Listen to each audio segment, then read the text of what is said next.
Good morning, members. Welcome to this planning applications meeting of the 28th of September. This meeting has been live streamed and it will be made available on the Council website for public viewing. Could I remind members to follow the good practice guidance, which includes muting microphones and switching off their video when you're not addressing the meeting. Should you wish to contribute to any item, you should write speak in the Teams chat function and you'll be invited to speak in order about new issues. Should your question or issue be raised by a previous speaker, please withdraw your request so that we deal with the business as efficiently as possible. Usual standing orders apply, including that any votes will be undertaken by roll call. If any member has to leave the meeting for any reason, can I remind you either to leave the Teams meeting for that period of time, or you could write leave in the Teams chat function and then join. This will allow us to monitor members' presence. Tracy, can you confirm the sediment, please? And I approve remote participation of elected members in this committee meeting today. Thanks, Tracy. Thank you, Chair. Morning, members. We've got 12 members present. I've got 6 members present on Microsoft Teams and 6 members present in the hall at HQ. I've got apologies from Councillor Ferguson and Councillor Martin. I've got Councillor Ferguson, Councillor Martin and Councillor Driver. I did say he would be in attendance, but he's late. He has a dental appointment first. Any other absences to be noted?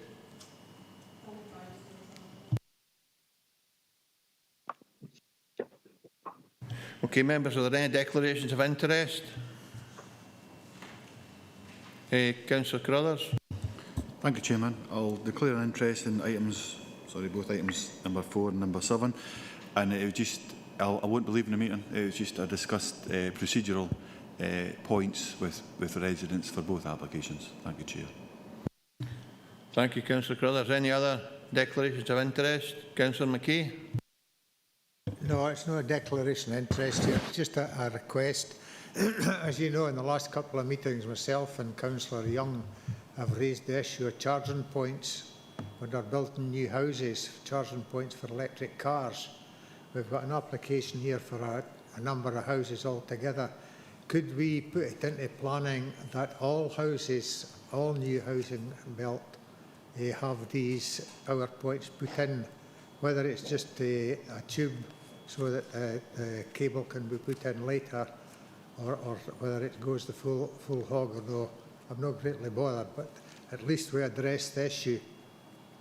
I don't think it's a declaration of interest, Councillor McKee, and I'm sure we'll deal with every application on its merits, but we've already been assured by planning officers and senior officers that this will be something that will be taken into account when planning applications for developments are put before us. I don't know if you want to add anything to that, Robert, or no? Chair, just for the avoidance of doubt, for any planning applications for new houses, I'm quite happy to impose trunking conditions to allow for electrical cables for domestic charging of vehicles. That is fine and that should be taken as read. Thanks very much, Robert, and I'm sure that will satisfy Councillor McKee. That's fine, thank you, Chair. Okay, we're still in declarations of interest. Stephen Thompson, please, and then Councillor Maitland. Thank you, Chair. Just a declaration of interest in item number 9, and my interest is such that I'll leave the meeting. Thank you, Stephen. Councillor Maitland. Good morning, Chairman. Yes, declaration at item 10. The property mentioned, or a property mentioned in the environmental impact assessment report belongs to a relative, so I will leave the meeting. Thank you. Thank you, Councillor Maitland. If there are no other declarations of interest, I have one. I called in a planning application agenda item 14. I'm unable to speak to it because not only do I know the applicant, but my wife and the applicant's wife are relatives, so I will leave the meeting and take no part. But I would like to just confirm to members that this matter was a subject of discussion at Sankar Community Council while I was present, and subsequent correspondence has been shared with officers. So I am of the opinion that it is significant in as much as it is a lot of public interest locally, and that's the basis I called it forward. It wasn't a personal thing, it was public interest, and that was made quite clear at a community council meeting when I was in attendance. Thanks, folks.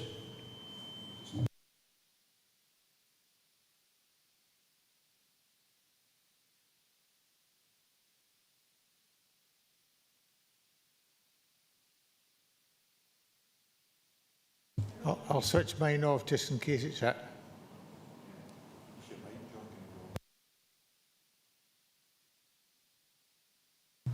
Okay, hopefully we can resolve that. If it's still a problem, is there a microphone somewhere else switched on?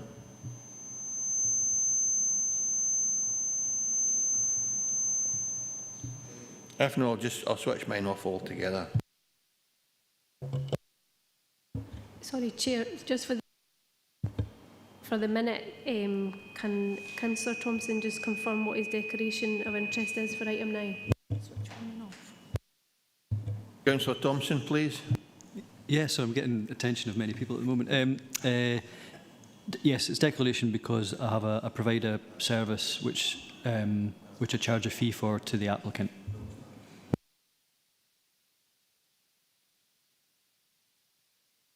Thank you very much, Councillor Thompson. And we're still trying to resolve the echo issue. That both of my devices completely switched off.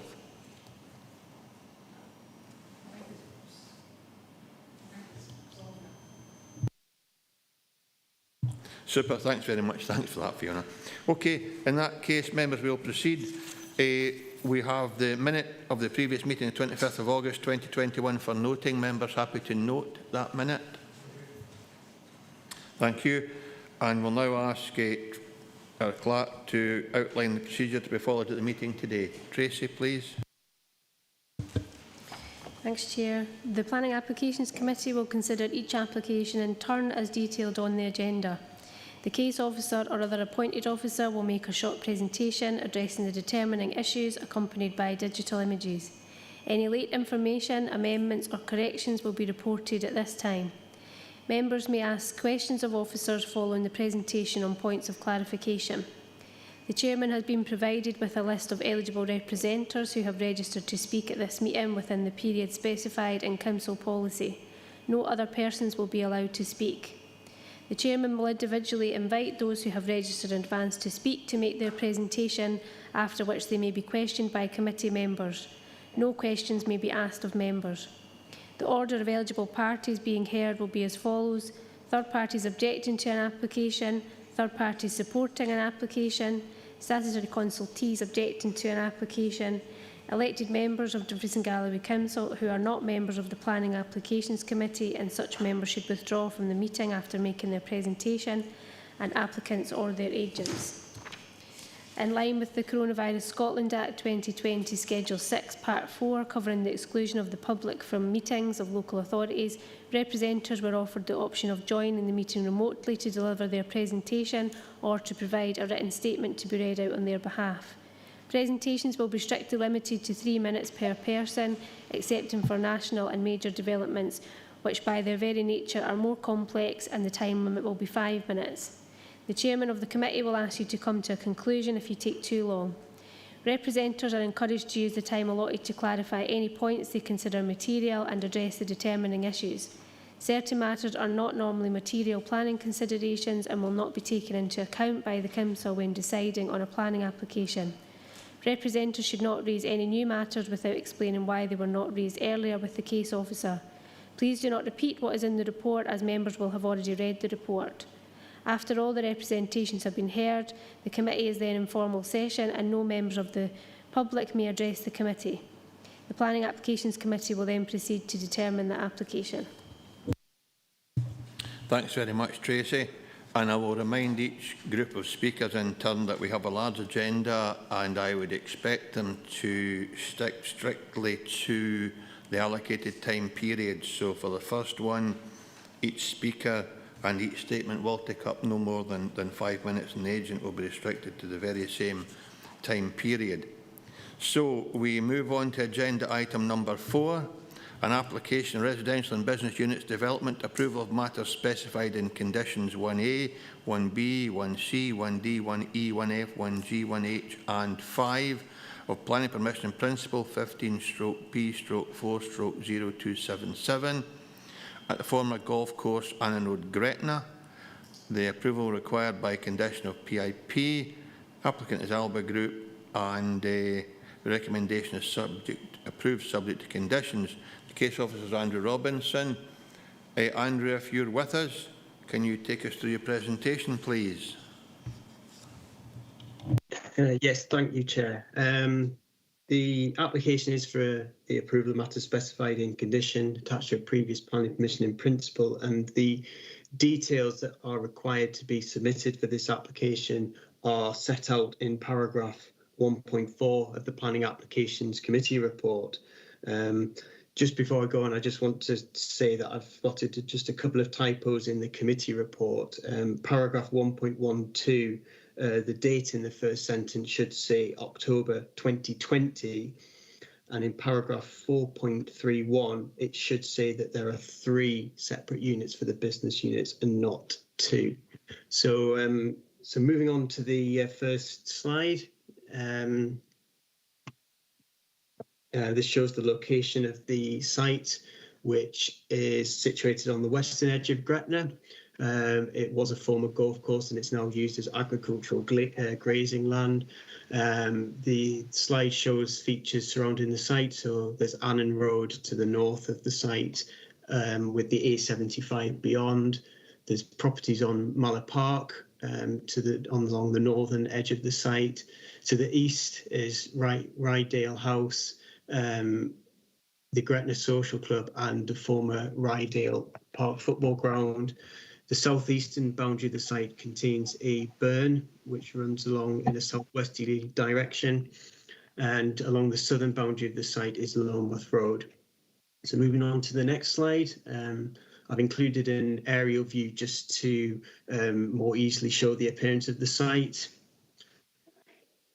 And moving on to the next slide, this is the existing site layout. So the slide shows existing topography, which is shown in the contour lines, locations of existing trees, and also, which I've highlighted, the location of an existing ditch through the site. So moving on to the next slide, this is the proposed site layout, which shows where 200 houses would be sited, the layout of the roads, open space, and also the business units. I wasn't quite sure how that would show on the slide. So if we move on to the next slide, I've broken this down into a larger view. So this is the northern part of the site. So you can see here where 2 access roads would be formed to Annan Road.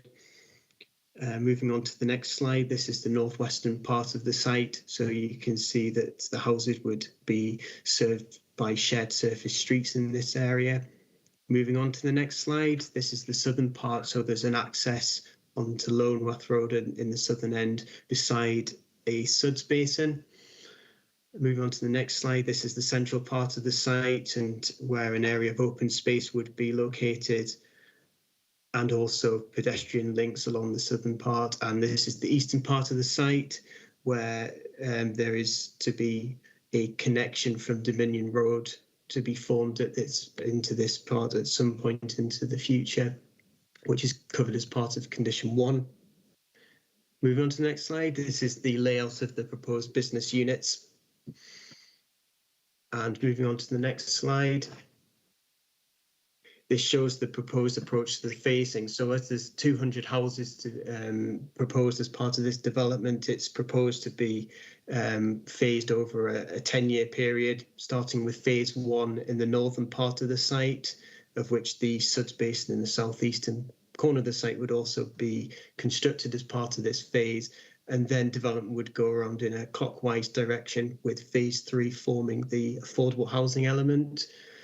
And then phases 7 and 8 would follow, which are the western and southern parts of the site. The business units would be constructed subject to commercial demand for that facility.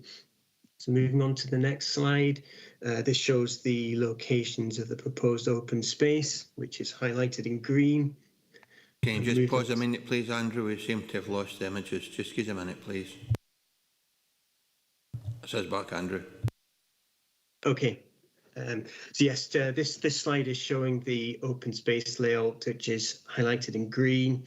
And if we move on to the next slide, the landscaping layout shows this in a bit more detail. And if you move on to the next slide, I've broken this down to larger view. So this is the northern part of the site. And then the central area, which is the main area, which would contain a children's play area. And along the southern part of the site is effectively to be a green corridor with a footway and cycleway running alongside. So moving on to the next part of the site, this is the southeastern part of the site where a suds basin would be formed. And again, it's the open space is effectively amenity grassland in these areas. So moving on to the next slide, this is the southern part of the site where the suds basin is proposed in an area of open space along the eastern boundary. Moving on to the next slide. And this is the landscaping of the business units area. So moving on to the next slide, this shows swept path tracking for a refuse vehicle, which shows how this would navigate its way through the development. And the next slide shows the same for a fire tender. And the next slide shows the tracking in respect of the commercial area for HGV access to the site. Moving on to the next slide, as part of this is submitted as part of condition 5, which requires details of the upgrades to Loamworth Road. So this slide shows where upgrade works would be required to achieve a width of 5.5 metres to the road. So that's indicated in an area of red. And the diagram in the box shows the further extent of the road widening to the access that would serve the residential element at the southern end of the site. So moving on to the next slide, there's various house types proposed as part of this application. So this is house type A and B, which is a terrace of townhouse type houses. Moving on to the next slide is showing semi-detached dwellings. The next slide shows a bungalow with a combination of brick and render to the walls. Moving on to the next slide is a two-storey detached dwelling house.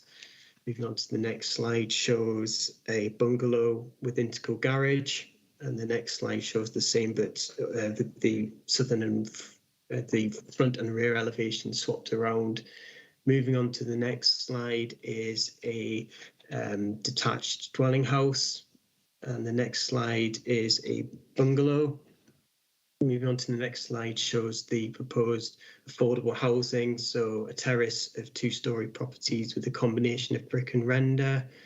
Moving on to the next slide, that's the same type but in a terrace of 3, and the next slide shows that in a terrace of 2. If we move on to the next slide, there's also proposed to be semi-detached bungalows, and the next slide shows an accessible detached bungalow. Moving on to the next slide is the semi-detached two-storey dwelling. And the next slide shows the same, but with an additional dwelling attached to the gable.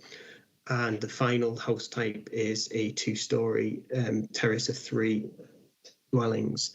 So moving on to the next slide to show this how this looks, the development would look. So we've got the sections through the site. So the top section shows effectively along the boundary with Mallow Park, looking towards the frontage of dwellings in a west to southeast orientation, and section BB was a north to south orientation from the front of the site to the southern boundary. So moving on to the next slide, this shows section AA, which is effectively facing towards the ditch in the southern part of the site. Section BB is a north to south orientation, and so is section CC. You can see on these cross sections, the red line shows the existing site level. So you can just see on section CC where an element of land regrading would be required to form the levels. So moving on to the next slide, you've got section DD, again, that's a north to south orientation. and so is and section EE is also a north to south through the site. Moving on to the next slide. Section GG, that's the section that would be on the main access road into the site from Annan Road. And section HH is the dwellings that's situated to the rear of Annan Road. Moving on to the next slide, you've got section II, JJ and KK is situated towards the bottom end of the site. Sorry, KK is actually in the northwestern part of the site. And moving on to the final two sections, LL and M to M at the bottom, is a north-south cross-section in the southern part of the site. So you can see to the left-hand side of section MM, that's where Longworth Road is situated. Moving on to the next slide, shows the appearance of the proposed business units. And moving on to the next slide shows the layout of the Suds basins. So this is in the southern part of the site beside Longworth Road. And moving on to the next slide shows the appearance of the basin in the southeastern corner, where this would capture surface water runoff from the development, and it would then discharge into the rediverted watercourse that would then flow into the Millburn to the southeast of the site. And moving on to the next slide, as part of this development, it's proposed to redivert the central ditch. The previous slides at the beginning showed the existing arrangement where the ditch goes further up into the site and then diverts to the southeast of the site. This would actually result in a diversion of the central ditch effectively in the east direction, which would then join where the existing ditch is. Moving on to the next slide, this shows the visibility at the access to Longworth Road, which shows that 4.5 metres by 70 metres can be achieved. And moving on to the next slide, this shows the southern access point to the residential element, where visibility 4.5 by 90 metres can be achieved within the application site boundary. And the next slide shows this as well for the business units. And moving on to the next slide is the proposed details of the culverts which are required on the access roads to the site from Longworth Road. So finally, moving on to the photographs of the development. This is looking towards the northwestern boundary from Annan Road. The next slide shows this panning around. And again, the next slide shows it panning around again. The next slide shows where the proposed position of the access to Annan Road would be located. So this is looking back towards Gretna. And the next slide shows this looking in the other direction, heading west. Moving on to the next slide, this is taking the northern part of the application site. So this is looking towards the properties on Mallow Park. Moving on to the next slide, this is looking southwest from the northern part of the site. And the next slide shows this looking to the south. And then the next slide shows this looking to the southeast. Moving on to the next slide, this shows the rear of properties on Mallow Park. And moving on to the next slide, this is looking towards the southeastern part of the site. You can see the rear boundaries of Mallow Park on the left-hand side of the photograph. Moving on to the next slide is looking south from that position, which is where the area of open space would be located. Moving on to the next slide, this is a photograph showing where the existing ditch is located along the southern boundary. And moving on to the next slide, this shows where an existing outfall from the properties situated on Mallow Park discharges into the central ditch. Moving on to the next slide, this is the junction at Longworth Road and Annan Road at present. And moving on to the next slide, this is looking down Longworth Road.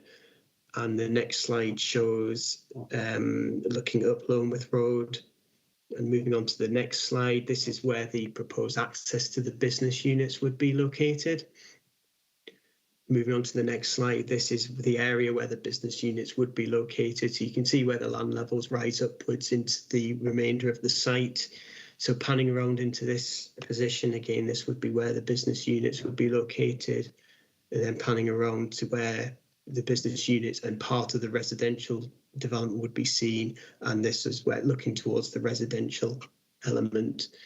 Moving on to the next slide, this is the looking towards the location of the proposed access to Loneworth Road, and this is where the access would be located, and this is exactly where the access would be located, which you can see the site behind. So moving on to the next slide, this is the southeastern boundary of the site where the Suds Basin would be proposed. And finally, the next photograph shows the area to the east of the site. So this is where the Dominion Road linkage is required. So this is the land surrounding the Gretna Social Club. Moving on to the next slide, you can see access with Dominion Road that's in the background and Rydale Park on the right-hand side. And moving on to the next slide, this shows where the site boundary is between the two pieces of land. So that's the southeastern corner, looking towards the southeastern corner of the site. And there is a watercourse crossing between the watercourse between these two sites that doesn't have a crossing at the moment. So that would also need to be formed at some point. And moving on to the final slide, this is looking basically towards the junction with Dominion Road and Annan Road. So in conclusion, after assessing the details submitted with this application, including all revised drawings and additional information, it's considered that the submission has satisfactorily addressed the requirements of the planning permission in principle conditions, and therefore it's recommended for approval subject to the conditions stated in the report. Thanks, Thank Chair. you very much, Andrew. Questions for the case officer. Condition 2, Councillor McKee, deals with the ducting.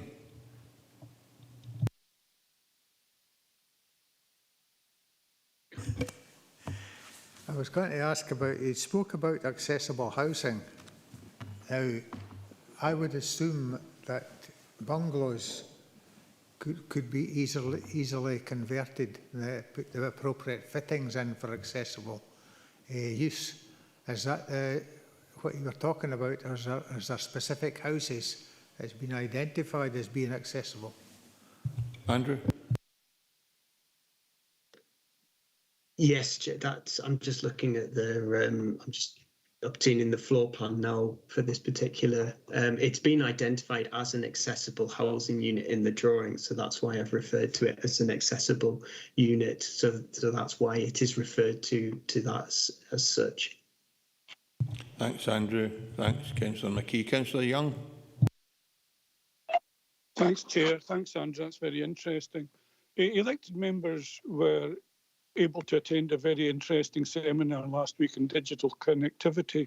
And one of the thoughts put into in my head especially was that a development like this should provide, the developer should provide a simple connectivity plan to allow full digital connectivity as part of the new build, not as an afterthought.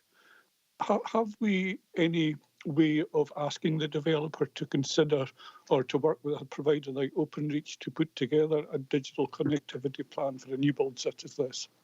Thank you. Andrew?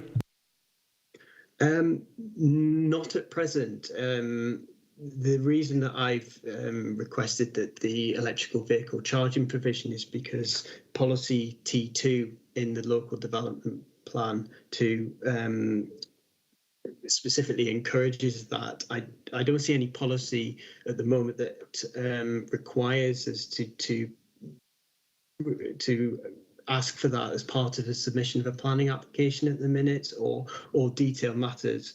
So not at present, and the developer contribution supplementary guidance doesn't currently include provision for that as well for infrastructure requirements. So that's why in this case it hasn't been requested, is simply that we haven't got anything in our policies at the moment that requires that. Andrew, if we can't put a condition as such, can we communicate to the developer a suggestion that that might be a useful approach during the development phase to try and engage with Openreach to ensure connectivity? It wouldn't be a condition, just simply a communique from the committee. I don't see why that couldn't be attached as a directive to any approval that would be issued. Thanks, Andrew. That's helpful. Councillor Carruthers. Thank you, Chair. My point's more on, I suppose if we could go back, please, Andrew, if you don't mind, just to show the suds, the detail of the suds pond and probably the phasing. It was fairly early on, and Lonemouth Road as well, just so I can describe. But as you're doing that, I'll just talk a little bit about what my thoughts are. So as part of the deliberations, I think a lot of people were approached from residents in the Gretna area who had concerns in regards to flooding, and I was contacted directly because of comments that I made previously at a number of years ago when it was at committee. A wee bit larger if we could, please, Andrew. That's just not, won't take into context what I'm trying to explain. The points that are raised with me, and I need reassurance, obviously, in regards to the points that are raised. I think they're very, very valid. So I suppose as part of it, if we could do I could talk to that. There was at the beginning, early on, even it showed the phases, the plan with the phases one. I thought that was quite a good one. And so another point I did pick up. So it looks like the Suds Pond is part of phase 5. So therefore, there's 4 phases before that. I just wonder how much consideration has been taken to the runoff that the first 4 will create. The water, stormwater is what we're talking about in particular, is what I'm trying to raise. I suppose that'll do, Andrew. That'll do, Raz. Not any more time. So the points for me in particular, Andrew, is phase 5. So the Suds that looks like it, doesn't it, in the face of it, doesn't actually get built until then. Is that fit for purpose with the amount of stormwater runoff that will be created through the first 4 phases? But secondly, what you can't see there, and it's not obvious, but I'll explain it. You've got I think it's a 150mm outlet pipe from the Suds, comes directly onto Lonemouth Road, and then it goes along, and it's as much about the outlet thereafter, because what's been happening in previous years, and it does still currently, it does a 90-degree bend and goes across the road in a, I think, I'm not sure what size the culvert is, but it goes across the road in a culvert and goes into a ditch and goes down, heading for the Solly across the fields, which is not just so far away. It's that 90-degree bend that creates a problem. So the water doesn't get direct flow; it gets restricted. It's off-site for what we can see here now.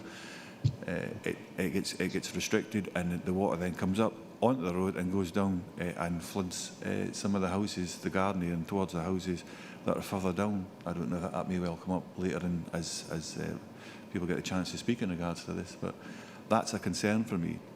Firstly, if it remains like that, Andrew, I don't know. I didn't see the off-street, or the off-site design and the works that are intended there. It's not obvious to me just what's happening. Is that an improvement? You did talk about straightening something out, but I couldn't actually see for definite what you're talking about. And phase 5, that's the 2 main points. I'll maybe come back to it later. Thank you. Andrew? Yes, I can, if you go to slide 12, which shows the phasing plan, I can answer the first question. There's 2 Suds basins proposed, one in the southeastern corner of the site and in the southern area of the site. It's actually the next slide after that. Well, that's the one, yeah.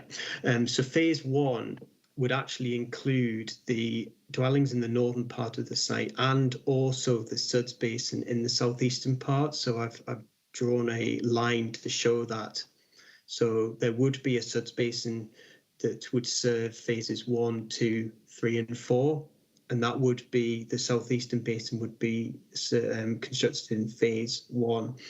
The southern basin, which is to serve the western part of the site, would be then constructed as part of phase 5.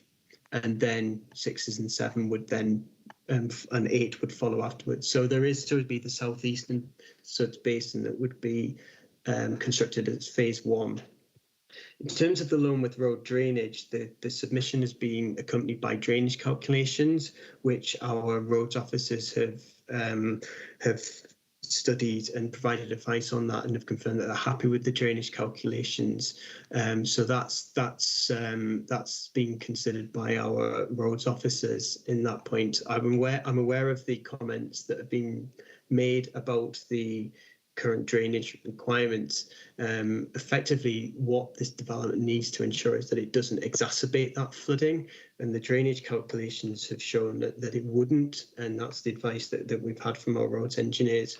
So that's all I can add at this stage on that point. Just one small query, Chair, if that's okay to come back. Okay, Ian. Thank you, thanks, Chair. So, Andrew, just is there any proposed off-site works? That's supposed the only bit I really need answered. Andrew? Yeah. I'm not aware that there's any off-site works proposed to the current arrangement. That hasn't been shown on the plans. Thanks, Andrew. Thanks, Ian. Are there any other questions for our case officer? In that case, we'll go to representations. Tracy will read out 3 statements, one for Charles Dodd, one for Janet Dodd, one for John Killett, and then I'll ask Beverly Ann Robinson to speak and then invite Paul Scott and Darren Norton, the agent and applicant, I presume, to come forward. And please bear in mind I will ask you to draw your presentation, including written presentations, to a conclusion at 5 minutes because of a significant amount of work to get through today. So, Tracy, please, the written representations or statements. Chair, I don't know if Councillor Thompson wants to come in before. Stephen, my apologies.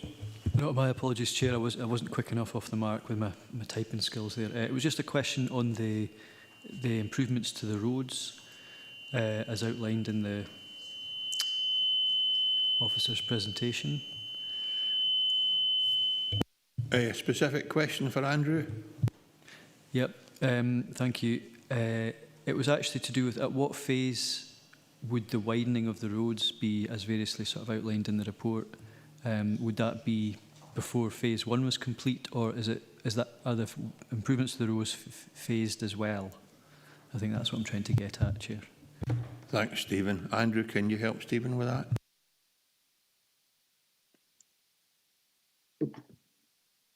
Yes, so I'm just trying to load the phasing plan up at the moment, just so I can see what it states. The Longworth roads works wouldn't be required until later on, effectively when the business units are proposed. The difficulty is the business unit hasn't been given a phase number because it's very much dependent on market demand. But clearly, the Longworth roadworks would have to be undertaken before phase 8 was developed. So it's actually phase 1 states that road widening and footway provision to Longworth Road to be completed in phase 1. So it's actually identified in phase 1 on the plan. Okay. Yes, and what you're saying to Stephen is only if the commercial units are brought forward as a proposal would the widening be carried out at that particular stage or in that particular area of roadworks. Is that right?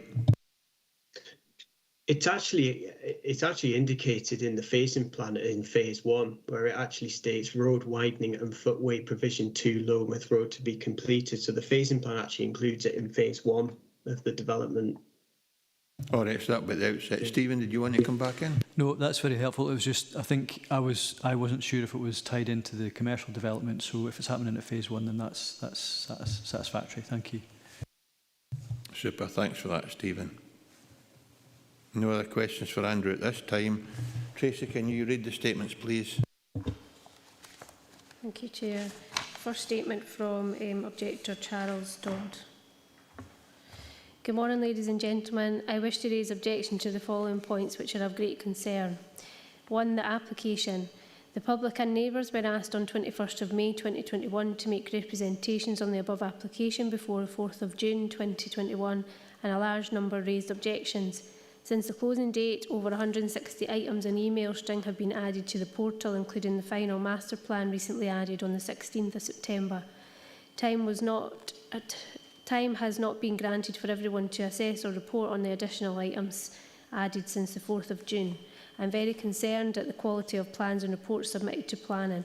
The letter from Steve Rogers to the agent dated the 30th of March 2021 highlights this and the fact that we have over 373 items on the planning portal, a large number of which are recent corrections. 2. SEPA and the Flood Risk Management Team. Planning Report 2.2 and 2.3 states no objections. They have used the information from the following reports to come to this conclusion. Scottish Water Horizons Drainage Impact Assessment dated the 14th of October 2020, submitted by the developer's agent, in my opinion, is inaccurate. It is almost a carbon copy of the in-depth drainage assessment report dated May 2021, also submitted by the developer's agent. Both reports exclude the 90 homes which have been occupied for the past 2 years at the Halcrow Annan Road, with more to follow. Both reports only show outfall from the 4 pre-existing bungalows at the Halcrow. Therefore, in my opinion, all the calculations for sewage and surface water that run into the same network at the proposed site are incorrect and underestimated, which could cause a greater flood risk. Kaya Flood Risk Management Assessment, dated November 2015 and updated and submitted on the portal on the 24th of August 2021, the developers only seem to be concerned about flooding of their own site by finished floor levels being 600 mm above the mill burn. What about the existing properties already adjoining the site to the east, which are already experiencing gardens being flooded from the mill burn and Burnet's Brook? SEPA and Flood Risk Management Team, they should now reassess their decision and also take into account the following new report from Dumfries and Galloway covering Gretna. The SEPA Dumfries and Galloway Draft Flood Risk Management Strategies and Local Flood Risk Management Plan states approximately 20 homes and businesses are already at risk of flooding. It advises avoid flood risk, avoid inappropriate development that increases flood risk in Gretna. It points out the main source of flooding in Gretna is surface water flooding, for which this site and neighbouring land is subject to flooding. The risk outline on the map of Gretna includes the proposed old golf course and needs to be taken into account along with any future developments in Gretna. Otherwise, surface water and sewage will be a major problem. Photographs and representations support this. Evidence of gardens being flooded during heavy rain at Millburn and Burnet's Brook properties is available on the planning portal under previous application for the same site.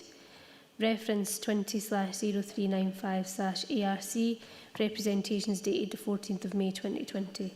I ask the committee to take these serious concerns into account as the additional water runoff during prolonged periods of rain from roofs, drives, roads and sewage from 200 homes could be devastating to existing properties to the east unless correctly assessed. Who is responsible if flooding occurs in the future when information is readily available now? My last point refers to Planning Report 2.4. Council Road's planning team leader states no objections. In his internal memo dated the 20th of September 2021, under comments, first paragraph states, I refer you to my consultation response dated the 17th of November 2015 and the comments therein which remain pertinent and largely under addressed by this proposal. This doesn't sound like no objection. I would also like to establish if the 5th paragraph in this memo requires Longworth Road to be widened and footpath provided to the east of the site towards Gretna, as it will be very dangerous if it is only to the existing 30 signs, leaving a narrow lane with no footpath. Time is against us and please consider all reservations which have been made against this application.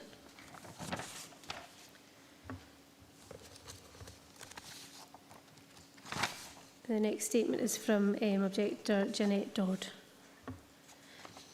My name is Jeanette Dodd, 16 Mailer Park, Gretna, and I have lived in Gretna for 34 years with my husband. I fail to see why we need a development of this size when it has been well publicised that all local facilities and services are already overwhelmed and the Community Council is against it. I would like to make comments to the proposed application and ask you to consider the following. Access to the east at Dominion Road, section 4.7, 4.18 and 4.19 of the report.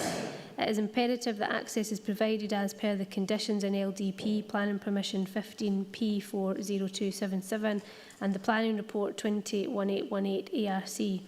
If all pedestrians, prams, wheelchair users and cycle traffic were to use Annan Road or Longworth Road as a longer route from such a large development, it would be so dangerous and impractical. It would not discourage the use of car for local trips. I would like to add it should be provided before any homes are occupied in Phase 2. You will see on the plans If it is delayed until Phase 3, people from Phase 2 will have to backtrack to the west before taking the longer route to the village in an easterly direction along Annan Road. It's not just people from affordable homes in Phase 3 who need shorter routes to the village. I would like to point out Annan Road pavement width opposite side of the road to the Gables Hotel does not allow a wheelchair or a pram to pass in opposite directions, and therefore is dangerous on a busy road, especially with what would be the extra footfall. In the case of the southerly exit onto Loneworth Road, travelling in an easterly direction towards Gretna, this requires to be a 5.5 metre carriageway with a 2 metre footpath from Annan Road Junction all the way towards Gretna at Burnet's Brook, not just to the 30 signs. At the moment, this route is out of bounds to me because of large vehicles using it, no footpath and the narrow width of the lane. The Ecology Report 4.72 in the report. No up-to-date habitat report has been submitted, which I understand should be up to date. The one submitted by the applicant for the reference 15P40277 in 2015 was conducted on the 27th of May 2009 and was out of date at the time of the planning application in principle granted. This fact is not mentioned in the planning report before you, now 12 years ago. This was shortly after the public use of the golf course. Wildlife, including bats, buzzards, etc., have increased since then. Helping the environment, charging point provision has been provided, but no solar panel on roofs or linked battery backup. Section 4.27 lists appearance and finish, including dark grey roof tiles, but no mention of solar panels. The Halcrow, for example, includes a mix of roof tiles with solar panels which blend in well. The timescale.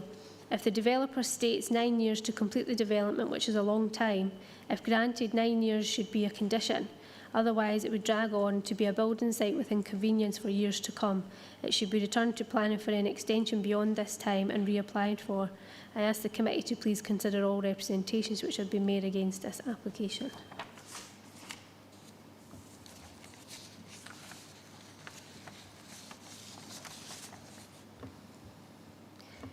The next statement is from John Kellett. Following on my statement regarding plan application 201818 ARC, formal golf course Gretna, which I requested to be read out at the meeting on the 20th of September, there are a number of points I wish to raise in respect of this application. 1. Scottish Water has provided 5 alternative solutions to the sewage and surface water problem, yet there appears to be some indecision as to which of these is best. Surely this should be addressed and finalised before any planning decision is made. 2. There is no mention in any of the documents about acquiring the land for the widening of Loneworth Road or the footpath through the wood. The latter would entail losing trees and thus making the wood smaller. The planning report also states that there is no longer to be a 5 metre landscaping buffer in between Mailer Park and the site, partly due to potentially causing an opportunity for crime and antisocial behaviour. But why does this apply to a buffer zone and not a footpath through the wood? 3. There is still no up-to-date environmental report. The Planning Committee report states that the old report was accepted for the planning application in principle, why was it accepted for the plan application in principle when the Chartered Institute for Ecology and Environmental Management state that such report over 3 years old are likely to be valid and most, if not all, the surveys are likely to be needing to be updated. I mentioned in previous correspondence that the adjoining wood will become cut off from any natural land. I pointed out that this was against Planning Policy Principle 194, yet the report states that this does not apply as it is out with the application site boundary. As a result, this disregards the effects of the plans will have on this woodland, which is a rookery and home to around 200 of the birds and also provides a supporting habitat for visiting buzzards. This wood will now be isolated and, as I believe, another reason why there should be an up-to-date environmental report. 4. There is no evidence that the proposed development will provide any benefit for the local area. It has obviously provoked some strong feelings from local residents, yet is submitted through a pandemic which has meant proper consultation with the community has been impossible. The company submitting the application has low link with the area and is offshore registered company. The last major development brought nothing to the area apart from increasing the strain on the local school, and since we have lost services, there is now no bank or permanent post office. No solution has been provided for the fact that the local school is now at capacity or for the extra cars that we will be picking up and dropping off at school. There have already been a number of complaints to local councillors and the police about current parking problems at the school, and this would only add to the problem. Thanks very much, Tracy. I see in the chat Councillor Drysdale has an apology in this morning, and Councillor McClelland and Councillor Dryburgh have joined us. So good to see you, members. Okay, we now move on to an objector joining us via Microsoft Teams, Beverly Ann Robinson. Beverly, are you with us, please? Good morning, Chairman. Good morning, Beverly. Nice to see you, and thank you for joining us. You will appreciate we have a very long agenda today, so I'd be grateful if you'd contain your presentation to 5 minutes. You may have an opportunity, if members have questions for you, to expand on that, but if you could contain your presentation to 5 minutes, I'll ask you to draw out a conclusion at that time, and then we'll have the same for every other speaker thereafter. Just whenever you're ready, Beverly, please just proceed, and I'll give you a reminder with 30 seconds to go, just to bring your presentation to a conclusion. Thank you. And if you'd be kind enough to wait in case members have questions for you, I'd be grateful to you for that as well. Thank you. Thank you, Mr. Chairman, but don't worry about the reminder. I'm going to set my own stopwatch here, so I should be able to stop in time. So hopefully. Okay, so my name is Beverly Robinson and I've been a resident for nearly 5 years. My home backs onto the old golf course. And you may think that my objections to this housing plan is purely down to NIMBYism, but that is not the case.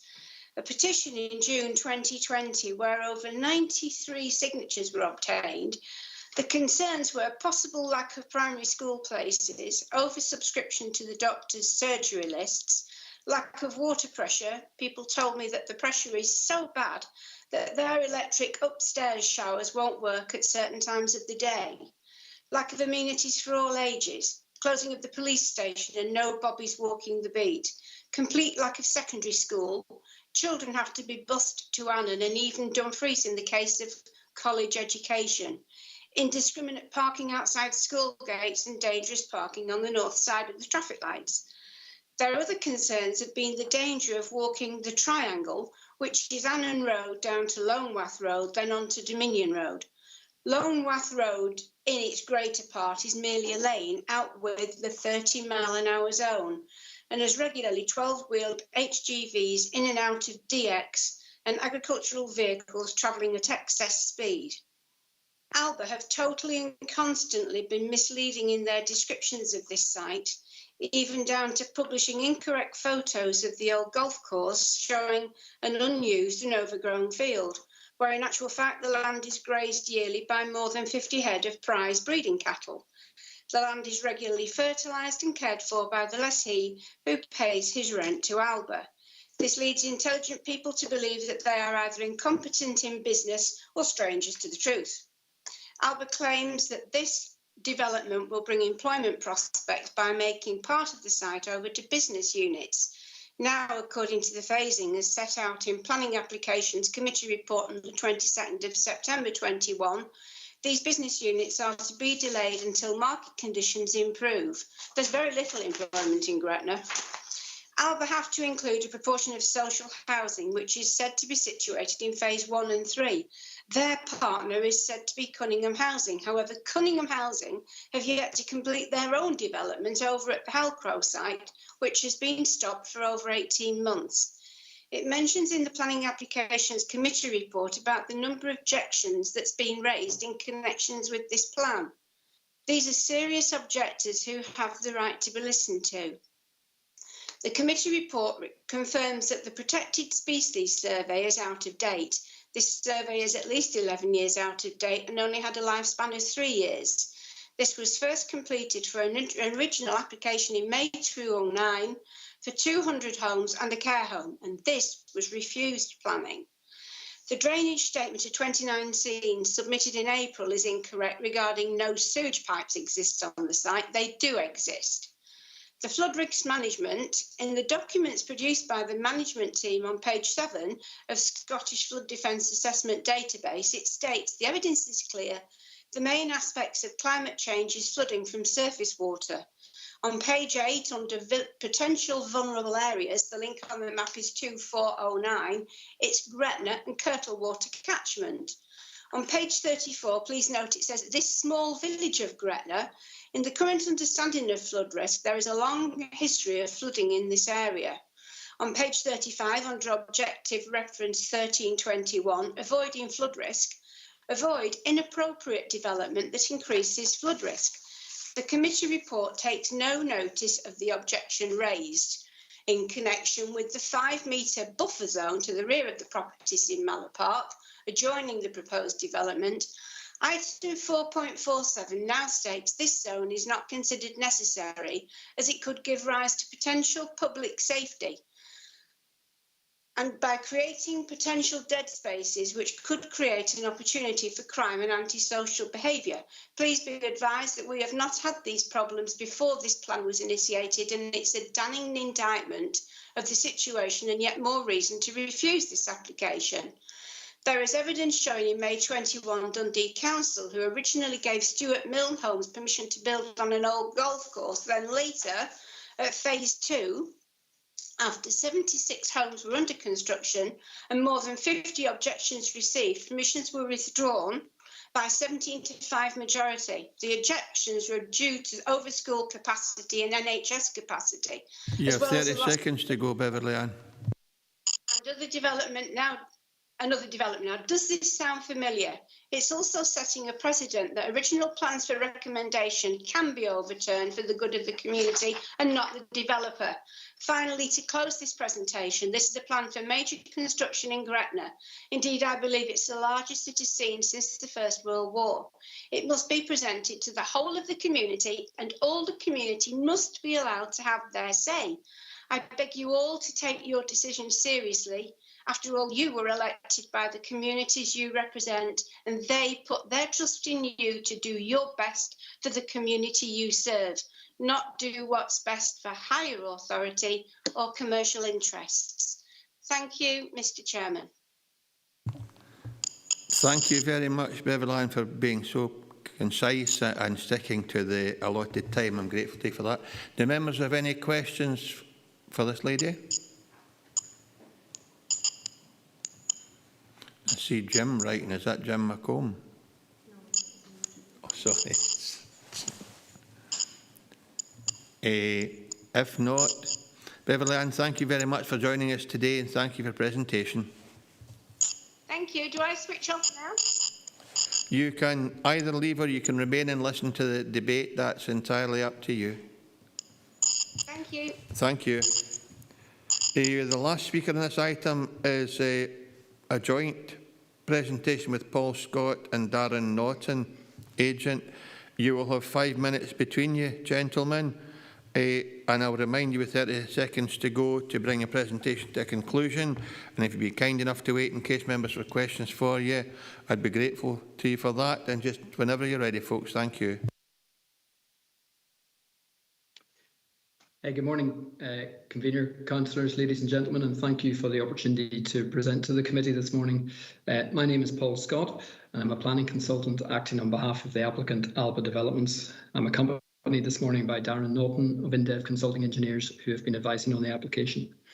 We welcome the recommendation from the Head of Planning to approve this application for detailed matters following the granting of planning permission in principle back in April 2018. And thank Andrew Robinson, Kevin Morrison and their colleagues for preparing such a comprehensive report. The applicant is looking forward to delivering this long-awaited residential development on a site that has been allocated in your local development plan for residential development since 2014. The application before you seeks approval for specific matters of detail, including siting, design, layout, infrastructure provision and open space. It is not, of course, a planning application, nor is it an application for planning permission in principle. This has already been granted. The principle of residential development at this site is not a matter that is before the committee this morning. Instead, the application is seeking detailed approval to allow 200 houses to be built on a site that has been allocated for this purpose for at least 7 years. It will allow the council to meet its housing land requirement. It will facilitate the delivery of 40 affordable houses on the site to be operated by the Cunningham Housing Association. It will deliver a mix of housing that will meet the needs of families in the whole community.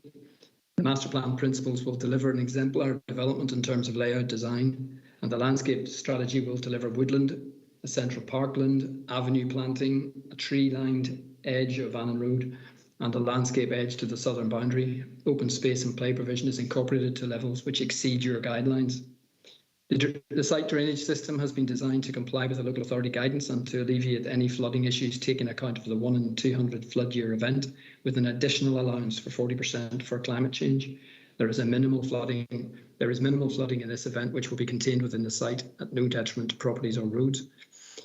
The legal agreement that has already been concluded between the council and the applicant requires the applicant to contribute a total of £570,000 towards the upgrade of Gretna Primary School and a £250,000 contribution towards water connections. These issues were all agreed at the planning permission and principle stage, and that permission would not have been granted without these commitments. The application before you is not a major planning application and did not require statutory pre-application consultation with the local community. Despite this, however, the applicant team held a public exhibition of the proposals, including an online interactive session in June last year. The applicant appreciates that there will be those in the local community who are unhappy with the proposed development.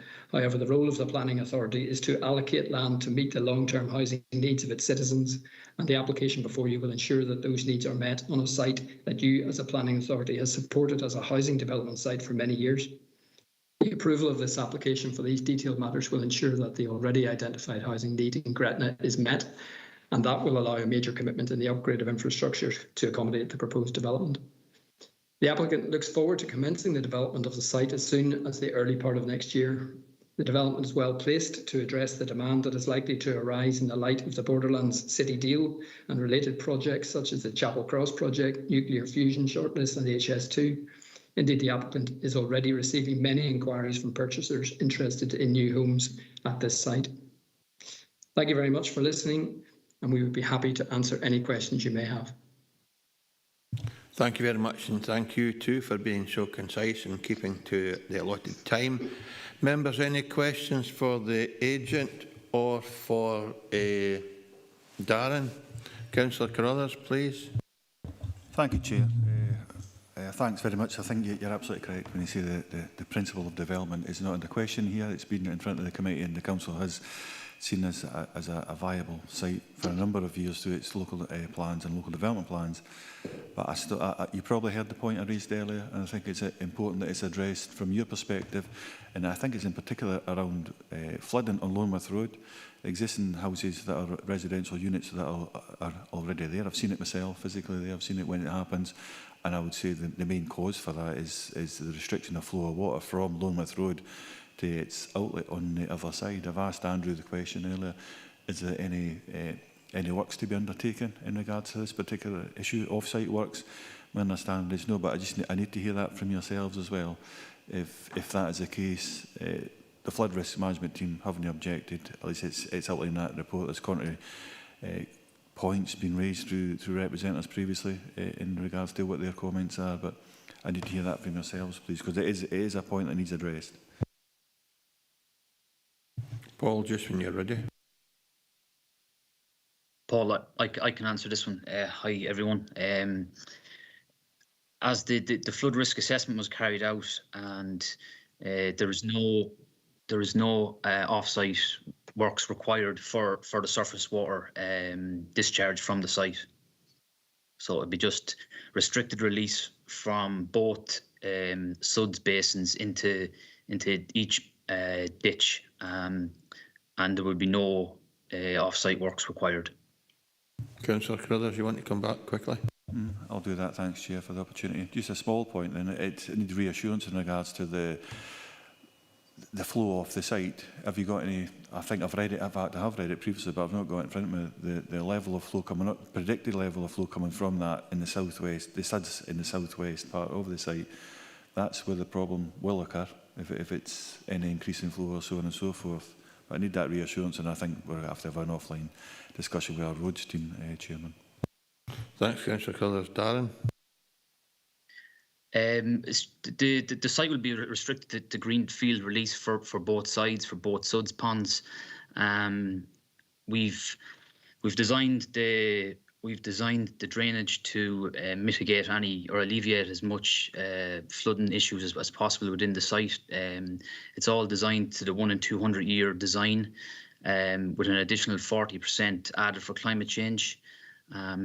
And there is minimal flooding in the site to one manhole, which is equivalent to 0.06 cube of water, and this can be withheld within the site drainage network.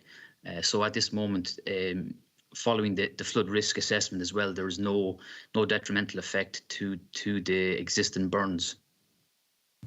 Thank you. I've got 3 registered speakers of Councillor Maitland, Councillor Dryborough and Councillor Stephen Thompson. Councillor Maitland, please.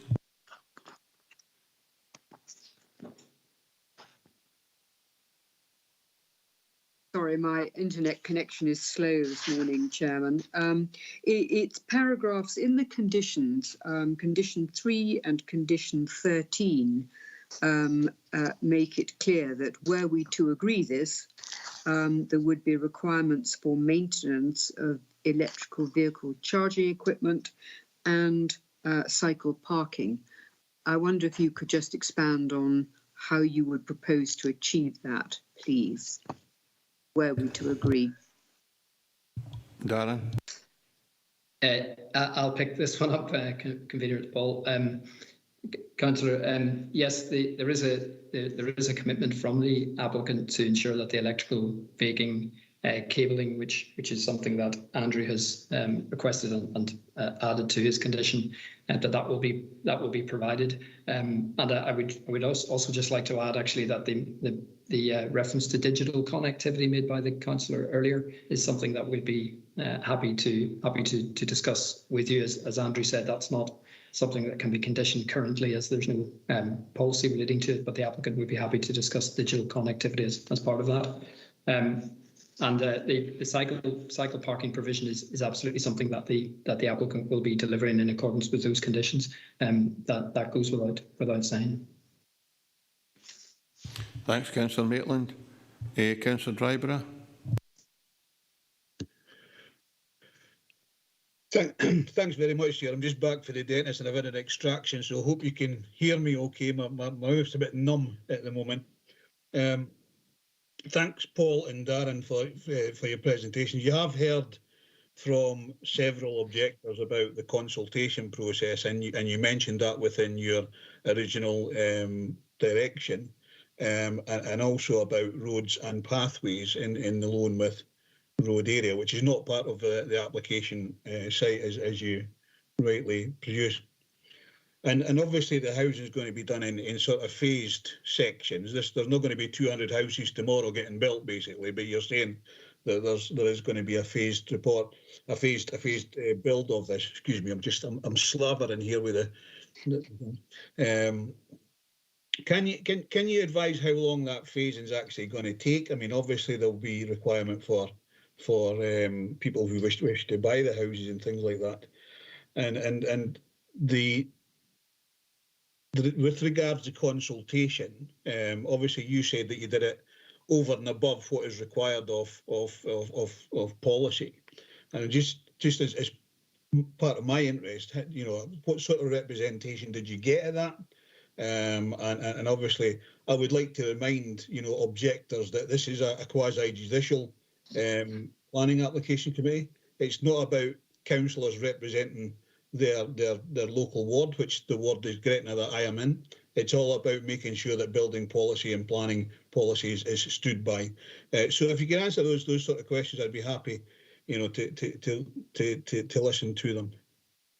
Is that you again, Paul? Yes, it is, Convener. Thanks.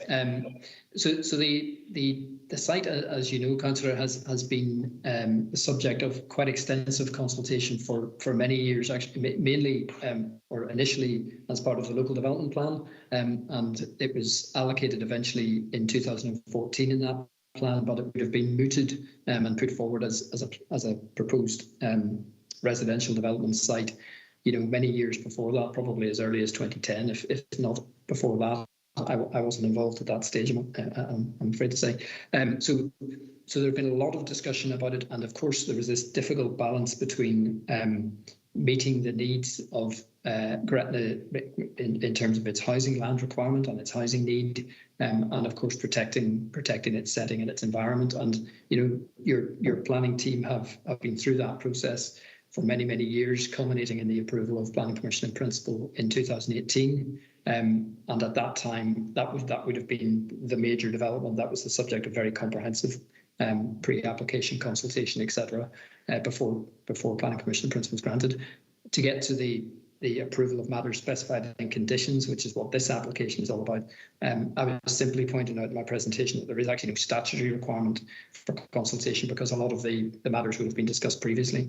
But the applicant did embark, quite independently to have the further consultation process in June last year. And of course, the issues that you've heard today were raised at that stage as well. But we cannot revisit the principle of development of this site because Planning Commission in Principle has been granted. In terms of the detailed issues, I'm very comfortable, and I think Andrew and Kevin and his colleagues are very comfortable that this is a really good quality development.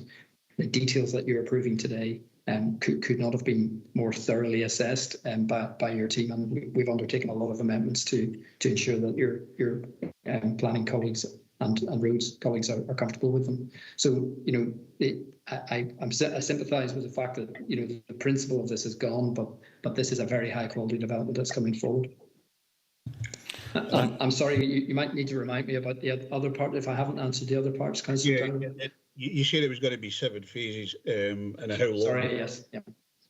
Yeah, I mean, it's extremely difficult to gauge that, of course, because it's driven by demand. I mean, the developer would be very keen to build, up to 40 or 50 houses a year in this location, which would keep the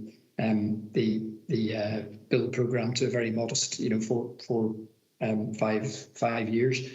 That, of course, will depend on market interest. We have had good interest, as I said in my presentation. The developer has already had good interest from those interested in the site. Once this planning stage is over, we can move on to a much more thorough marketing stage, and we'll be much clearer about how long this process will take. But it could be 5 years, it could be 7 years. It's that sort of time frame, and that's not unusual on a site like this. Thank you. Thanks, gentlemen.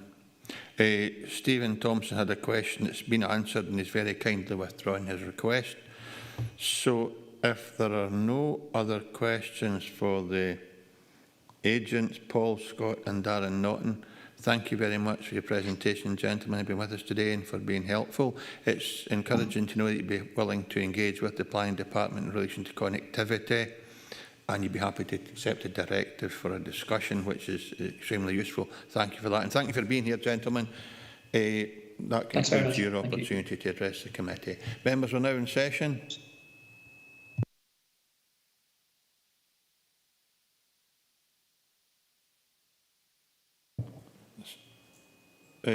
Stephen Thompson. Stephen. Yeah, thank you, Chair. I think it's on that point about digital connectivity. I think members who attended the seminar, which is very helpful. Apologies for the feedback. It might just be my vibes that I'm giving off. I think members who attended that may have left with the impression that we could attach conditions along those lines, even though there was legislation that may not make it a requirement as such, but it would be within our gift to do that as a committee should we wish to. So, and the developer seems keen to have discussions about that, and clearly members have already expressed an interest in finding a way forward with that. So just to clarify, because I think the case officer said they wouldn't pursue that because there was no requirement. However, could I just maybe get a wee bit of advice on that now that we're in session, just in terms of where we sit with that? Could we attach conditions, or is it a directive or a discussion? I will ask Robert to help us with that. Robert. Thank you, Chair. If my memory serves me correctly, Circular 4 of 1998 offers best practice guidance in respect of applying conditions. It is within the gift of this committee to apply whichever conditions you feel are appropriate, given the circumstances of the case. The guidance, you've got the 6 tests set out in Circular 4 of 1998, and I think this is in the end papers of the committee paper. So the conditions should be necessary It should be reasonable. It should be precisely worded. It should be enforceable.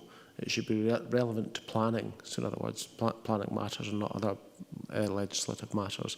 And it should also be relevant to the planning application in case. Now, as Andrew's already said, we don't really have a policy hook at the moment in terms of LDP2, but that's because it was adopted in October 2019. Things change over time, but my advice to you would be, as a committee, if you feel that such a condition would meet the 6 points set out in that guidance, then you could impose a condition, and we could quite happily word one up and add it on to the list that's there if you're minded to grant permission subject to conditions. Okay, we'll come back to that if we're minded to support this application, Stephen, because I can see that causes a problem. It seems Councillor Maitland's having trouble with predictive text. She's being spicy today. However, following that, she has asked to speak, as is Councillor Dryburgh. So, Councillor Maitland, please.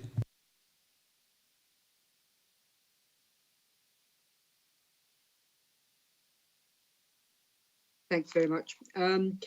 Chairman, it's a question about the standard wording for lighting. I might have missed it, but I don't think I have. Normally speaking, we put in a lighting condition saying that there has to be a scheme approved by the council. Could we possibly add something in about that? I think that would be a reasonable addition. I'll leave that one with you, please. Thanks, Councillor Maitland. I would have thought that had been an absolute condition by the Roads Authority, that would have to be approved by them. And probably nowadays we'll look to protecting the dark skies when we can. So again, that might be something we might want to consider. And we'll come back to that if we're inclined to support this applications before us. Councillor Dryburgh, please. Yeah, thanks very much, Chair, and I hope you'll give me a bit of leeway here, because I was obviously at the dentist before when the discussion took place. I'm just interested in if there was any discussion at all on the road in Longmouth Road with regards paths. I know it might be going over old ground, but because I wasn't here, I obviously didn't hear it. So was there any discussion on paths down Longmouth Road or out like that? Thanks. No, I think paths were part of the condition, and it hasn't been discussed by members, but the paths requirements are contained in the conditions set out in the report. But I'll ask Andrew just to come back to give you peace of mind. Andrew, if you're still with us, can you just give Councillor Dryburgh a bit of peace of mind of what your condition or conditions require? Yes, Chair. Is this in respect of the Longmouth Road off-site works that are proposed, and whether there's a footpath provision being made? Was that the question? Just to double check. Yeah. There is a footpath that's proposed along the site frontage of the site. There isn't a footpath proposed to, let's just have a look at the plans. There's a footpath proposed to connect between the residential access and the business unit access, and I'm looking at the plans now, and yes, there is a footway also proposed to connect from the north of the business unit access to the junction with Annan Road. And it would then, and the plan states it would then tie in with the existing footpath. Okay, thank you. Could I just quickly go back on the question that Councillor Maitland made about the street lighting, just to clarify? It's actually, that condition's already included on the planning permission in principle. It's condition 6, so details of street lighting will be required as part of the remaining conditions attached to the planning permission in principle. So it is already included on the previous planning permission in principle, which is still the extant planning permission. That's very helpful, Andrew. So that resolves both issues for Councillor Dryburgh and Councillor Maitland. Thanks for that. We are in session, members. Councillor McKee. Whose responsibility is it to decide what equipment will be put into the play area? for youngsters, given that there's play equipment now for disabled youngsters and that sort of thing. Who would identify what's to go in?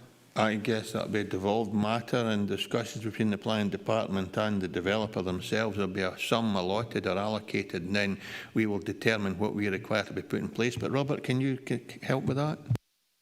Chair, just for clarification, my normal contact with that is Nicola Simpson, who's Community Assets Manager. But the planning equipment would be in consultation with the council and meet the council standards before it was installed. Thanks, Councillor McKee. If there are no other members looking to speak, it would appear that unless we have alternative view, we're looking to approve the application as set out, with a discussion still to be had on whether or not we want to place a condition on connectivity. I'd be reluctant to do so given the advice we have and given the undertaking that the applicant has made to engage with the council in respect of connectivity. But so I would be proposing we go with the recommendations as set out in the papers, with an additional directive to the applicant regarding connectivity or broadband connectivity. Unless there are alternative views, members?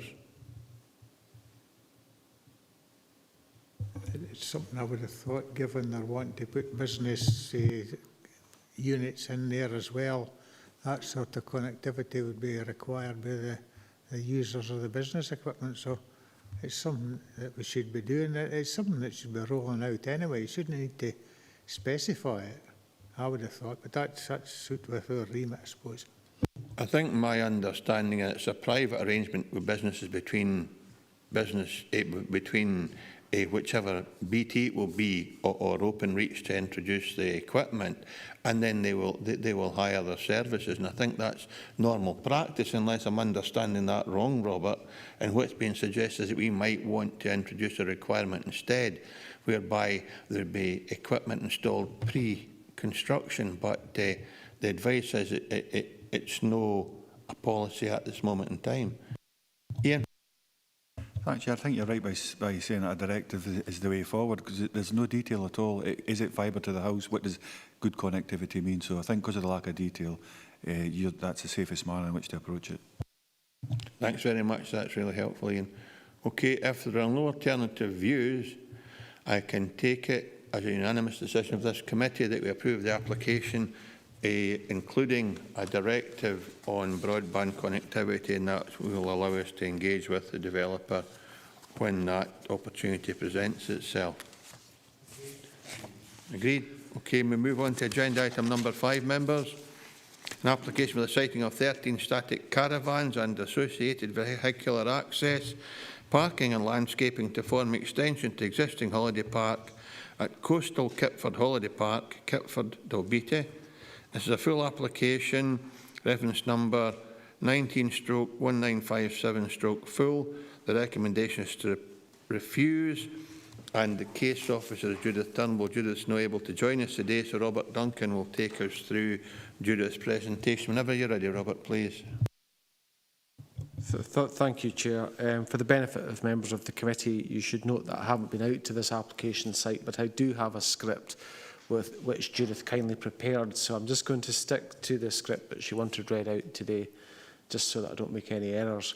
So the first slide in the presentation, this is a location plan. The application site forms part of a woodland adjacent to Kipford Holiday Park, and the application site extends to approximately 1.4 hectares in area. The site is located on the southern side of Doon Hill, approximately 200 metres to the west of the A710 public road. The Auchenhill Chalet development is to the southwest of the site, and Auchenhill Farm to the southeast. The site is located within the Solway Coast Regional Scenic Area, and it's located approximately 600 metres from the nearest boundary of the East Stewartry Coast National Scenic Area. So moving on to the next slide. This is showing the block plan. So it shows the proposed siting of the 13 static caravans, which you can see outlined there, the access tracks and car parking that's proposed. Proposed caravans 3 to 10 inclusive would be arranged roughly linearly up and down the hill, with caravans 1 and 2 arranged across the hill at the top and caravans 11, 12 and 13 across the hill at the bottom, which you can see in the middle of the slide there. 2 parking spaces per proposed caravan site would be provided, as well as an additional 4 visitor car parking spaces to be shared. So looking at the next slide, what you can see superimposed here as a patch on that presentation is the approximate location of historic planning permission TP/788/87, which Judith managed to get a copy of earlier this year, just by chance almost. There's been a lot of correspondence in relation to this 1987 application in this area, and for the avoidance of doubt, the location of the application site for the historic application has been added to this plan, as I've said, as the patch, clearly showing the 8 caravans, which are coloured black in that plan there, in the added part of the drawing to the west of the farm unit. So this means that the caravan number 3, partly obscured by the added plan, and caravans 4 to 8 adjacent to the red/green western site boundary do not have permission to be sited, as indicated on this block plan drawing. There is presently a static caravan located at the approximate location of caravan 7, as shown, and the Council's planning enforcement team have advised that this currently has no permission, and they are awaiting the submission of a retrospective application. There's an image that will be included later in the presentation. So moving on to the next slide, this is showing the proposed layout plan showing retained trees. The different colours indicate the different group of trees referred to in the tree survey and discussed further in paragraph 4.10 of the officer's report. The next slide is showing the proposed sections. So this is showing sections with the sight line from the public road shown on the 5 narrow sections. So you can see the location of those as the dotted lines on the left-hand side, and then the actual sections themselves on the right-hand side. So you've got a rising piece of land here. Moving to the next slide, this is showing the indicative drainage plan.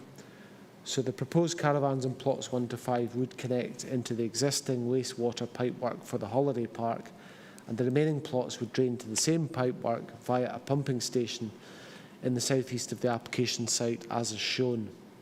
So moving now on to the images. The first image is at the entrance to the site from the existing holiday park. So it's taken at the top of the hill, with the track to the development proposal shown adjacent to the bin store. Moving on to the next one, you've got the access from the main track for plots 1 and 2 that are proposed, and this is quite close to the existing site. And the caravan/lodge unit shown in the previous slide is just to the other side of the trees on the left-hand side of this image. Moving on to slides 10 and 11, these 2 slides are fairly self-explanatory, and they show just the views of various proposals from the main access track. Moving on to slide 12, this shows the caravan at the approximate location in the inset map. So this is the unauthorised caravan, as mentioned earlier. The next slide is it's a view over Auchen Hill towards the application sites. This is taken from a field access off the public road. You can see the houses in the middle ground there. The site is in the wooded area elevated behind that. Next slide, the view towards the site from the A710 Auchen Hill access. So that concludes the presentation. As I've mentioned with this one, it's within the Solway Coast Regional Scenic Area. That's considered to be significant. It's also close to the East Stewartry Coast National Scenic Area. There are a number of representations, 19 raise an objection to it, and these are summarised at 3.2 of the report on pages 72 and 73. The reasons for concern in the case officer's report are largely articulated in paragraphs 4.9, 4.10 and 4.11. And when you cut to 4.12 and 4.13, the officer's view is this is contrary to LDP2 policy NE2. There's no concern later in the report about land use conflict, servicing or other matters. So turning to the conclusion of the application at 4.21, if I can just find it just now. proposal is considered to have a significant unacceptable landscape and visual impact, which would be contrary to Local Development Plan 2 policies OP1, OP2 and NE2, as well as the associated supplementary guidance document Design Quality and Placemaking. And the case officer concludes that in the absence of a compelling set of material circumstances indicating that planning permission should be granted contrary to the terms of the development plan, the application is recommended for refusal. And I'm happy to take any questions, Chair. Thanks, Robert. So we're in questions for the case officer.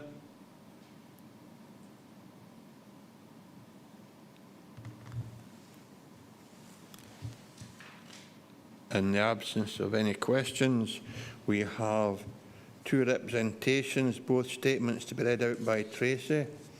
John Newell, who is an objector, and Robin Aston, the applicant. So, and it's a 3-minute one, this, Tracy, so thank you.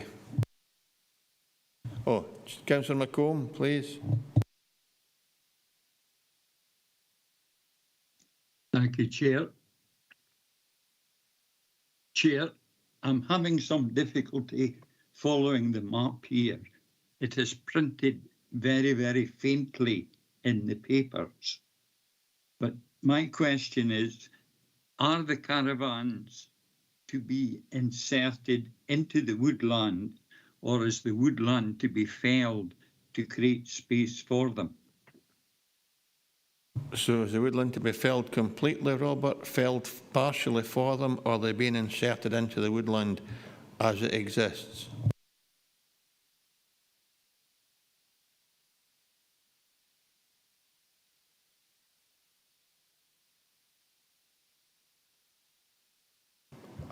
I'm not sure at the moment, Chair. I'll have a look at the report and see if I can come back and answer that question, but at the moment I'm just not sure. Okay, Jim, that's fine. It says in 1.2, some of it has been removed.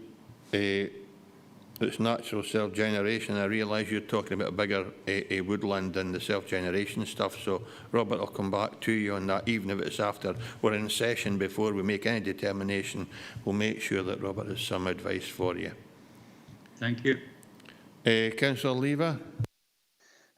Yeah, in what way does this differ from the previous application 18/1051/full, which seems to be very similar, and the grounds for rejecting that is the same as proposed now? I take it, Jeff, that's an observation, or is that a question for the case officer? It's a question. Robert, can you help Jeff with that, whether it's a similar application or no?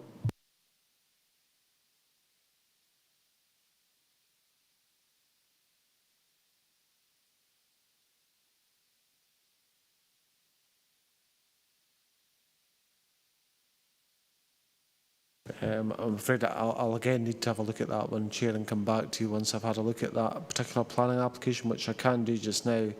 It shouldn't take me long to check it and then come back to you. Okay, and that's in 1.7 on page 68, where it's citing of 13 caravans refused on 9th November for the following reason. That's the question Jeff has for you. Okay, so we've got these two questions, Robert. I'll come back to you as we response on when we go into session. If there are no other questions, Tracy will read the two representations, so it'll be the objector first, followed by the applicant's statement.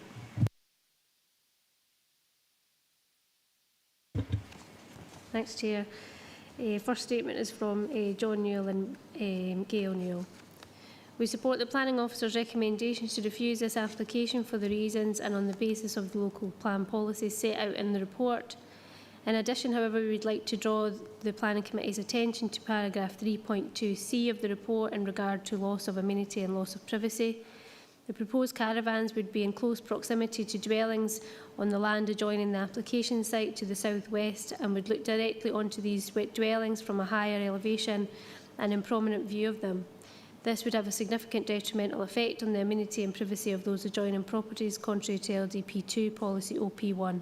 And we respectfully submit that in this additional reason for the refusal to the application.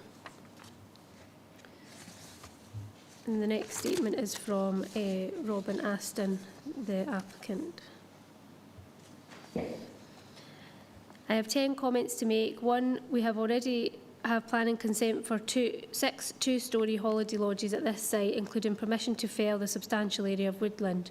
2, on the already consented land, I want to swap the 6 lodges for 13 caravan pitches. 3, to achieve this additional 8% of woodland would need to be felled on top of what I already have consent for. This 8% would only be taken from the young trees at the core of the site.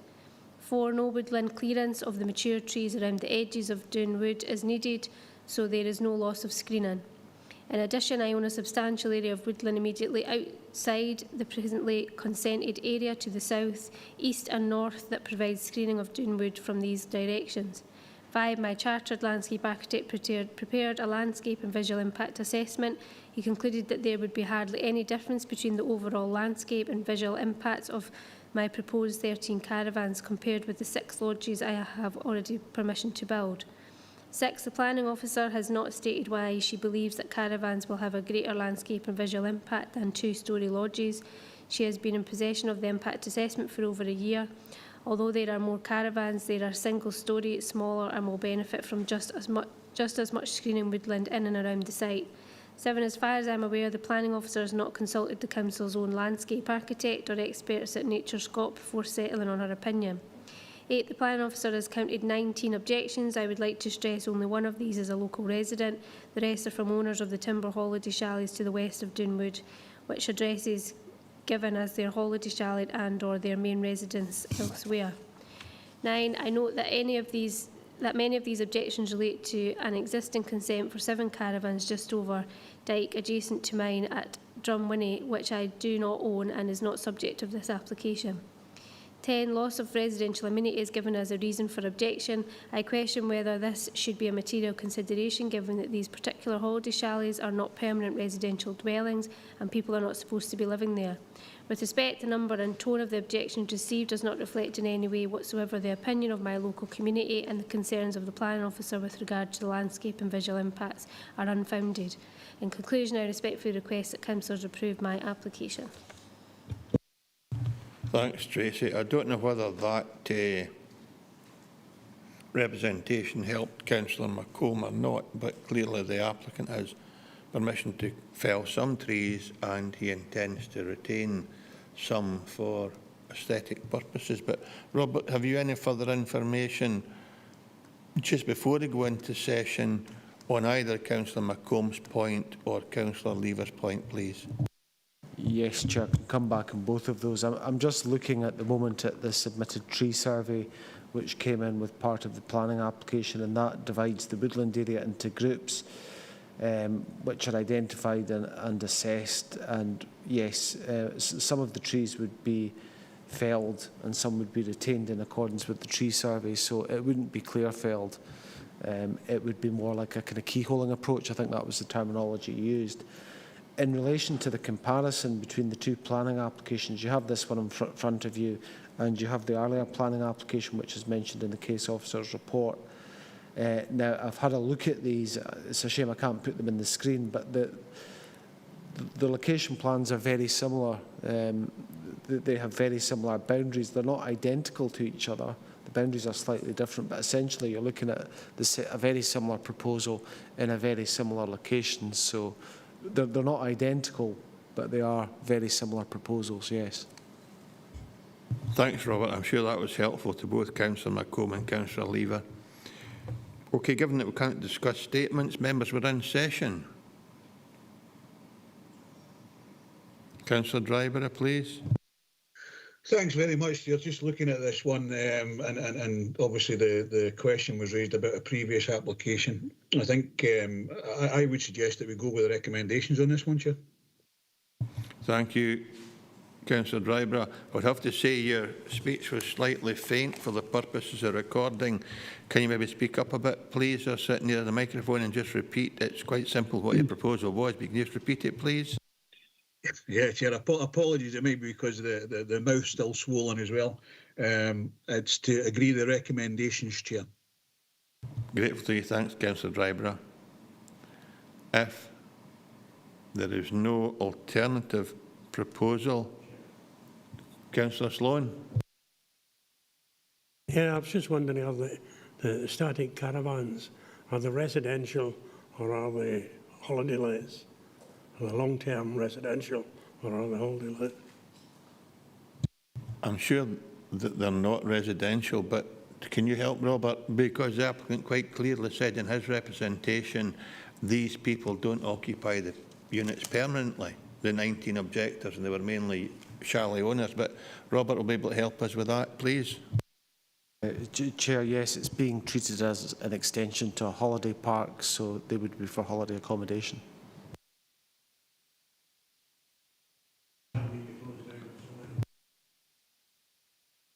Well, they could come every month if they wanted. There is a condition that I think 11 months in a year they can occupy them. There's some policy somewhere about permanent resident as opposed to holiday or whatever. Robert will help us with that there, Tommy.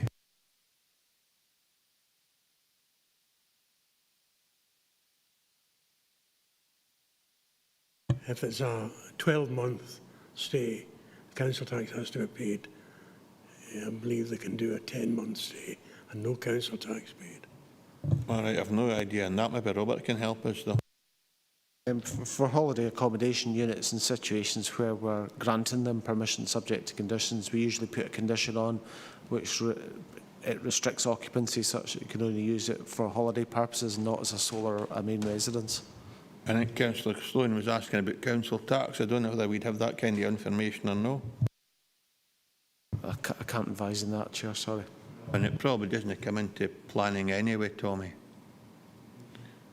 So we've got a proposal.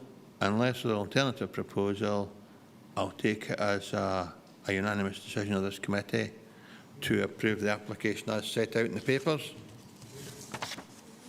Sorry, we will agree the officer's recommendation to refuse this application as set out in the papers. My apologies for that.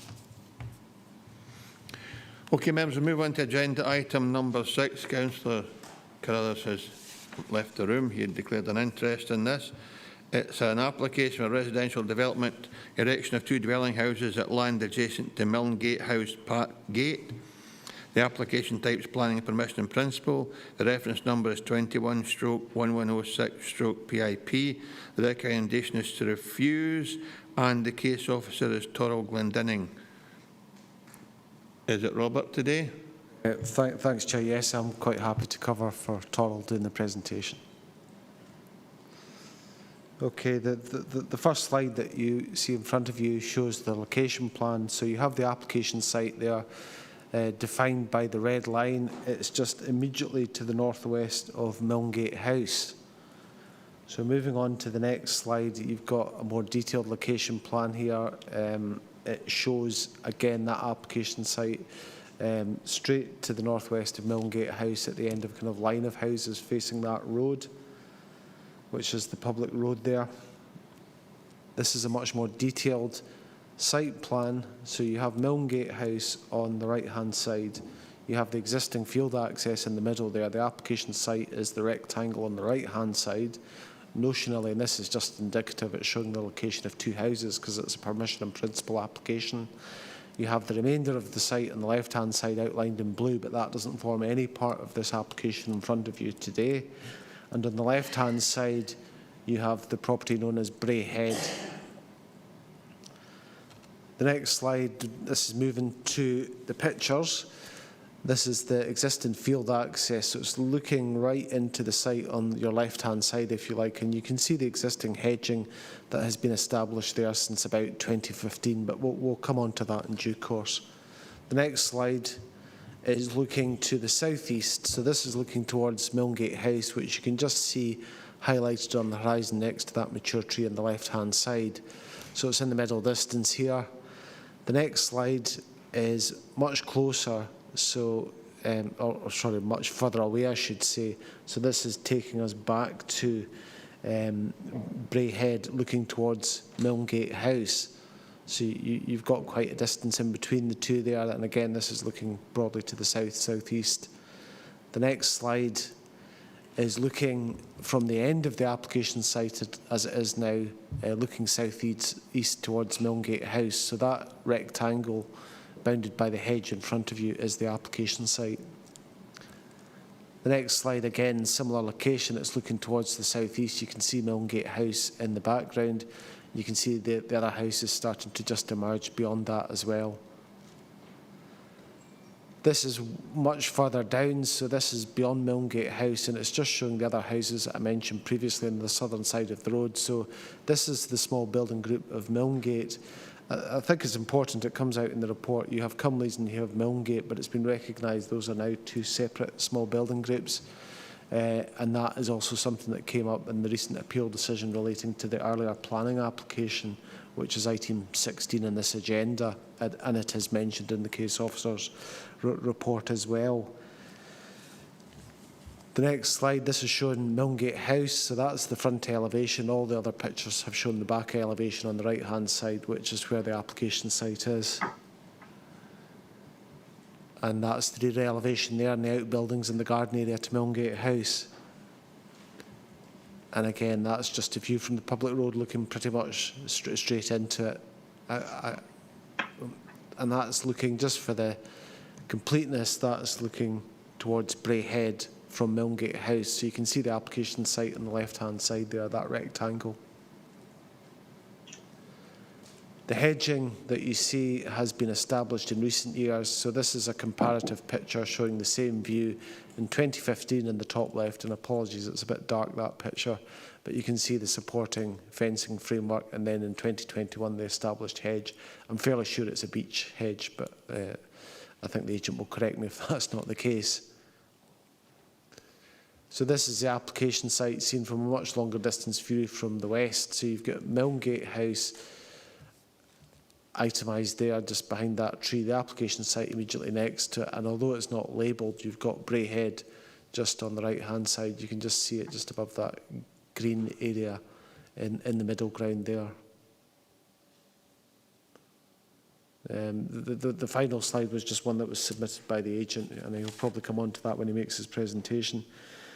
The key concerns are at 4.6 and 4.7 of the case officer's report.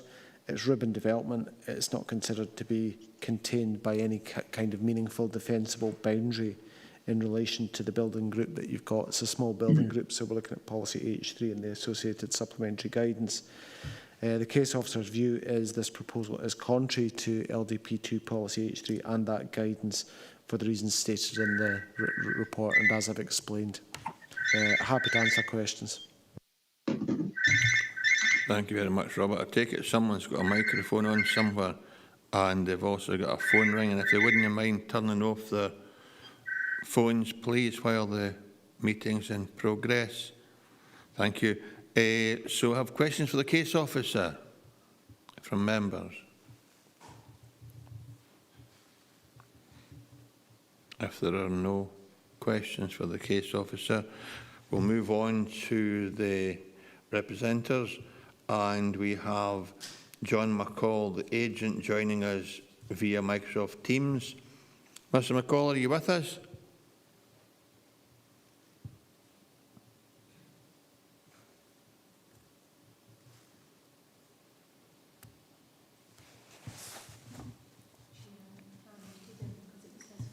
Can you hear me? All right. Yes, indeed. Aye, we can, Mr. McCall. As usual, I'm sure you know the format well. You will have 3 minutes to, I see you now, thank you. You have 3 minutes to make your presentation. I'll remind you with 30 seconds to go to draw your presentation to a conclusion. And if you'd be kind enough to wait in case members have questions for you at the end of your presentation, I'd be grateful. And just whenever you're ready, sir, thank you. Thank you very much. I think that the main issue here is whether the hedge is established and forms a defensible stop on the north boundary of the site. And if you look at paragraph point 7 of the supplementary guidance, it states that proposals which are naturally contained by established boundaries, such as a hedge, will be considered favourably. And I think that our proposal meets this requirement. There will be no pavements or street lighting formed, and therefore this complies with the supplementary guidance. If you consider that this proposal would extend an existing ribbon of development, then paragraph 2.10 of the supplementary guidance supports this, as it says, where there is an existing topographical stop, such as an established hedge or path. And therefore, in my opinion, the proposal before you meets this criteria, as the boundaries consist of established hedges and a field access, which are clear in the photograph provided. There's no planning, there is in planning terms no definition of an established hedge, and this was confirmed by the planning officer who responded to me in writing, and therefore I consider it unreasonable to refuse the application on the basis that the hedges are not established. The hedging around the site was planted some years ago, about 6-7 years ago, and they are now well established and are more dense than the hedge fronting the public roads. And this again can be seen on the photographs. The reporter, in his decision relating to another larger inquiry on the same site, he stated that the expansion of Millingate would be limited to 2 houses, and the current application does not breach this number. I believe that the application should be supported on the basis of the information that we provided in the supporting statement, and that it complies with policy H3 housing in the countryside and the supplementary guidance. And it might also be considered to be supported by the council new policy 3Rs, which is review, restart and recovery. That completes my report, and if there are any questions, I would be happy to answer them. Thank you. Thank you very much, Mr McCall. Grateful to you, sir, for being brief again. And questions for the agent, if members have any.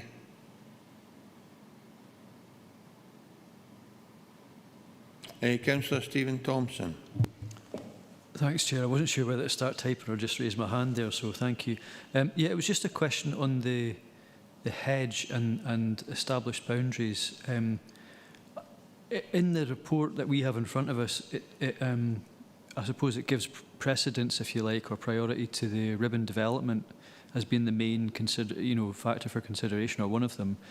And the established boundary seems to be one that in your presentation you've placed quite a lot of importance on, and obviously we've seen slides today that show maybe when that established boundary was maybe started, if you like, a few years ago. So I'm just sort of wondering, is it seen as central to the application that there's an established boundary rather than any consideration for ribbon development? I'm just wondering if you could maybe touch on that a wee bit. Yes, well, I accept that there is ribbon development at the moment in Millingate, and the extension of 2 houses would extend that ribbon development. But having said that, I mean, the reporter has stated that there is capacity for 2 houses in Millingate, and his reason for refusal also seemed to be reliant on the hedge at the north boundary. But in my opinion, I mean, that is an established hedge, and especially when there is no planning policy regarding what an established hedge is. And if you look at the photograph, you'll see that the hedge that has been planted and has been there for 6 or 7 years is more dense and of the same height as the existing long established hedges along the roadside. So I'm placing a lot of weight on the fact that there is a defensible boundary of type acceptable to, which should be acceptable within the policy on the basis that it is a defensible boundary. I mean, hedges have to be planted at some point, and they do take time to establish, but there is no time limit on what that establishment is, because hedges of a different type take longer to establish than others. And I think ours at this stage is a dense established hedge which should form a defensible boundary. And I think that is a reasonable assumption in this case. Thank you. Thanks, Stephen. If there are no other questions for the agent, Councillor Dryburgh. So thanks very much, Chair. But specifically on that point then, it would appear then 6 years ago that a hedge was put in place just so a planning application could come forward, if that's what you're saying, Mr McCall.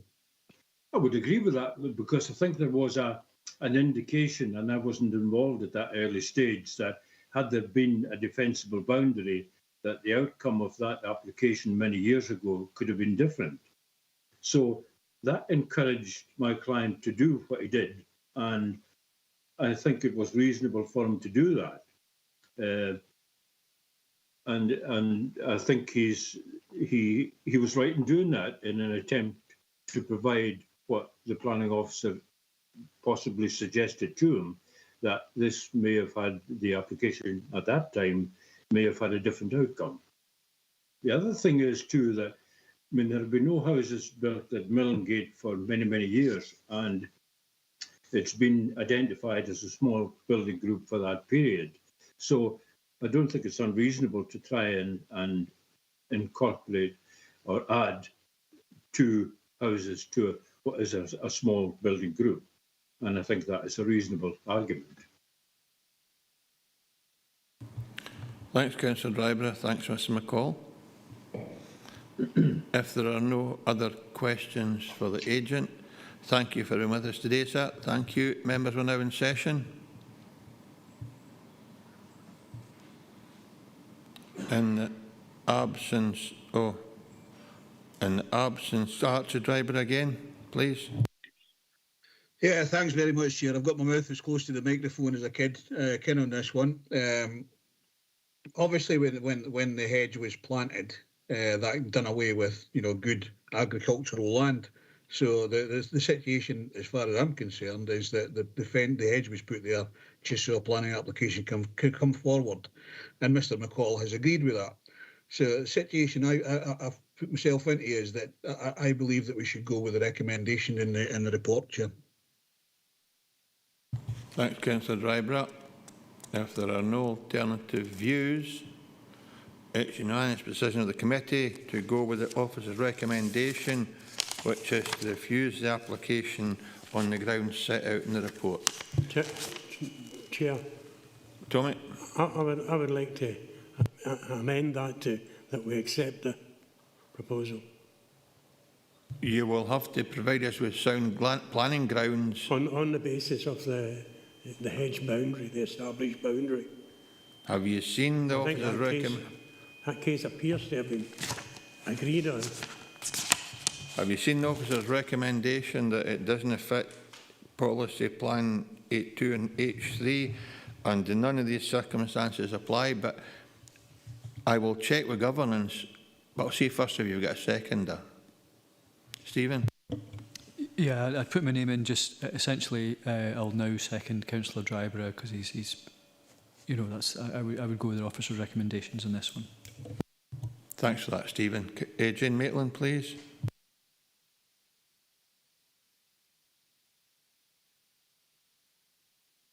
Thank you. Thank you very much, Chairman. I was going to agree with Councillor Dryburgh, and in particular, the very last sentence of the reason for refusal on our pages 89, which is that the proposal would not be well related to the small building group at Milngate and would create a form of ribbon development. And that actually, I think, is the critical issue here.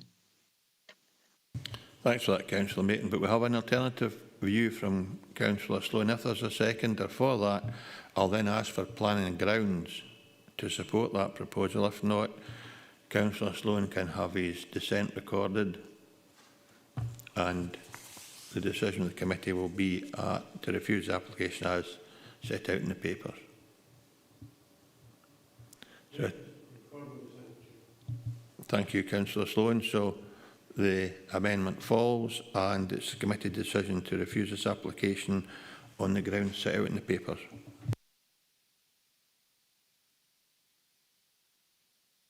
Members, we move on to agenda item number 7, change of use from public house.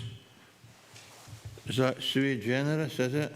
Is that how you pronounce that in brackets? To form dwelling house class 9 at 5 Bridge Street, Bridekirk, DG 12 5LR. The application type is full application. The reference number is 21/1188/full. The recommendation is to refuse, and the case officer is Carla Livingston. Carla, are you with us? Yes, Chair. Just take us through your presentation when you're ready, Carla, please. Thank you, Chair. If we can go on to the next slide, thank you. The first slide shows the position of 5 Bridge Street on the eastern side of Bridge Street, adjacent to the River Annan. Next slide, please. The block plan gives a closer view of the position of the building on the corner of Bridge Street and River Street. Next slide, please. Thank you. This is 5 Bridge Street, which until recently was run as the Brig Inn Public House. Next slide, please. Looking eastwards from the entrance of the building towards Bridekirk Bridge.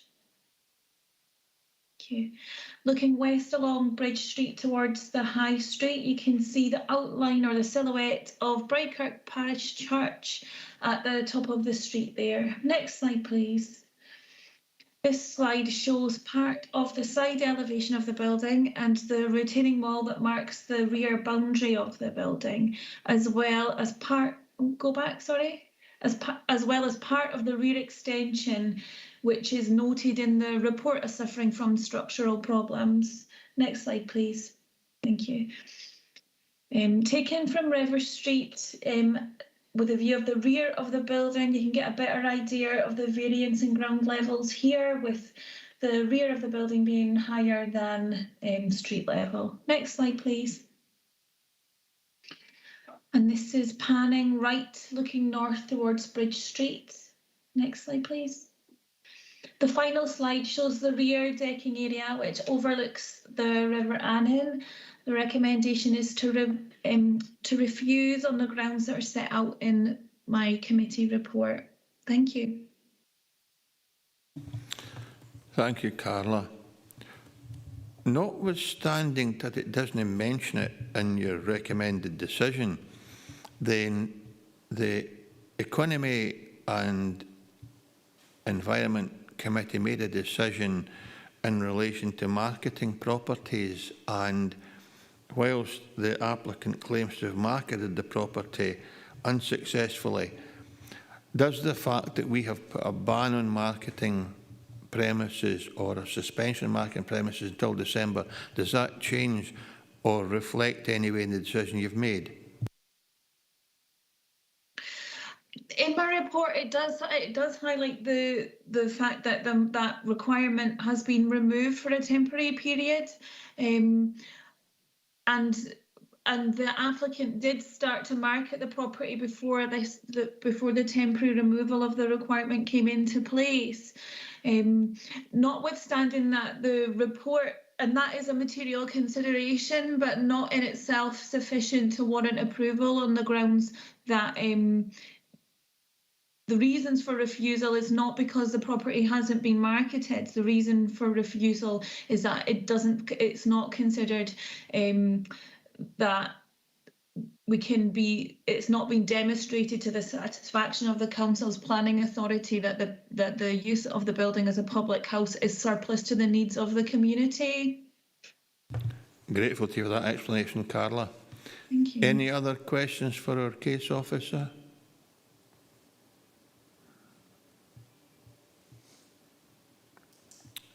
In that case, we'll go to representations.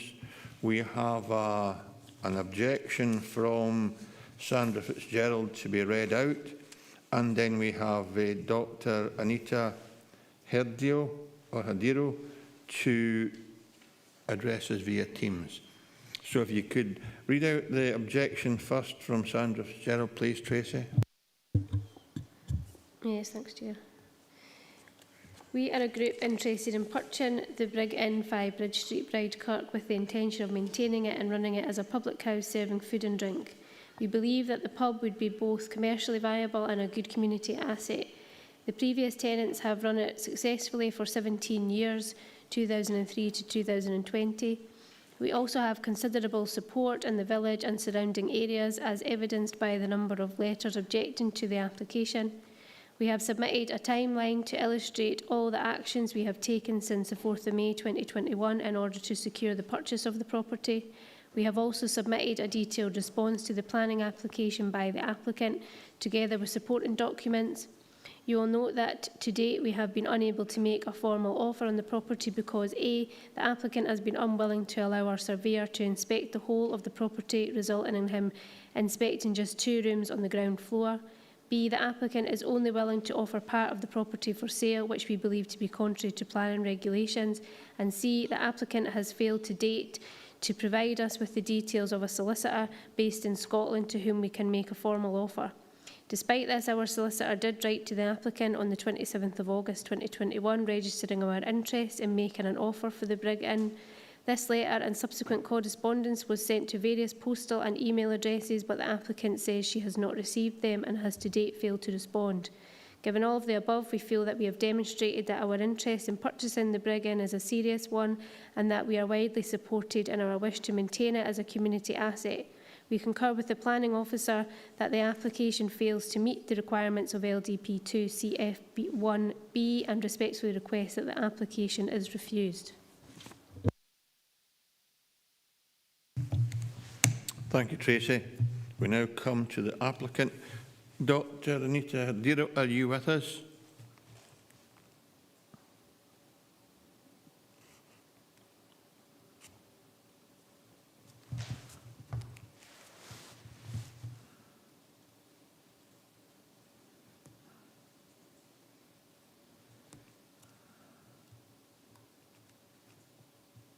Good afternoon, Dr. Herdero.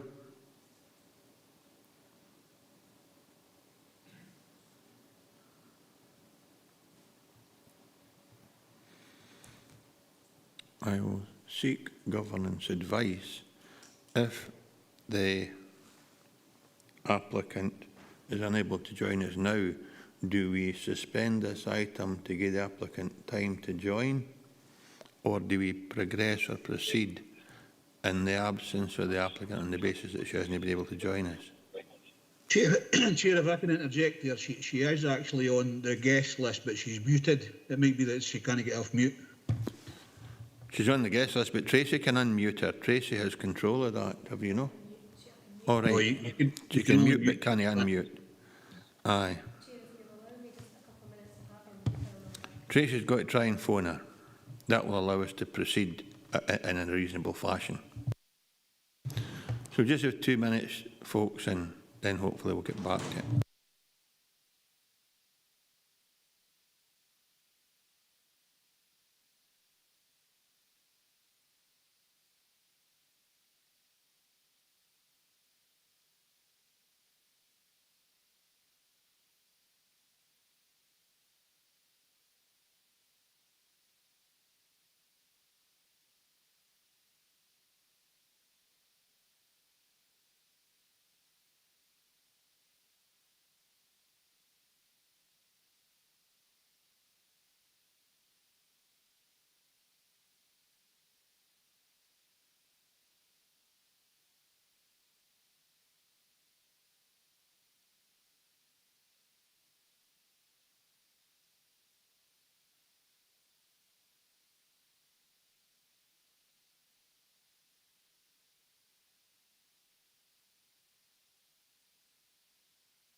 I've suggested if Dr.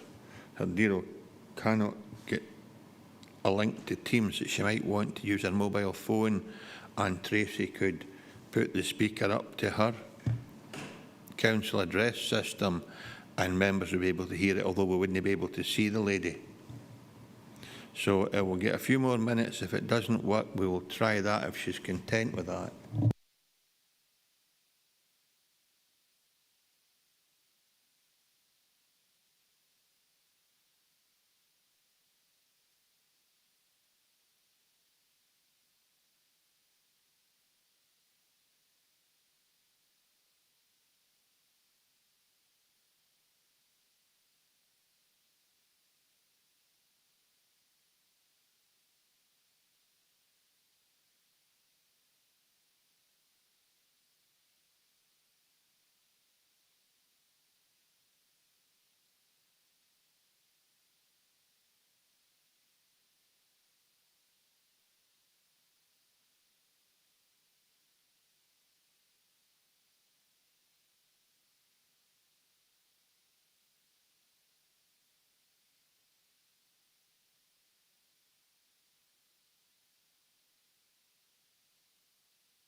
Good afternoon, Dr. Tira. How are you?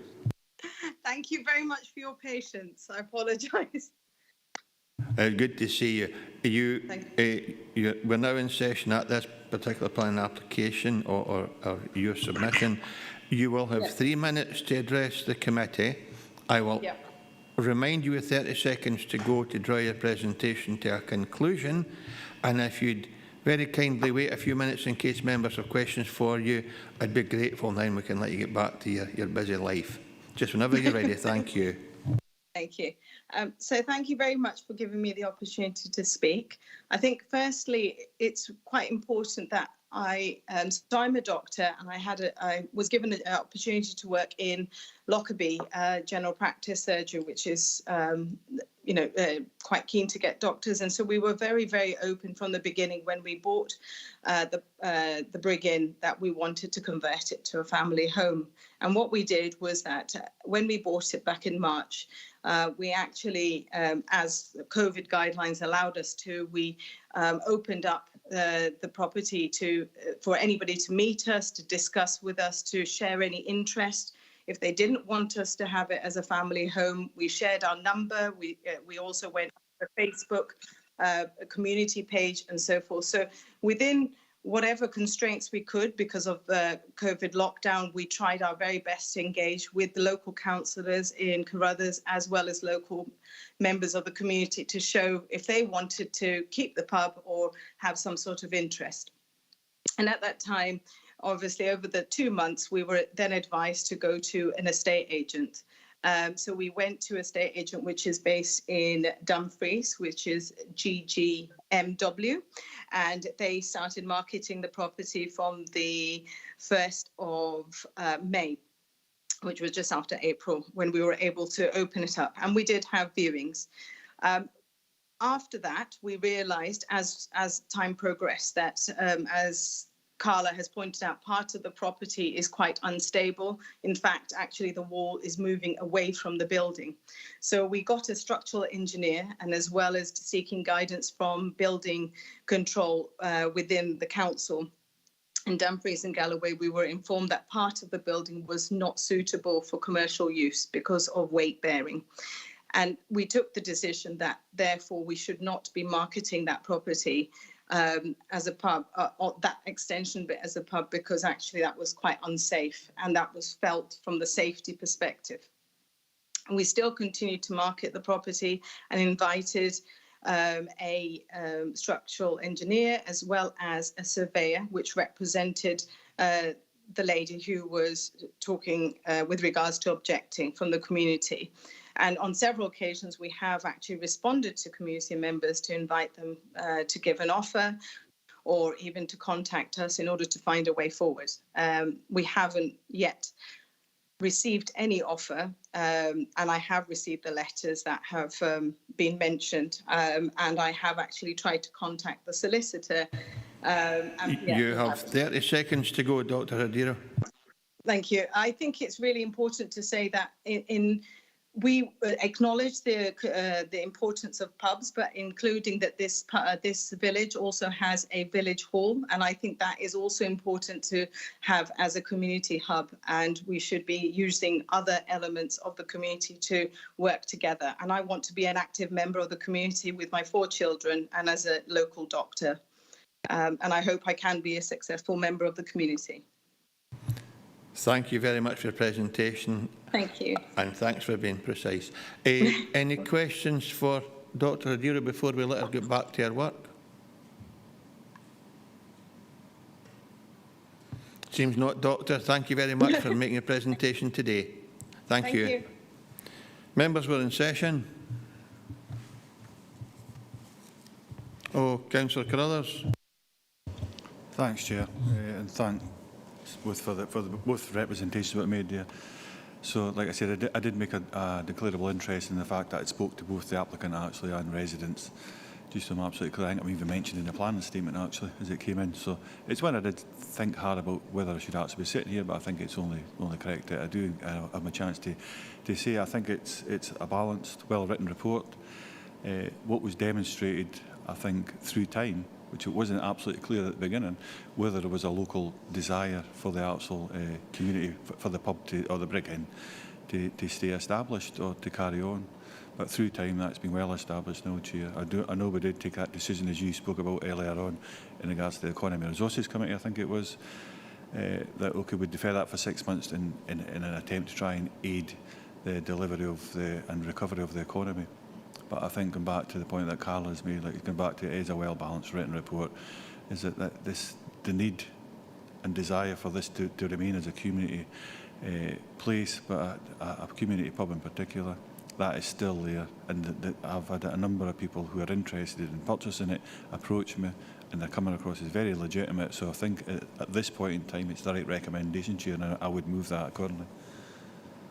Thanks very much, Councillor Carruthers. So Councillor Carruthers has moved that we go with the officer's recommendation and refuse this application on the grounds set out in the officer's report. If I don't have any alternative views, Councillor McKee. It's not really an alternative view, but it's difficult if the community is so keen to have it. Why are there no in discussions with a lady that was on there? And how they can get around about the problems and address these issues and take it off our hands. Why do they not make a proper bid? It's no helping the situation for us or anybody else. Well, one of the local members, recommendations, right enough. One of the local members indicated that there was interest. The objector that you heard has said that they wish to buy it. Is that right, Tracy? They wish to buy the premises, so they've placed in print that they want to buy it, and it's not for us to tell who to negotiate with. At this moment in time, the case officer has said it's not been suitably demonstrated that there is no need, and on that basis, her report's quite comprehensive, and one of the local members has supported that. So, if it's not for us to buy and sell them, Councillor McKee. We just go with officer's recommendation, or we reject it on sound planning grounds. And so far, a proposal to go with the recommendation. I don't have alternative view. I'll agree with that, Chair. Thanks very much, Councillor McKee. In that case, it's a unanimous decision of the committee to go with the officer's recommendation. Members, it's gone on in time, but we've only one more registered speaker or item where speakers have registered to address the committee. So I propose to deal with agenda item 8 and then have a 30-minute recess. So moving on to agenda item 8. There's an application for the erection of bridge, erection of enclosure over existing horse walker and groundworks to form carpet gallop, partially retrospective at Cherrybank Stables, Waterbeck, Lockerbie. The application of planning permission application, reference number 21/0628/full. The recommendation is to approve subject to conditions. And once again, our case officer is Carla Livingston. Carla, hi again. Would you take us through your presentation, please? Thank you, Chair. Before I begin my presentation, I have a correction to make. The recommended condition is that the proposal should accord with the flood mitigation measures within the flood risk assessment that was submitted by the applicant. The recommendation currently states it was submitted on the 8th of September. Can that be please amended to the 21st of September? I requested an amended flood risk mitigation report to provide an amended flood risk assessment to include more detailed or specific flood risk mitigation measures, which were submitted and included in the later flood risk assessment on the 21st of September. So that's a correction of amendment to submission date from the 8th of September to the 21st of September. Thank you. First slide, please. Thanks, Carla. Councillor McClellan, did you want to speak before Carla started, or do you have questions for our case officer? No, Chair, I really wanted to speak before Carla started. It's just I missed the start of the meeting and regarding declaration of interest. I previously was an employee of LIP Construction that had their office premises at Cherrybank, but that my employment there doesn't relate to anything to do with the stable applications or the applications in front of us today. But I do really needed to make that clear, Chair. Thank you. I'm grateful for that, Henry, and my apologies for not asking you about declarations of interest, because you did appear late. So did Councillor Dryburgh. So if he's any declarations of interest, he can tell us at the commencement of any agenda items that we go to. OK, Carla, on that basis, Councillor McLean will remain, and just proceed when you're ready. I'm sorry to disturb you there. Okay. The first slide shows the position of the application site to the south of Waterbeck. Next slide, please. The block plan gives a closer view of the position of the Gallop Bridge and Horse Walker. The Gallop and Bridge have been completed and the Horse Walker remains partially completed. Next slide, please. The position of the bridge is highlighted in red, adjacent to the location of the former bridge, which is indicated on this plan. Next slide, please. This slide shows details of the bridge, including the handrail. Thank you. The position of the carpet gallop is highlighted in red, which runs along the southern side of the access road to the site. Next slide, please.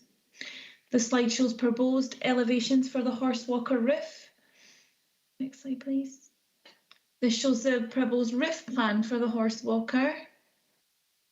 Next slide, please. As you can see, the Horse Walker roof has been partially erected. The Horse Walker itself was granted planning permission previously under a separate application. Next slide, please. Shows a clearer view of the Horse Walker roof. Next slide, please. This slide shows the relationship between the Horse Walker roof and the existing bridge, which also forms part of this application. Next slide, please. This is looking at the Horse Walker roof from the west. You can see the boundary between the application site and neighbouring dwelling Temple Hill, which is marked by a sandstone wall. Next slide, please. Moving on to the bridge, which has been completed, and this is looking west over the bridge towards the access to the site. Next slide, please. And this is a side view of the bridge. The Waterbeck runs along the other side of the red block wall. Next slide, please. And this is looking towards the bridge from the access road. You can see the entrance to the bridge there and the existing gates. Next slide, please. This shows the carpet gallop that has been completed, and as you can see here, it runs along the side of the access road. The final slide shows details of the recommended flood mitigation measures, which were included in the amended flood risk assessment on the 21st of September. As I said at the start of my presentation, the original flood risk mitigation measures weren't so specific and didn't give details of the size and frequency of the openings required. So I've asked for that information, which you can see here. That's the end of my presentation. Thank you. Thanks very much, Carla. Do we have any questions for our case officer?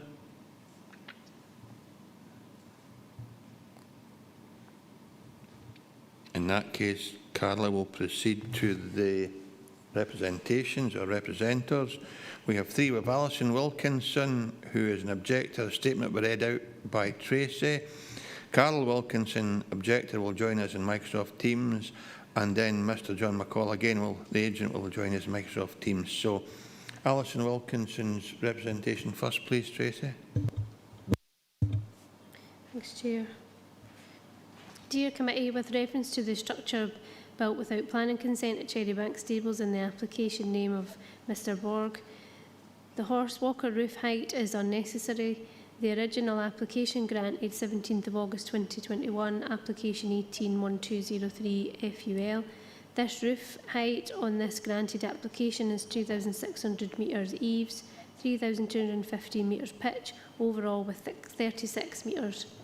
We have 7 huge barns to the east.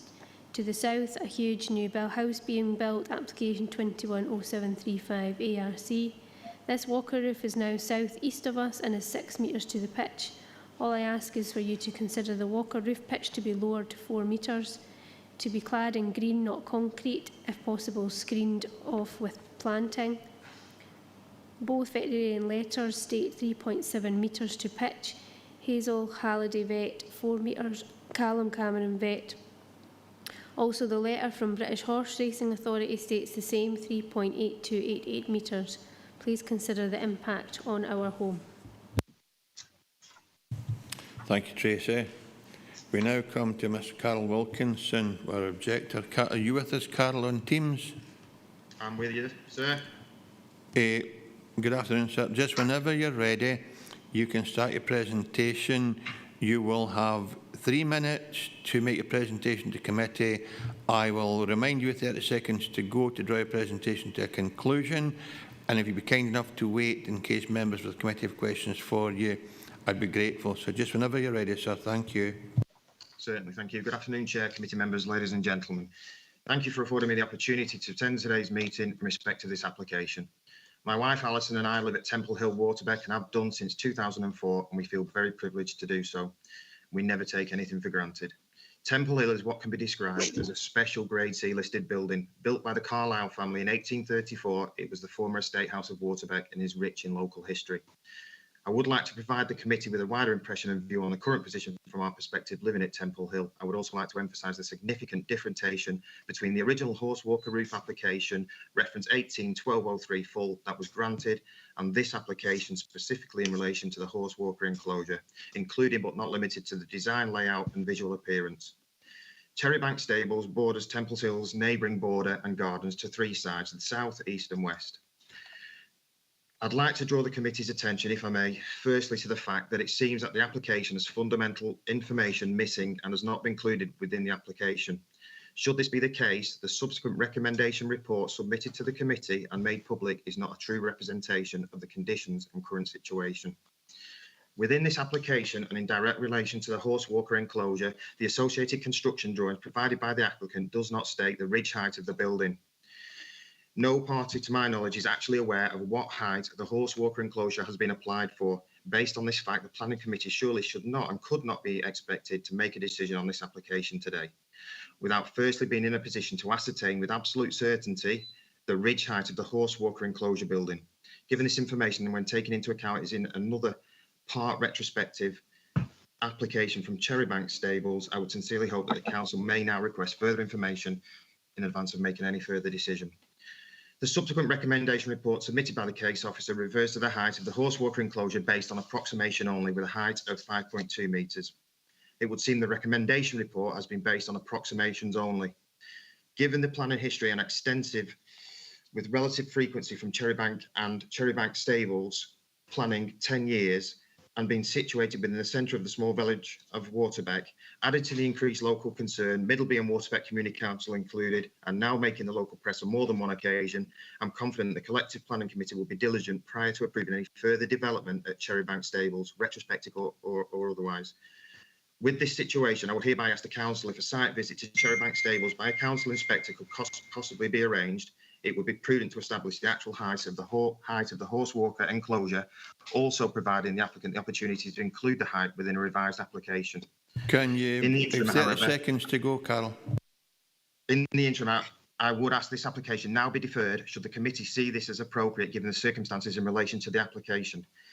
According to the British Horse Walker Association, the height for a horse walker enclosure is 3.82 metres. At 5.2 metres as a minimum, it's 30 to 40% higher than it needs to be.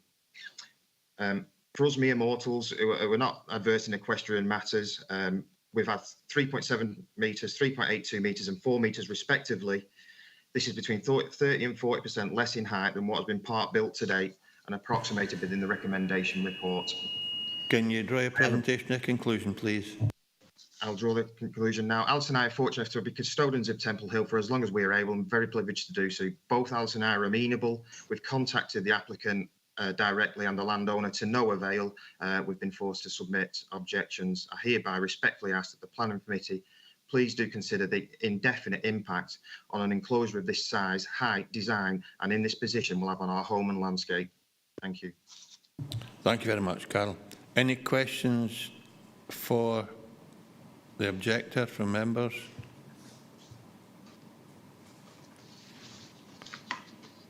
In that case, Carol, thank you very much for your presentation and thank you for being concise. Mr McCall, if you're still with us, please. I'm sure you know the arrangement and know it well. You've got 3 minutes, Mr McCall. I'll ask you with 30 seconds to go to draw your presentation to a conclusion, and then if you kindly wait in case members have questions for you. Just whenever you're ready, sir. Thank you. Thank you. Well, the horse walker was approved along with the sand gallop in 2018, and only the roof of the horse walker now forms part of this application. The roof to the mechanical horse walker was required by the British Horse Association, as is made clear in the report, as was the carpet galler, and it is for this reason that these changes were added to the application along with the replacement bridge. What we did do, there was an application lodged for the bridge, and that was withdrawn, and then we included the gallop and the horse walker roof in the new application, which is under consideration today. The concern over the grey fibre roof is this situation. The grey fibre roof is required as the metal roof is not suitable for a horse walker enclosure, as after the horses come in from their training, they're sweaty, and when they're being hosed down, the condensation from both these lodge on the underside of the roof and then drip back onto the horses again, which is a health issue. And this is why grey fibre cement sheeting is used, as is used on many other yards as well. So that's an important factor as far as the roof material is concerned. The other question about the height of the roof, the building is 4 metres to the eaves, and that has already been approved. The British Horse Association recommend a height of 3.7 to 4 metres, and we've adhered to this, but there could be a slight variation in this because the horses are of varying sizes. But we, in this case, have decided that the overall height of the horse walker will be 5.2 metres, and that's taken into account a reasonable roof pitch.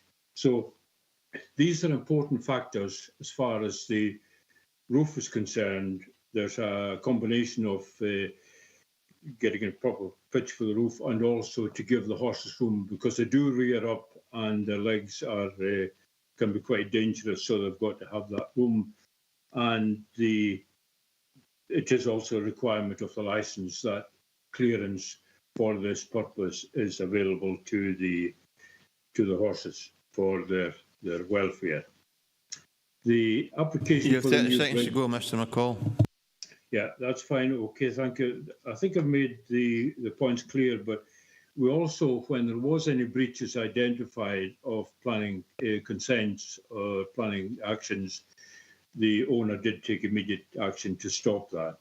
And we've done that consistently, and we now await the approval of this application to allow this yard to continue in its successful form, which is important for the local economy. Thank you very much. Thank you very much, Mr McCall. Questions for the agent from members? Councillor McKee. Just looking at siting and design, there's a complaint that proposed use of grey cement fibre sheeting on the roof would be out of keeping with the area and a green material would be more appropriate. Has that been given consideration by the applicant? Do you know, Mr McCall? Yes, it has, and we've selected the grey fibre sheeting because it is suitable for a horse walker enclosure because of the reasons I stated. If we use box profile aluminium, you do get heavy condensation from the steam and the water, and this can then condense and drip back onto the horses, which is not good for their health. So to answer your question, yes, we have considered it, and we did feel that this was what we must use to comply with the licence requirements. The other thing I would say is that grey fibre roof sheeting is evident on almost 90%, if not all, new farm buildings are being erected, because this is the method used for roofing agricultural buildings nowadays, and you can see them all over Dumfries and Galloway. That is the reason that we're using fibre sheeting. Thanks, Mr McCall. Thanks, Councillor McKee. If there are no other questions for the agent, thank you, Mr McCall. We're now in session, and I've got Jane Maitland, please.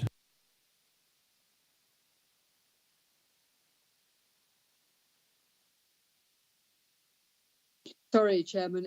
It was actually a question to the agent, if I might. I'm afraid everything's on slow, go slow here. The agent's still here, so that's fine. It's for Mr McCall. Thank you very much. Have I understood it to be the case that that you're planning to put walls on this horse walker? Because, I mean, you know, if an animal's sweaty and all the rest of it, you wouldn't normally actually, I think, probably stick it into an enclosed space. So I just want to be absolutely certain that you're going to wall this in. That's the first question. And the second question is that, did I understand you to say that you have decided that the height will be 5.2? But that seems to have been without the benefit of a planning permission, that you've decided it should be 5 metres and 2.2. Would that be correct? It says 5.2 in the committee report, Councillor Maitland, whether that's different or no, but the report does state 5.2 metres as the applicant or the agent has stated, but I'll let him answer for you.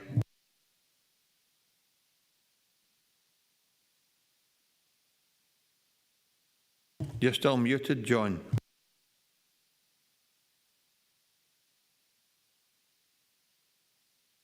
Mr McCall, you need to remove them. Oh, that's you now. Yeah, good. That's me now. Yeah, I'll answer both points there. As far as the height is concerned, the 4 metres to the eaves was approved at a previous application, at a previous meeting, and the 5.2 ridge height was determined by the height required by the British Horse Association to give clearance for the horse when they're moving their legs.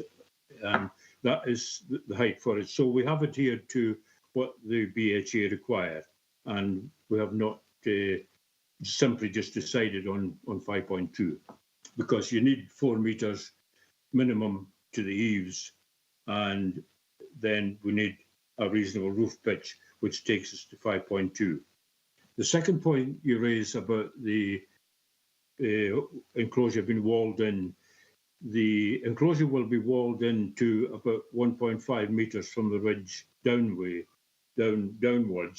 to give ventilation between the ground and that height, because it is important to have ventilation into the horse walker as well. And the roof itself is essential because the horses spend some time in the walker, and for them to be exposed to inclement weather, they would get soaked, and that wouldn't be good for their welfare either. So we're confident that we have conformed with the requirements of the PHA, and it's on this basis that the application was submitted. Thanks for that, Jane. I have 3 more questions for you, Mr McCall. I have Councillor Dryborough, Councillor McClelland and Councillor Tate. So, Councillor Dryborough, please.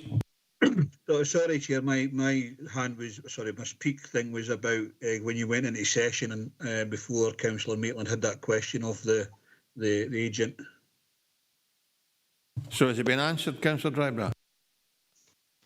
No, this is why I speak when we go into session, Chair. Oh, my apologies. Okay, yeah, okay. I'll come back to you then when we're in session. Okay, that's no bother.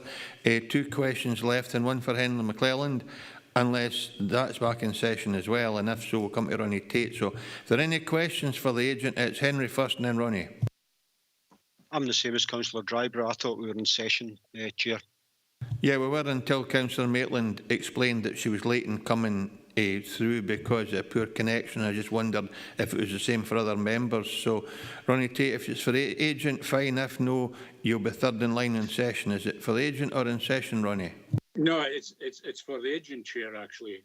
I'm at a loss here, actually, why we have to put an independent shed basically over a horse walker. You know, the horse walkers that I've ever dealt with, you know, they've got roofs on them individually, actually. You know, they're circular for a start off, and they've got roofs over the horses where it walks. And in the centre of the horse walker, there's a void. It's open to the elements. I just don't understand why they're having to put a shed over a horse walker. You maybe could answer that, please. Yes. Mr. McCall? Yeah. Can I first of all say that it's not a shed, it's a roof over the horse walker, which is required to keep the horses dry while they are in that walker for some considerable time. Because if the roof is not there, they're open to bad weather of all kind, and it's not good for them, and that is the reason for it. Can I come back in that, Chair? Because every horse walker I've ever dealt with, I've got roofs on them. The roof is over the horse that walks around the horse walker. I don't understand. There's always a roof over the horses in a horse walker. Well, you'll find now, actually, that some of the horse walkers do have roofs on them. And this is something that's being introduced because, from experience, the horses' faults have been diagnosed in horses because of the damp conditions that they remain in for so long. And that is the reason that the roof is being applied. It's simply for the welfare of the horses and for no other reason. And the British Horse Association support that proposal as well. Thanks, Ronnie. Oh, sorry, you want to come back in again? That's okay, Chair. Thanks very much. Thanks very much, Ronnie. And I've got Councillor Cullis, but before that, Councillor Maitland makes reference to paragraph 1.5 in the report, and she's written that in the chat function. But if you go to paragraph 4.7 in page 114, Councillor Maitland, it says quite clearly, the proposed final height is approximately 5.2 metres and 4 metres to eaves, is supported by letters from local vets and the British Horse Association. So I'll maybe ask Carla at the end of this debate, before we go into session for a second time, to clarify that particular matter. So you want in session, Councillor Carruthers, or for Mr McCall, okay? Thank you very much, Chair. Just because the points that have been raised, so my understanding from reading the report and what the applicant's agent has said is that there's actually a portal frame with purlins, timber purlins by the looks of it, that has a permission already, it's extant. So this application is just to consider the roof, and what through, going back to the professional organisations that have been referenced, they're saying that, okay, after they've been walked, they go into this and it keeps them warm, it's good for their health, safe, dry, so on and so forth. But we're only looking at the roof, is my understanding here, Chair. Just clarity in regards to that, I maybe come back to in session if required, but that's to the agent if that's correct. Yeah, and probably Carl will be able to sort that as well, unless Mr McCall has an observation for you. Well, yes, I mean, that's quite correct, because the actual walker itself was approved in a previous application in 2018. The roof is now being added as a requirement by the British Horse Association, and it is for that reason that the operator is complying with their requirements. I mean, we've got to remember here that this is a very specialist operation where these are very, very expensive animals, and they're costly to acquire and to train. And it's important that the owner complies strictly with all the licence requirements, and this is a requirement that has been recommended and been carried out, or to be carried out. Thanks, Mr McCall. I've now got Councillor Lever. For Mr McCall, that's fine. If no, you're in line and when we go into session.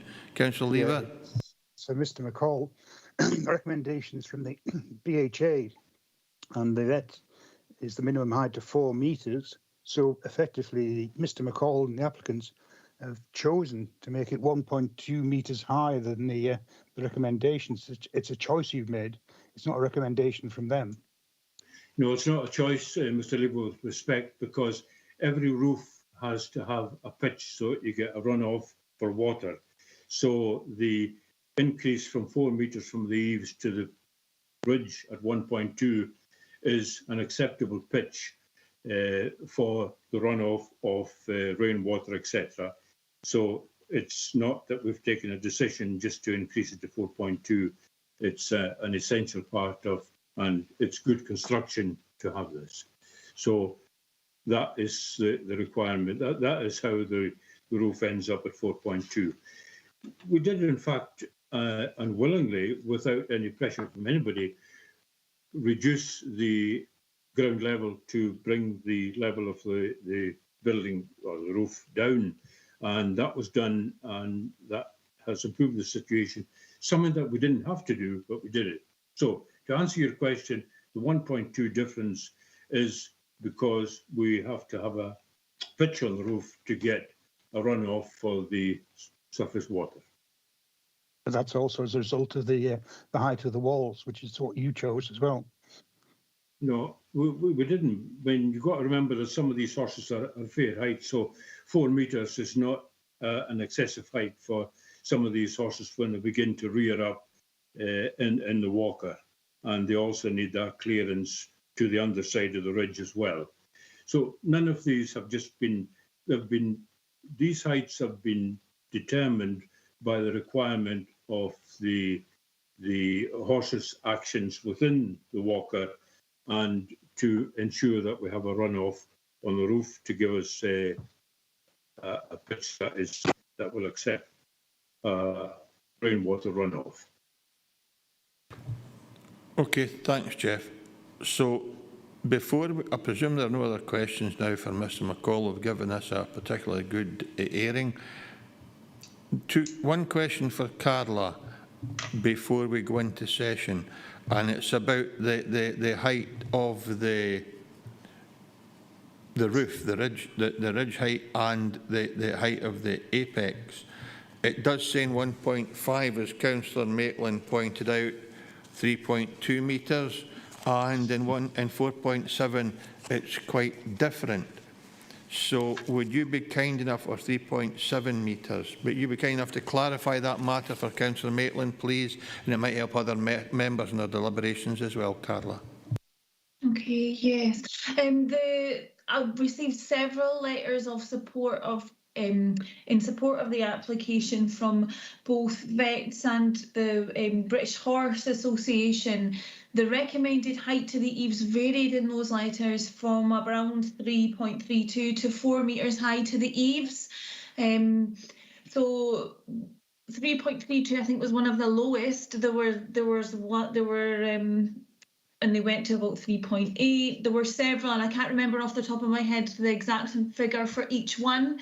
But that's why further into my report it says there has been letters to support that. So I just take the professional opinion of the veterinary surgeons that submitted letters of support in relation to the height of the horse walker.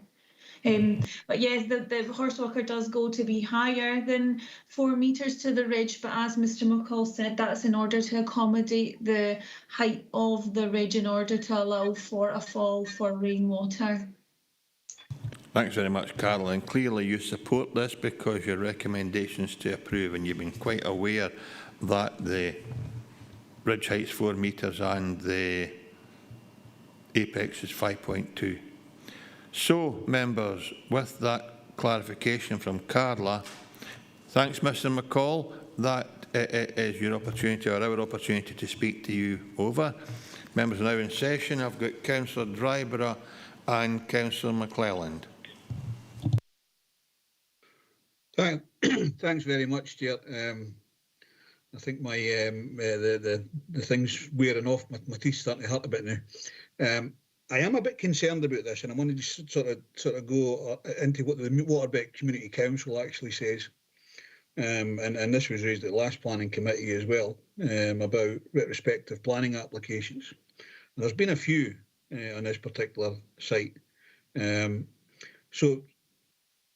the Middleby and Waterbeck Community Council are concerned that this development may or have been consented retrospectively. This contravenes local planning regulations. And one of the objectors suggested a site visit.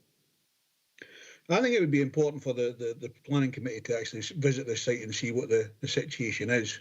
So I am proposing that we have a site visit, Chair. And the grounds for the site visit, is it just simply to assess the horse walker, or is it the collective application, the bridge and the carpet track? It's to assess the whole planning application that's in front of us, Chair. Okay. Do you have a seconder for that proposal?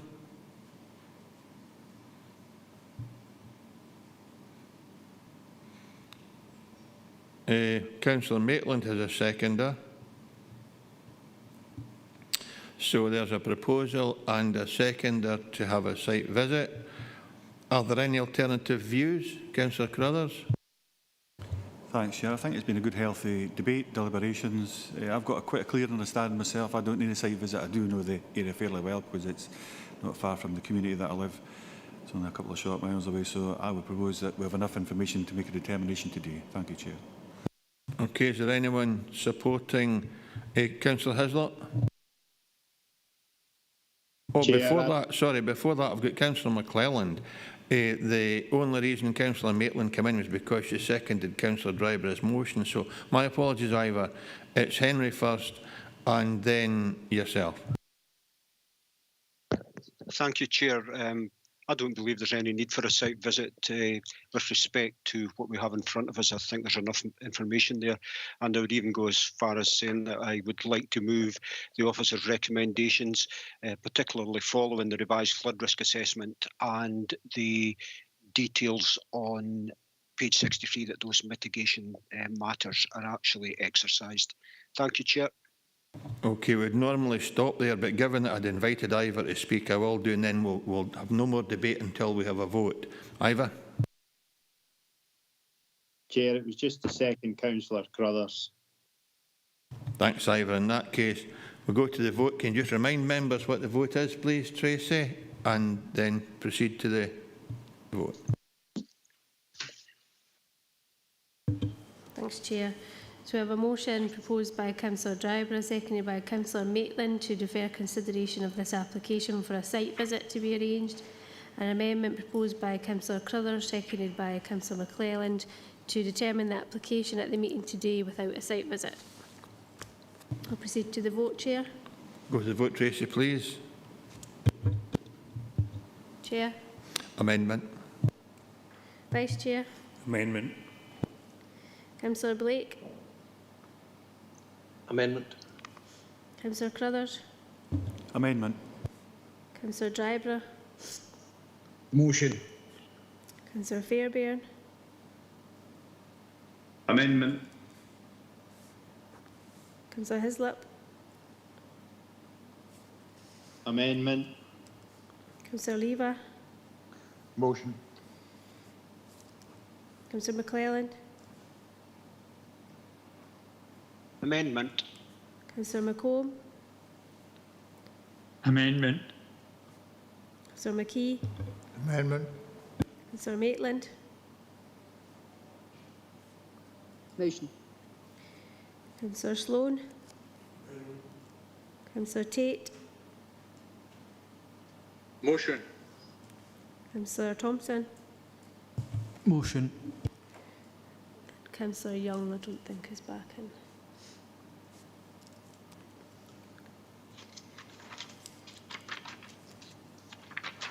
And the amendment carries 10 votes to 5, so the application will be determined today. Okay, members, we're back in session, and I think Councillor McClelland already made a motion as part of the preamble to his opinion. So I don't know whether Councillor McClelland wants to rehearse that or whether other members have a view.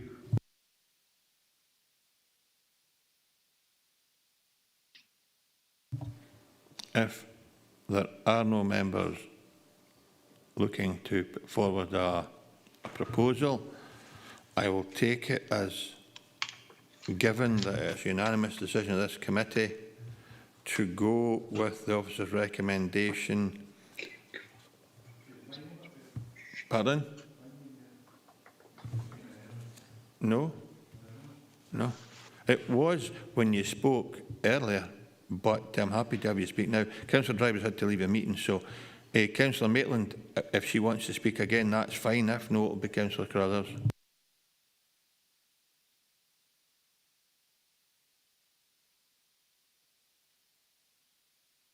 Sorry, when I go slow today. Chairman, I feel really quite uncomfortable about this proposal as it stands at the moment. It hasn't been demonstrated to me that there is a need for the particular height of that retrospective application to put a roof on at that particular height. I would have liked to have gone to a site visit to look at the sort of diameter of the horse walker, the positioning of it within the place there, and I think it's a bit unfortunate that we are being bounced into this. My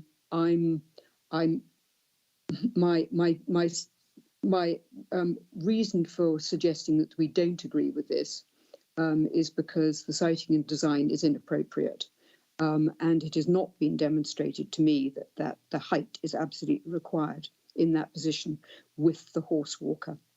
So I'm not absolutely certain which policies that I would frame that in underneath, but it's not totally clear to me that it is absolutely required, that height in that position.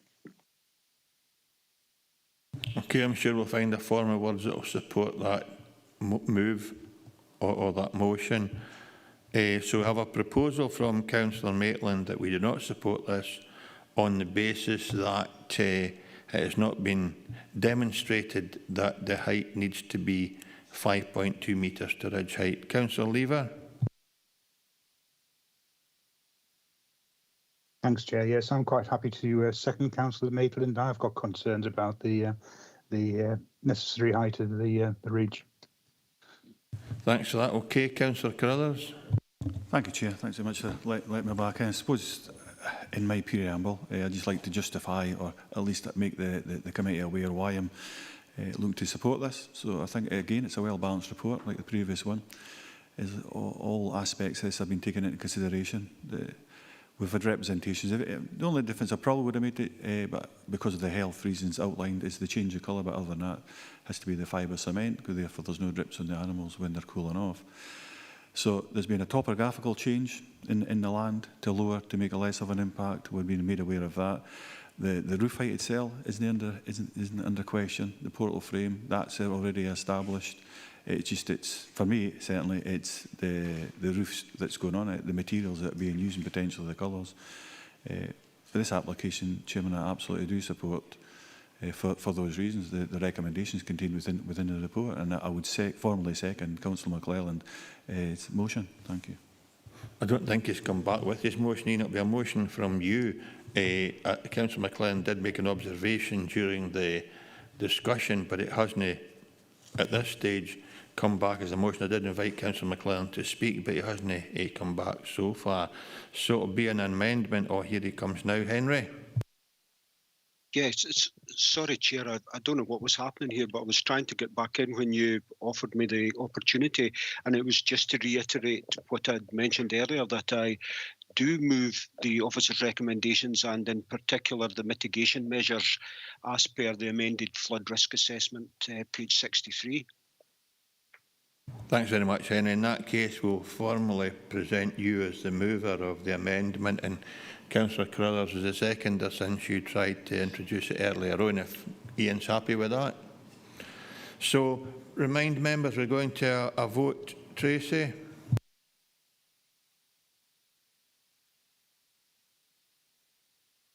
Robert? Chair, if it's helpful just listening to the debate in terms of a refusal, it sounds like there's a concern relative to LDP2 policy OP2, which is entitled Design, Quality and Placemaking, and it does have associated supplementary guidance with that. What I'm hearing from Councillor Maitland I think is most relevant to this policy.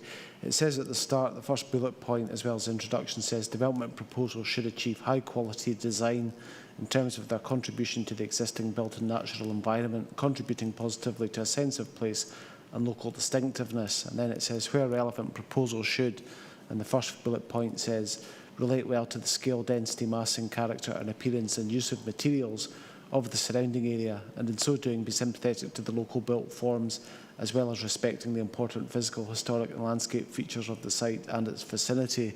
So it sounds to me like Councillor Maitland's concerns rest in respect of that particular policy. With regard to the need for the dimensions for a particular proposal, it's not part of the policy that you have to justify how big something is. It obviously falls to be considered on its merits, and if it's considered unacceptable on the basis of its size or height, then I think policy OP2 would probably catch that, if that's helpful. That's extremely helpful. If Councillor Maitland and Lever are content with that.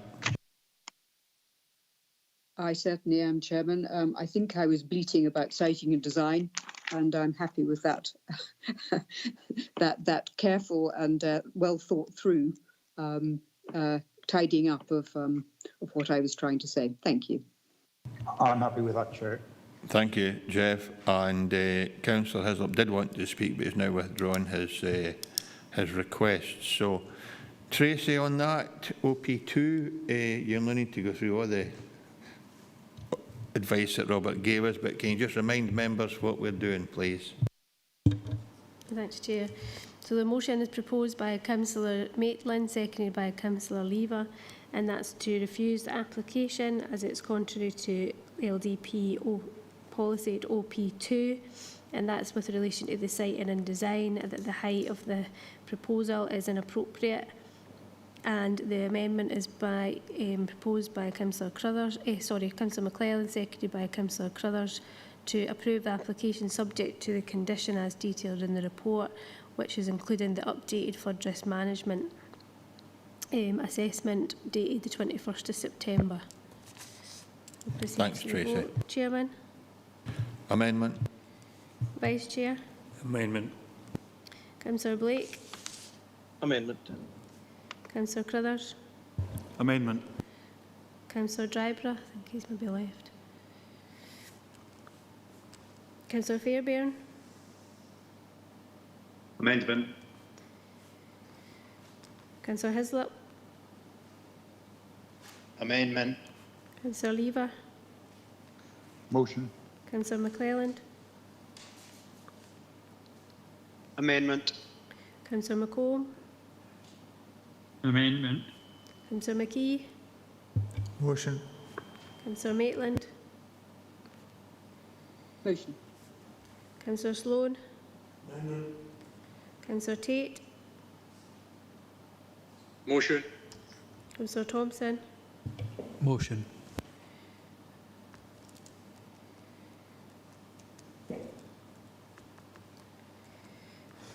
And the amendment carries 9 votes to 5, so the application has been approved. Thank you, Tracy. Members, it's 13:33 on this computer clock, so we'll meet again at 1400 hours. We'll have a recess. That'll leave time to the building to be ventilated and give folk a nice comfort break. See you at 2 o'clock. Thank you.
Committee meeting. It's gone 2 o'clock. I presume we'll quote it again, Tracy. Thank you. Move on to agenda item number 9. An application for the erection of a garden store with attached canopy at 18 Bellevue Street, Dumfries, DG13EJ.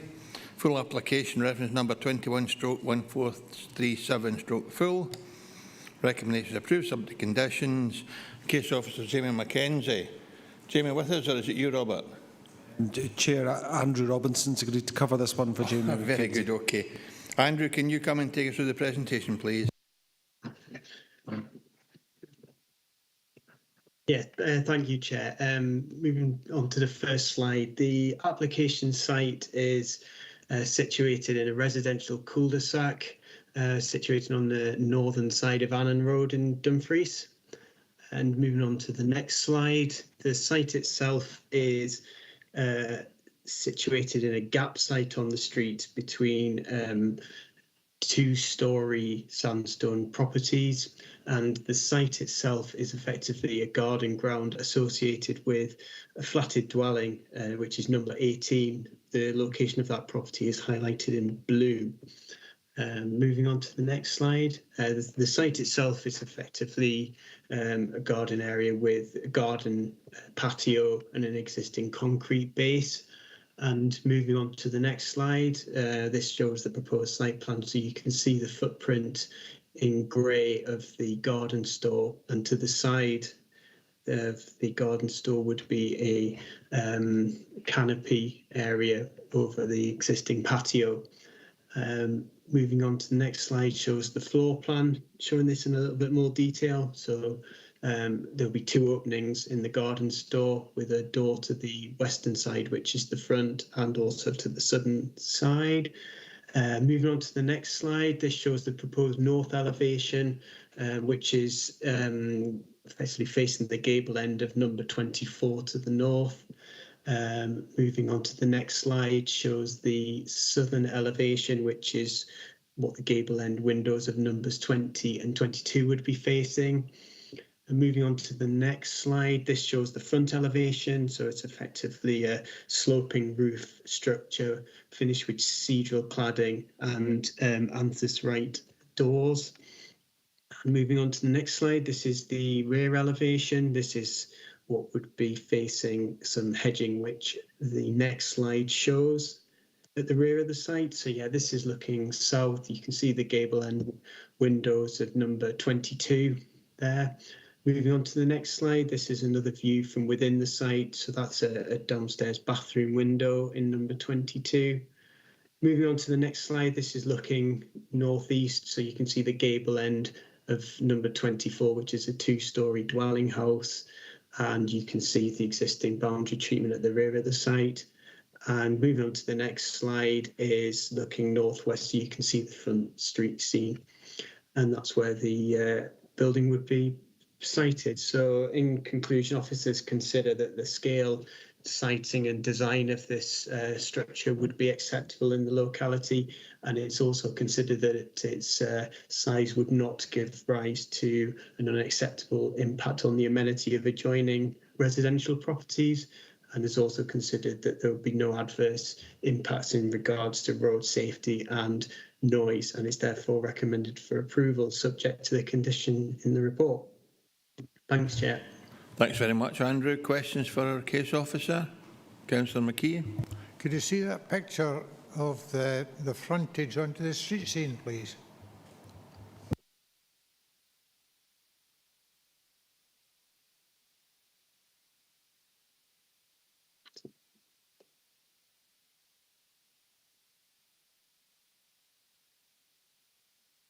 Okay, thank you. Okay.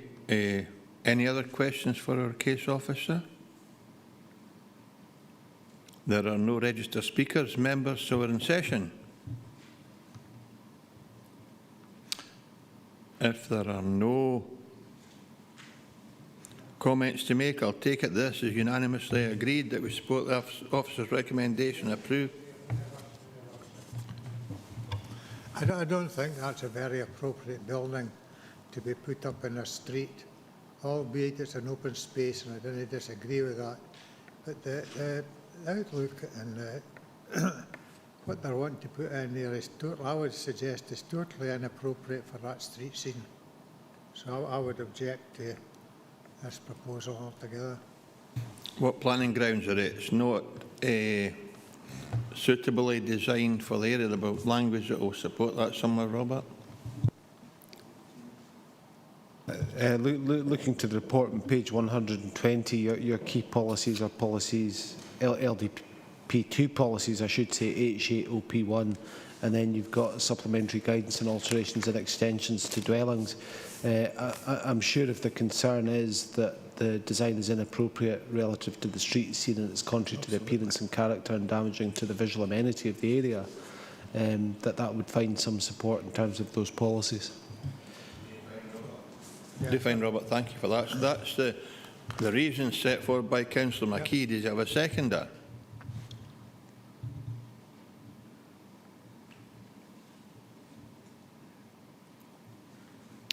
It would appear not, Councillor McKee. So either you have your dissent recorded or you can accept the majority decision that this is acceptable in terms of the council officer's recommendation. I think I should register my objection, Chair.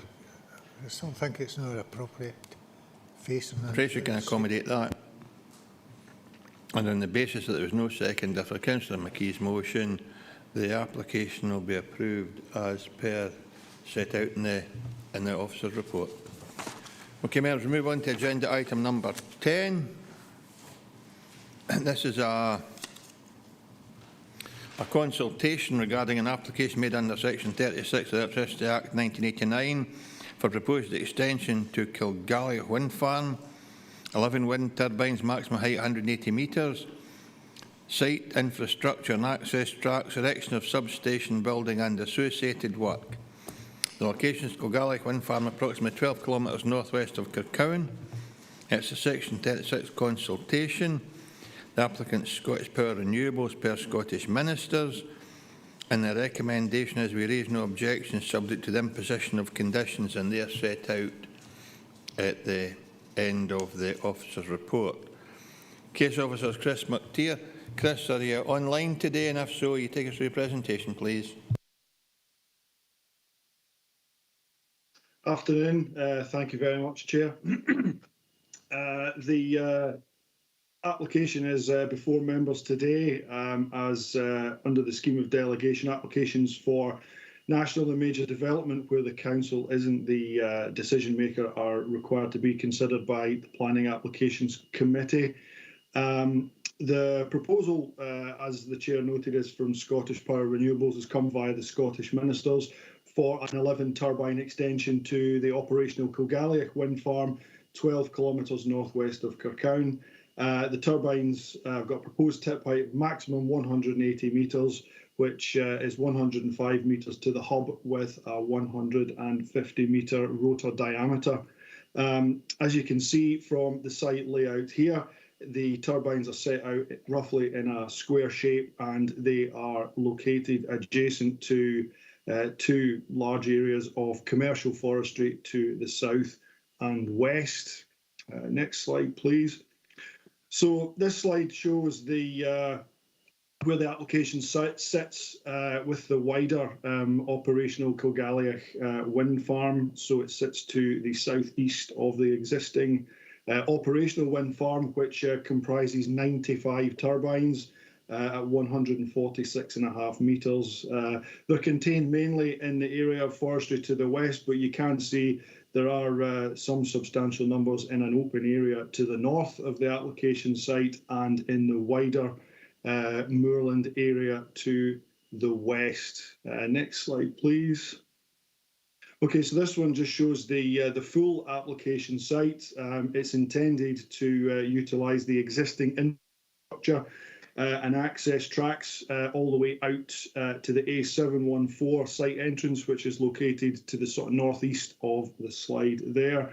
There would be a small increase required to the existing wind farm application site entrance due to slightly larger pieces of turbine equipment needing to be brought into site. Next slide, please. Okay, so what we have, and members have seen these before, it's your typical three-bladed horizontal axis wind turbine. Next slide, please. So there was an environmental impact assessment submitted with the proposal, and it summarised and looked at effects on various issues which were studied up to a range of 45 kilometres radius from the application site. That included landscape and visual impacts, impacts on cultural heritage, aviation, transport and socio-economics. Next slide, please. Turning to the ZTV, this is for blade tips out to 20 kilometres, and as you can see, centred in the inner circle there, so there are sort of fairly significant views of the blade tips within 5 kilometres of the proposal. Once you start to move out to 10 kilometres and 15 kilometres, the views are mostly contained to the north and south through the east as well. Next slide, please. We've got here a note of cumulative developments within 20 kilometres of the application site. Now, I will stress that the map that is shown here was one that was provided by the applicant as part of the EIA and was correct at the time of submission. At the moment, the service have just taken on board a new GIS system. Normally, I would prepare something with our own mapping, but unfortunately, those layers haven't quite come across yet, although they will be in the future. The only real one to note there's an orange section next to Carcreagh wind farm to the south of the application site, and it's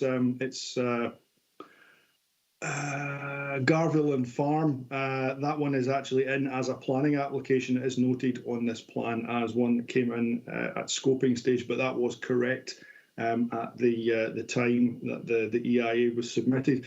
So you can see from the cumulative developments, there are significant developments to the north, west and south of the proposal, and there are large clusters obviously at the existing Galloway wind farm, Aracleach and the Aracleach extension to the northwest, Stranach and Stranach 2 to the west, and also Chermorry to the sort of northwest of that one. There are also the existing operational wind farms at Aries, Artfield Fell, the Artfield Fell extension, Glen Chamber, and Carcreagh as well. Next slide, please. Okay, so I'm looking at the first of the viewpoint slides. I will add my usual caveat to this, in that sometimes they don't come across the best on the slides. They are really meant to be viewed either on a monitor or in hard copy form. So the first viewpoint is from High Eldrick, which is contained within the application site, and the viewpoints that we're going to see are 360-degree views from within the site. So it is located just to the southeast in an area where there are no turbines located. So what we have in the top part of that picture is the spread of operational development. To the bottom is a wire line, which probably shows the turbine spread a little clearer. The proposed Galloway extension turbines are the ones in red in the bottom wire line. Next slide, please. So this one is circling round. The ones that you can see just to the left are the end of the ones at Galloway. Next slide, please. These ones are Aries, which is the operational wind farm to the southeast of the application site. Next slide.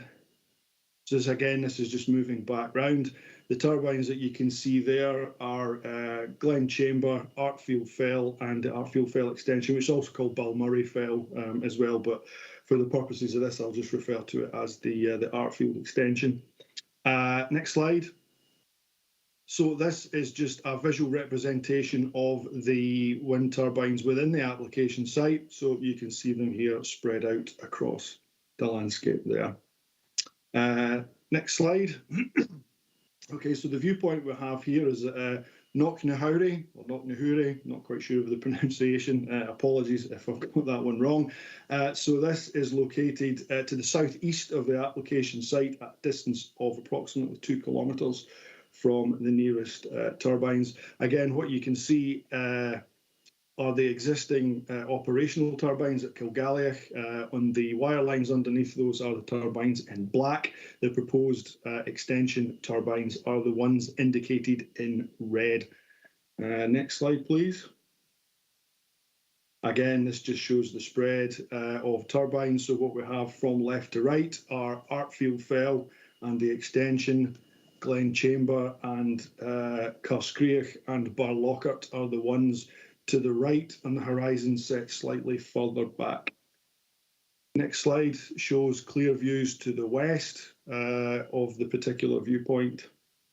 And the next one, again, shows the turbines at Glen Ap in the distance to the left on the horizon, and the ones that you see were Aracleach and, oh, thank you, that's Aracleach and Kilgalliach wind farm existing. And again, this is the proposed visualisation of the turbine, the extension turbines that we're looking at today.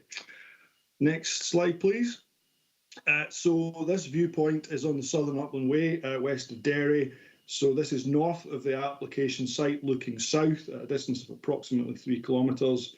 And again, you can see the proposed turbines in the wire lines. Next slide, please. So that is what we've got in the wire line there is just the proposed 11 turbine extension on the horizon, and the next one is just a visual representation of that one looking from the north to south. Next viewpoint is Kilvennan Fell, southeast of the application site, about 6 kilometres. And what you can see in the wire line at the bottom, in the distance just to the right centre, is Carscreach wind farm existing. This one shows again the spread of turbines in the full spread of developments from Glen Chamber on the left through Artfield Fell and Stranach. Aracleach and Chermory are in the distance, and the proposed development, if you can just make them out, are the red turbines in the centre of the wire line. Next slide. This one just shows the extension on its own in the landscape as a wire line, and the next slide shows it as a visualisation on its own.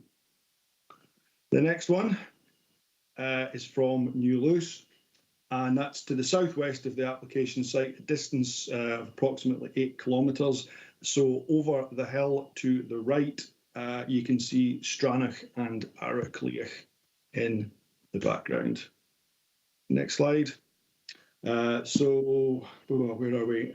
Existing Kilgalliach wind farm is across the horizon.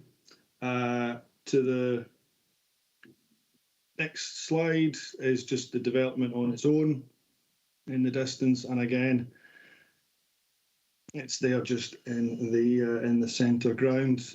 Next slide is from Hill of Ochiltree, northeast of the application site, a distance of about 8 kilometres. So this is the furthest viewpoint that I'm going to show you today. The proposal is central in red on the wire lines on the bottom there. So you can see right across from left to right, developments in the South Ayrshire Council area. So Markhill, Cloughrey are the predominant ones closer to the view as you're looking out at it. Next slide. Again, shows the turbines in the distance, and the proposal again is in red. Next slide. Yep, so that's them just on their own in the distance, and the next one should be, yep, as a visualization of what they'll look like from there. Next slide. So having assessed the proposal, we do recognise that the proposal will have landscape impacts. However, we do consider that there is a low magnitude of change within the wider landscape on account of being already heavily influenced by wind turbine developments. And with mitigation for the proposed impacts on archaeology, on balance, it's considered not to be at a level sufficient to object to the scheme as a whole. And so it's recommended that for the reasons set out in the report, that members raise no objection and to notify the Scottish Ministers of such. Thank you. Thanks, Chris. We're into questions. I have a couple for you. Sure. First one's on page 130, agenda or 1.12. I see in your recommendations, condition 30 limits the time to 30 years, and it ties in a bond, which is what I would expect, and I would say that was a professional approach. But yes, should we, and this is a rhetorical question, of course, but should we not be then objecting to this application because it does not fit what we see as a reasonable approach to end of life for developments? I understand the discussions have been had about brownfield sites and reusing them for ongoing wind farms.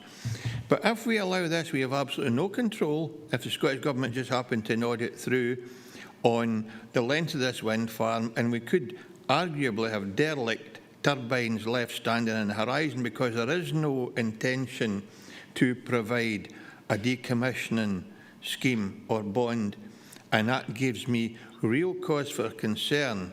So that's one point. The next one is on the Southern Upland Way, and I see on page 132, halfway down, it would be appropriate the Council's access team provide detailed comments. I don't see anything in your recommendations about that, and there will probably be ditches made, there will be water courses diverted. Surely we should be saying to the developer, we expect that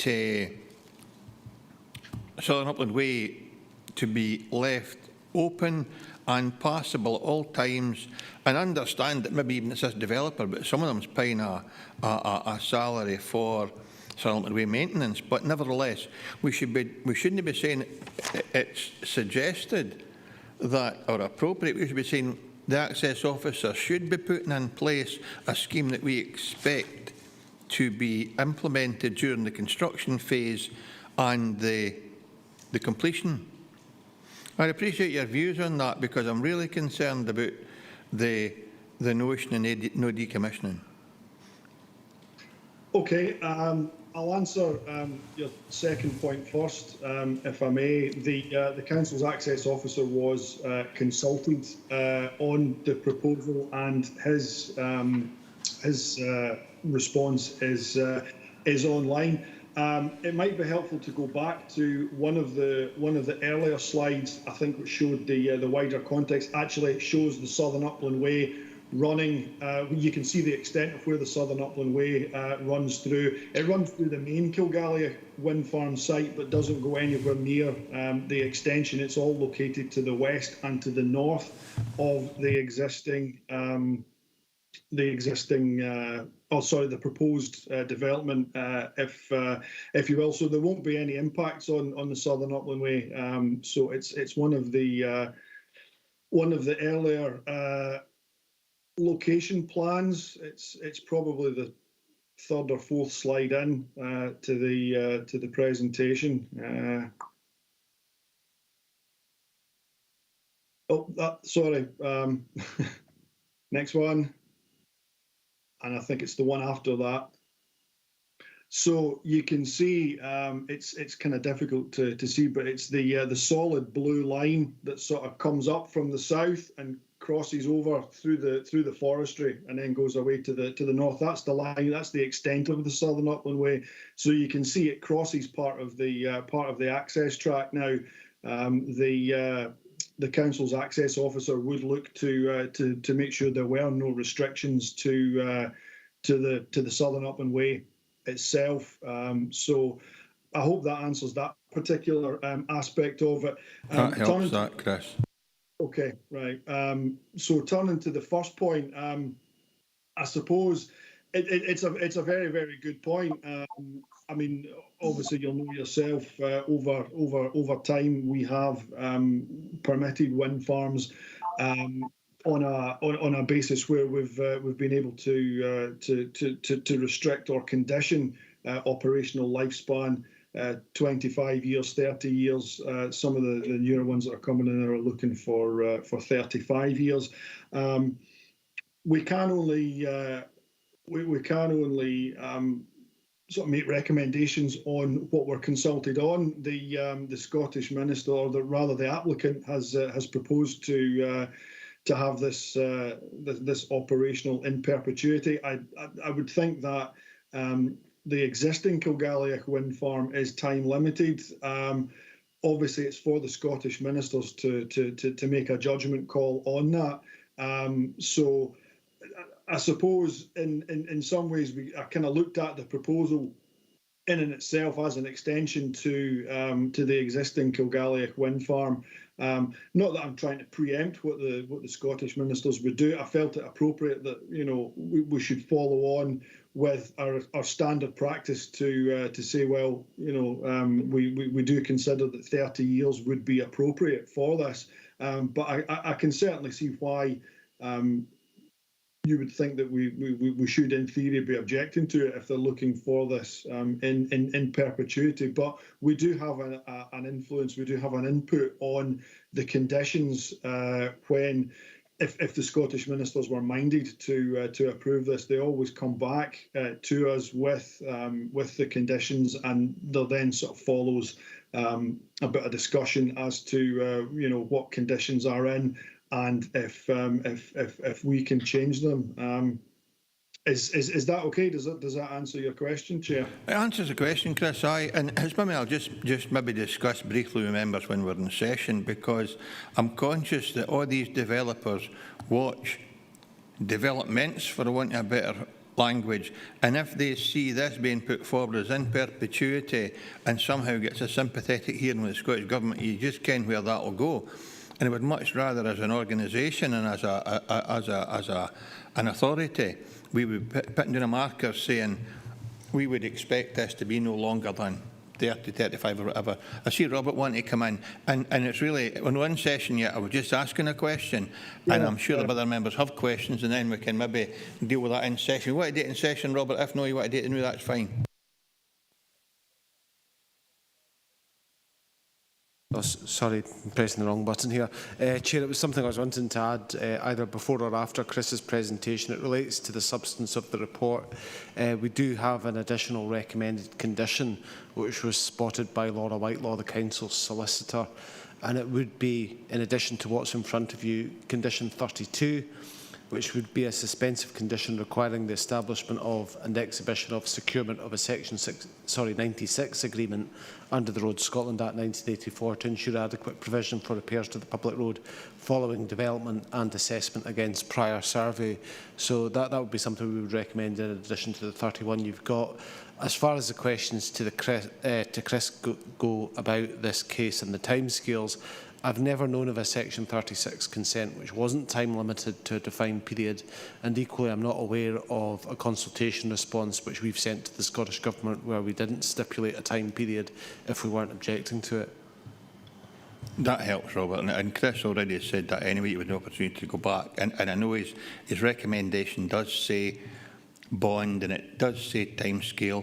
I'm just concerned that this organisation seems to be wanting to do an in perpetuity thing, and there's a risk if we don't comment on it, and we know we have, that might trundle on and become an industry standard, and that's something that would concern all members. I'm sorry I took up so long there, members. Any other questions for our case officer on this consultation? Councillor McKay. when's too many, or when's enough? How many turbines are in that area that you showed us on the screen there? You probably haven't counted them, or you lost count because you didn't have enough fingers. It really, it's all right saying there's nobody stays there or this, that, and the next thing nobody sees it, but there's people travelling in that area, and we've got to consider these things as well. To me, it's a disgrace just what's happening now. Absolutely entitled to your opinion, Councillor McKee. You know the rules. We're obliged to consider every application and its merits. We employ professionals to do that. They have recommended. We are not being consulted anyway. Sorry, we are not determining the application. We're just being consulted and we're making observations. And I know there are objections from landscape architects. I know there are objections from, who else is it? Another member of staff. But Chris used the word on balance.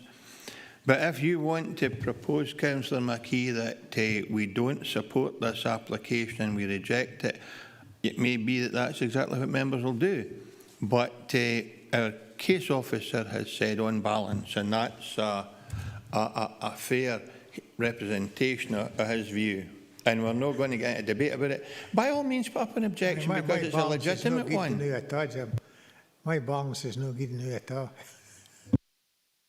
But I'll come back to you, Councillor McKee, when we're in session. We've got questions for the case officer?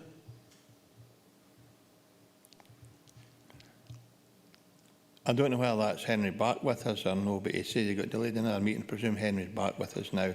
Jim McComb, please.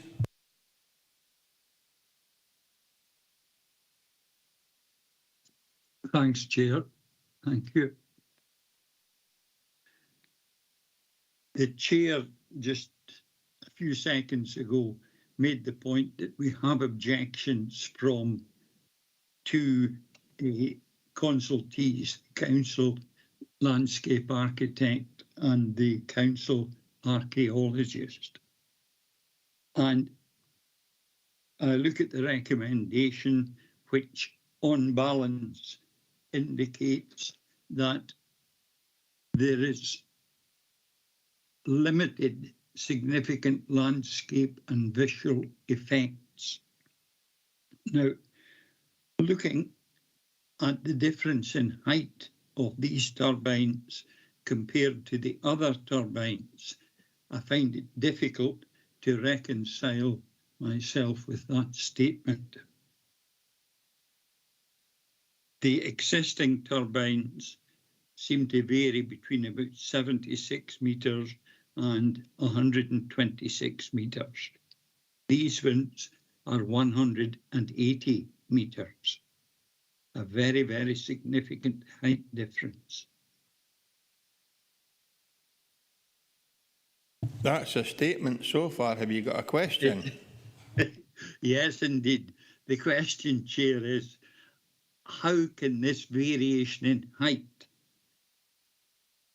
from the existing turbines be reconciled with the conclusion that it is limited significant landscape and visual effects? Chris?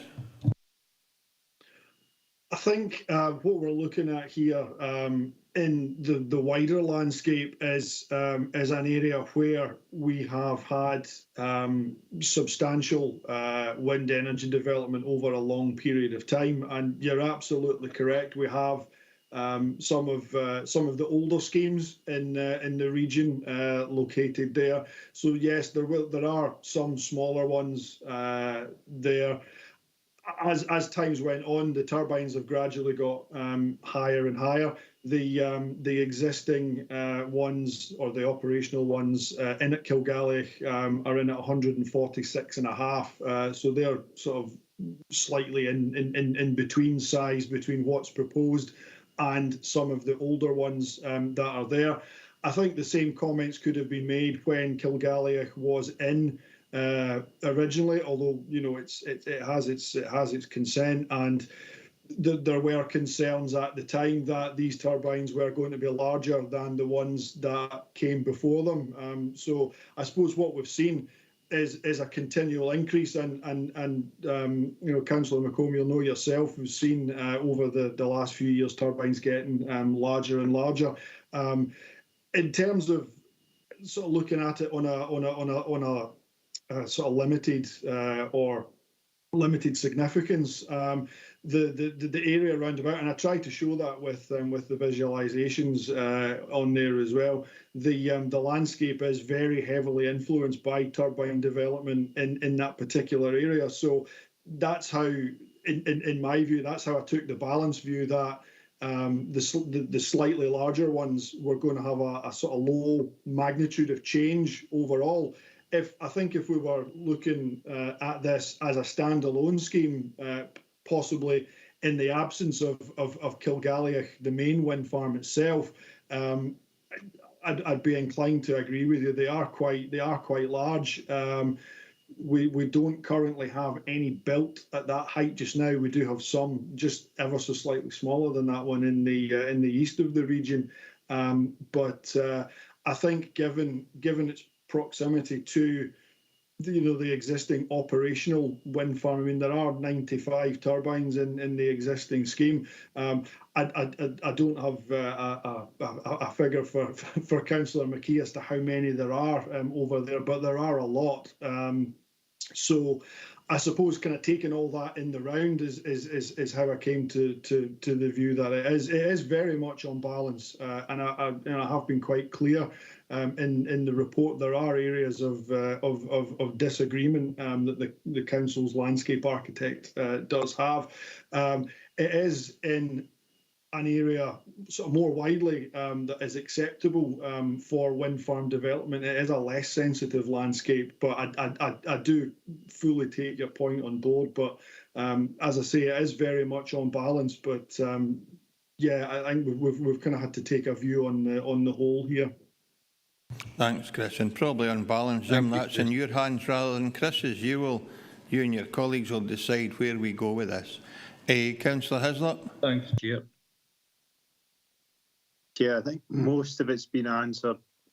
I was just down to something similar, that the more turbines you have and you put another application in, you're actually not going to have the same impact. So should we be considering the impact, or should we be considering the impact that this application has on its specific site rather than the general? What's the sort of balance on that maybe Mr McTeer would like to say? Should we be considering the bit wider impact, or it's maybe a more narrow impact as the landscape architect has taken? Chris? Obviously, the landscape architect and the council's architect are, obviously concerned with sort of localised impacts. I suppose with the benefit of it being a consultation rather than a planning application in and itself, we do have to consider the sort of the wider aspects of that. So. Yeah, I mean, it's obviously, as the chair said, it's for members to take a view on. I've tried to cover everything. I've tried to cover localised impacts and impacts more widely in my report. And it is, as I say, it's very much an unbalanced view. Members are perfectly entitled to take a different view if that's what they consider to be in the best interest. So yeah, in terms of the localised impacts, it's very much for you to decide with that one. Thanks, Chris. Thanks, Ivor. I suppose the throwaway line is saturation point, and that's different members have different views when saturation point is reached, as well as staff. So with that question for Chris, he's very ably bounced it back into our lap. If there are no other questions for Chris, we're in session. I'm happy to take views. Councillor Carruthers. Thank you, Chair. I think it's an interesting debate when you get to the when does a landscape that's been industrialised, I suppose, to this level, where is the cut-off point? For me, there's room for these 11, and I wouldn't want to raise any objections to it. Thank you, Chair. Okay, so Councillor Carruthers is content to go with after recommendation. Do I have any alternative views?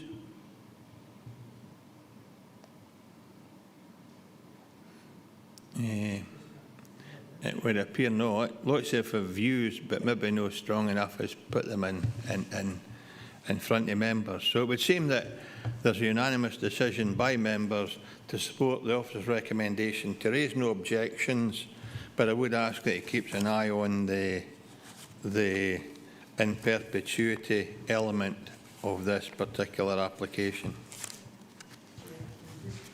Councillor McKee? It's no you, Joke, it's Jim McComb, and I'll come back to you. Councillor McComb.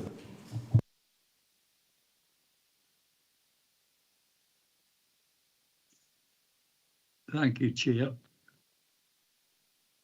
Chair, I would be inclined to oppose this recommendation to object to the application. Looking at the statement the landscape architect gave us, it's described as an inappropriately scaled development in terms of turbine height and rotor diameter. It is by far the largest development in terms of height compared to anything which is already there. Not only that, they have put it in the southern part of the wind farm, closer to centres of population. I would have thought if you wanted the biggest turbines, you put them further away from population centres. So I would certainly object in terms of the scale of the development and also its location. Okay, so, well, I haven't got a seconder for Councillor Carruthers yet, so he's got a motion to approve as set out by the case officer, and you've got an amendment to refuse. So I'm looking for a supporter for either. Councillor McKee? Unfortunately, no. I tend to support Councillor McComb there. I think the people that's putting these recommendations forward to us, they've got to look at the effect on our countryside and the effect on the people that live there.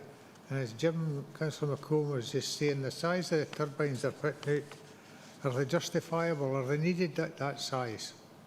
I certainly have my doubts. I've actually got a doubt about whether I seen a lorry today with 2 turbine blades on it. You saw 3 and they were going to Sanka. Is that where they were going? Aye. As long as it didn't break down outside including again, it'll be all right. But I think discussions have got to be held with communities and whatnot, Jim, as to what's acceptable. How many turbines and that sort of thing.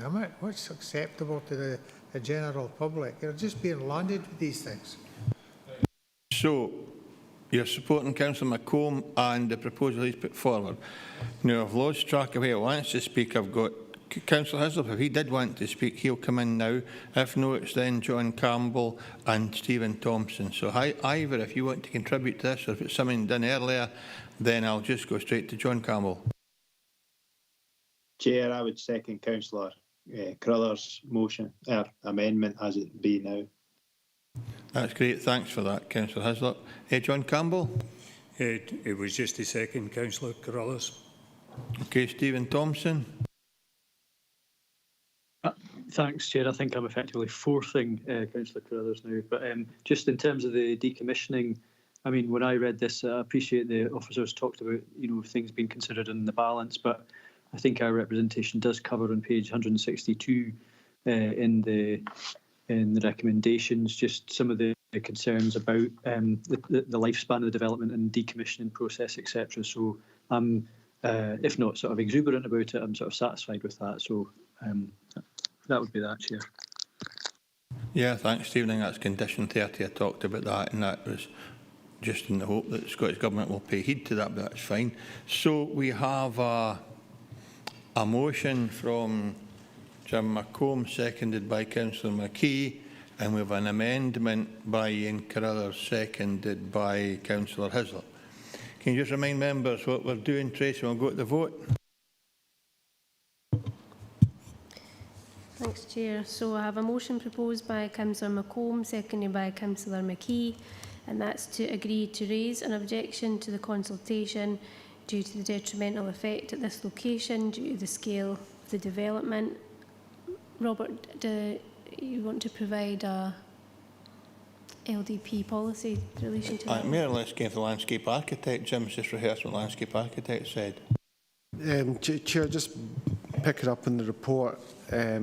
You've obviously got the observations of the Council's landscape architect there. Now, in summary, her objection is based on the combination of the development of wind turbines, which require aviation lighting and solar arrays, would have a direct effect on the landscape fabric, landscape character and experience of an extensive remaining area of open moorland in the Wigtonshire Moors.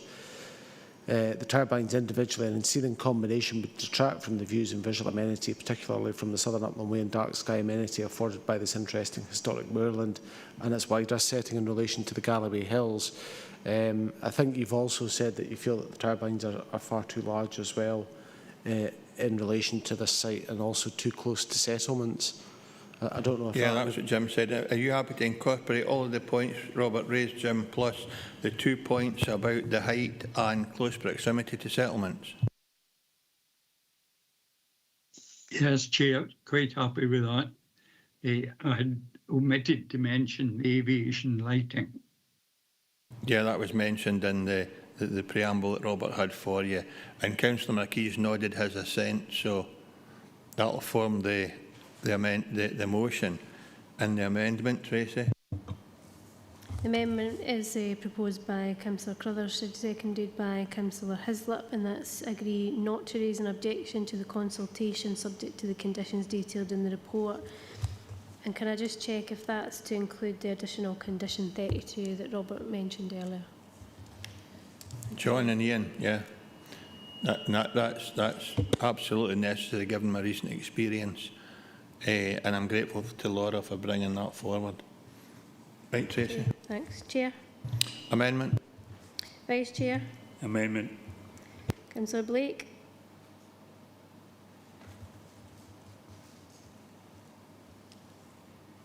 Councillor Blake?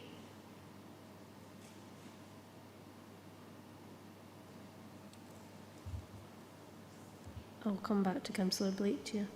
Councillor Carruthers? Amendment. Councillor Driver is not present. Councillor Fairbairn?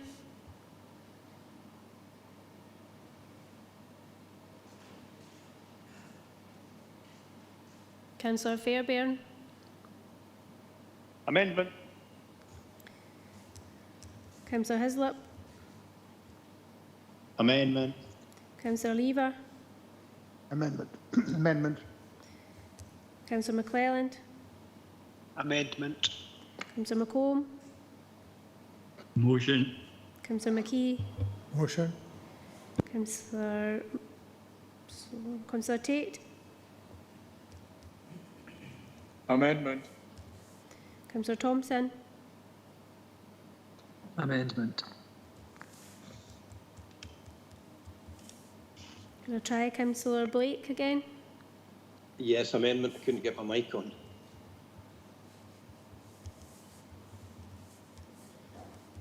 The amendment carries 10 votes to 2. The application has been agreed. The decision is to agree not to raise an objection to the consultation subject to the report with the additional condition 32. Thanks very much, Tracy. We're going to agenda item number 11. An application for the extra 14 wind turbines, maximum tip height 126.5 metres. Information of associated tracks and half stand. Sorry, could I just call Jane Maitland back in? Sorry, My apologies.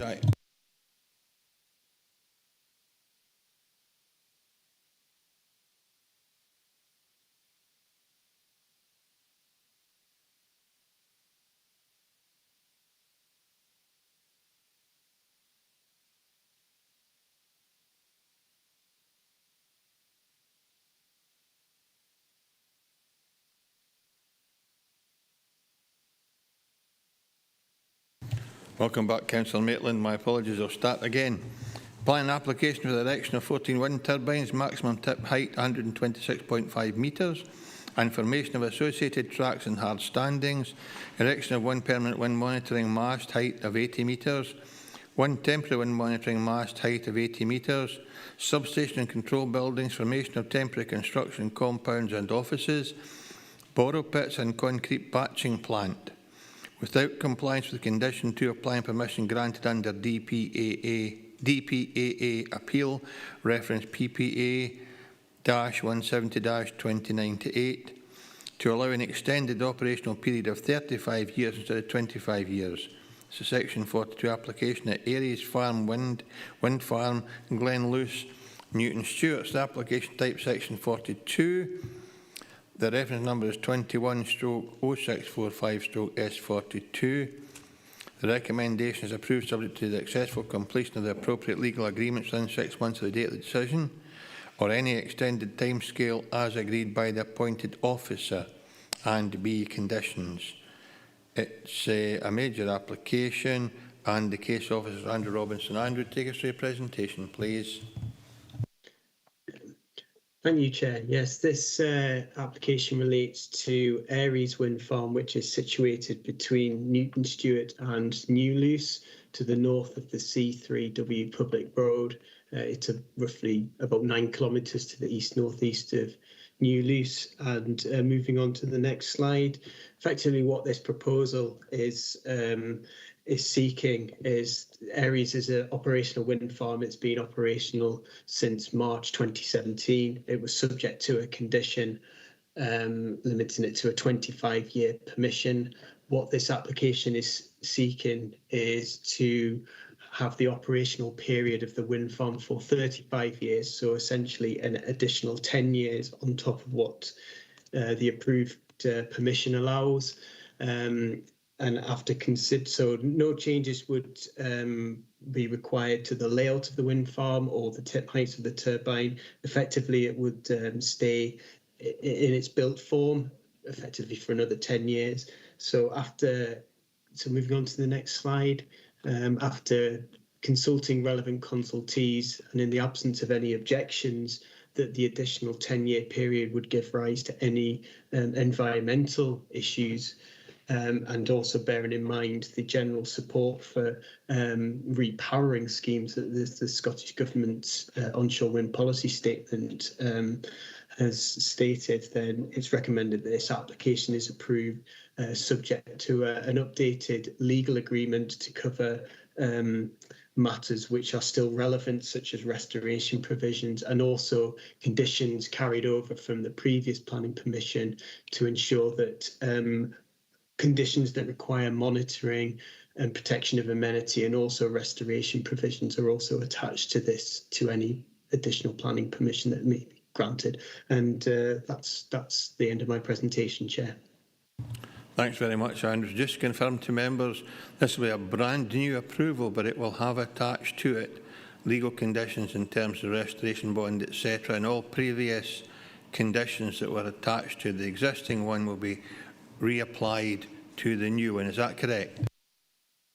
That's correct, Chair. The only conditions that wouldn't be attached are pre-suspensive conditions requiring information that was required before construction of the wind farm commenced. So there's no need to reattach those conditions, but all other conditions requiring restoration provisions and the decommissioning method statement, limits on noise, for example, and other conditions which are recommended in the report.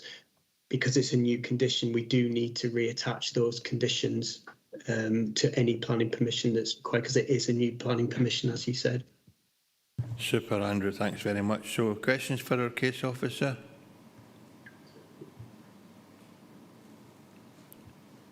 You've obviously provided enough information in your report, Andrew. Members seem to be content not to have any questions for you. So we're in session, members. In your hands. Ian? Approved, Chair. Thanks very much, Ian. If there are no alternative views, I'll take it as a unanimous decision of the committee. Thanks very much, members. Tracy, Can you confirm the decision of the committee, please? Yes, members have agreed to approve the application subject to the completion of the appropriate legal agreement within 6 months of the date of the decision or extended timescales agreed by the officer and the conditions in the report. Thanks very much, Tracy. Move on to agenda item number 12. An application for extension to existing sand and gravel quarry, junction improvement works, public road works and formation of concrete plant at Kilblain Quarry, Quarry Road, Locherbridge, Dumfries. Its full application, reference number 20/2059/full. Recommendations approved subject to conditions. It's a major application again, and our case officer, Chris McTeer. Chris, you take us through your presentation, please. Thank you, Chair.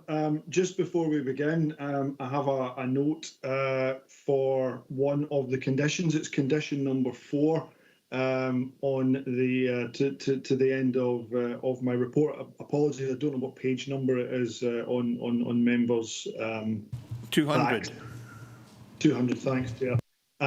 So it's in relation to the details of the proposed junction improvement works. As Robert alluded to before, the council solicitor has been looking over our conditions and reports and things, and whilst condition 4 asks for the submission within 6 months of the permission, we don't have a tail piece for that one, actually asking for it to be implemented. So what we are proposing to add to the end of condition 4 is, for the avoidance of doubt, these works shall be implemented within 6 months of the date of this permission and thereafter retained as such for the lifetime of the development. So that's just for members to note. So turning to the application itself, under the scheme of delegation, applications for major development required to be presented to the Council's Planning Applications Committee, and this is where we find ourselves today. So the application site is adjacent to Kilblain Quarry, and it forms part of a wider site. If we move on to the next slide, that shows the extent of the current workings and the proposed application site. It's covered by, sorry, if you just go back to the, thank you. It's covered by various previous permissions.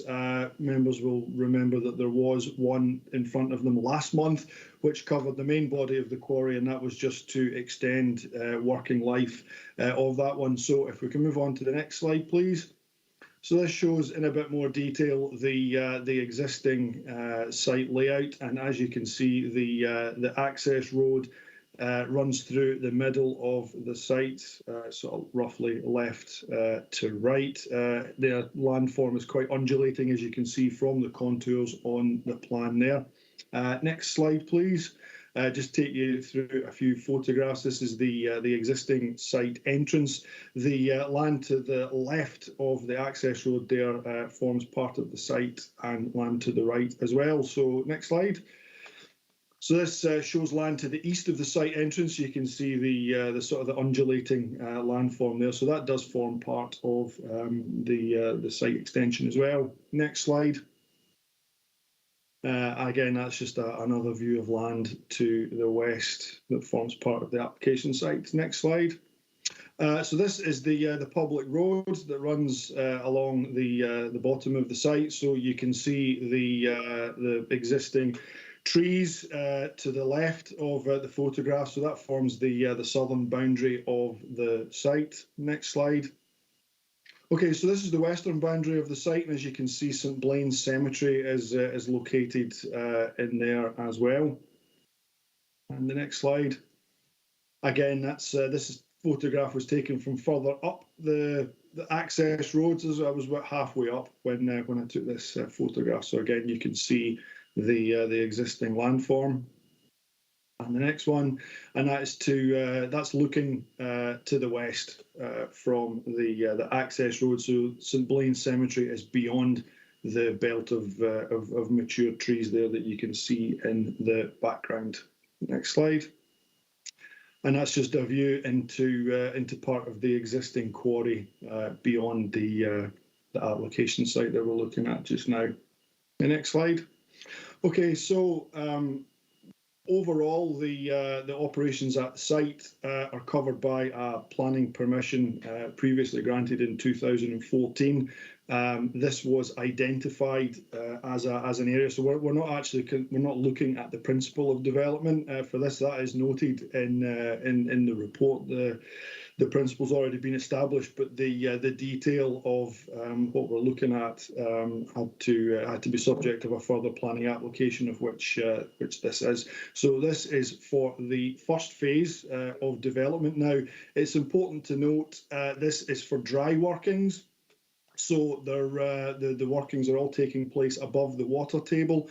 Wet working is carrying on inside the main body of the quarry, but there needs to be a mix of dry and wet work going on for the aggregates and things to be mixed up. So this is the dry area. So phase one of the development, and you can see the access road is being realigned closer to the boundary that runs from the south up to the east of the application site.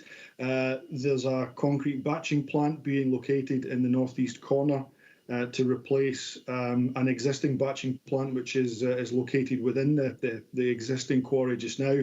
The existing plant is old and past its time and will be decommissioned. Next slide. Actually, could I just go back to the previous slide, just while we're talking about phase one? What you can also see running along the sort of the kind of northwestern boundary, there is a noise attenuation bund proposed along there to the sort of up against the mature woodland there. The bund runs around the boundary and kind of carries on towards the east, and it's going to be along an area of marsh grassland. So that particular part of the site is a little wet, so the earth bund is to prevent water from going into the area where the dry extraction is taking place. If we can skip on to a couple of slides, please. So this is the second phase of development. So you can see the second phase to be worked is kind of to the left of the actual site there. So phase one is restored, is backfilled as the second phase carries on. And the next slide should be the restoration plan. Now, the focus on the site restoration is to reinstate the agricultural grazing pasture along with adding native hedgerows along the western boundary. Next slide. That's us there. So the proposal is considered compliant with the provisions of the Standing Development Plan, and for the reasons outlined in the report, it's recommended to approve subject to the conditions noted. Thank you, Chris. Questions for the case officer?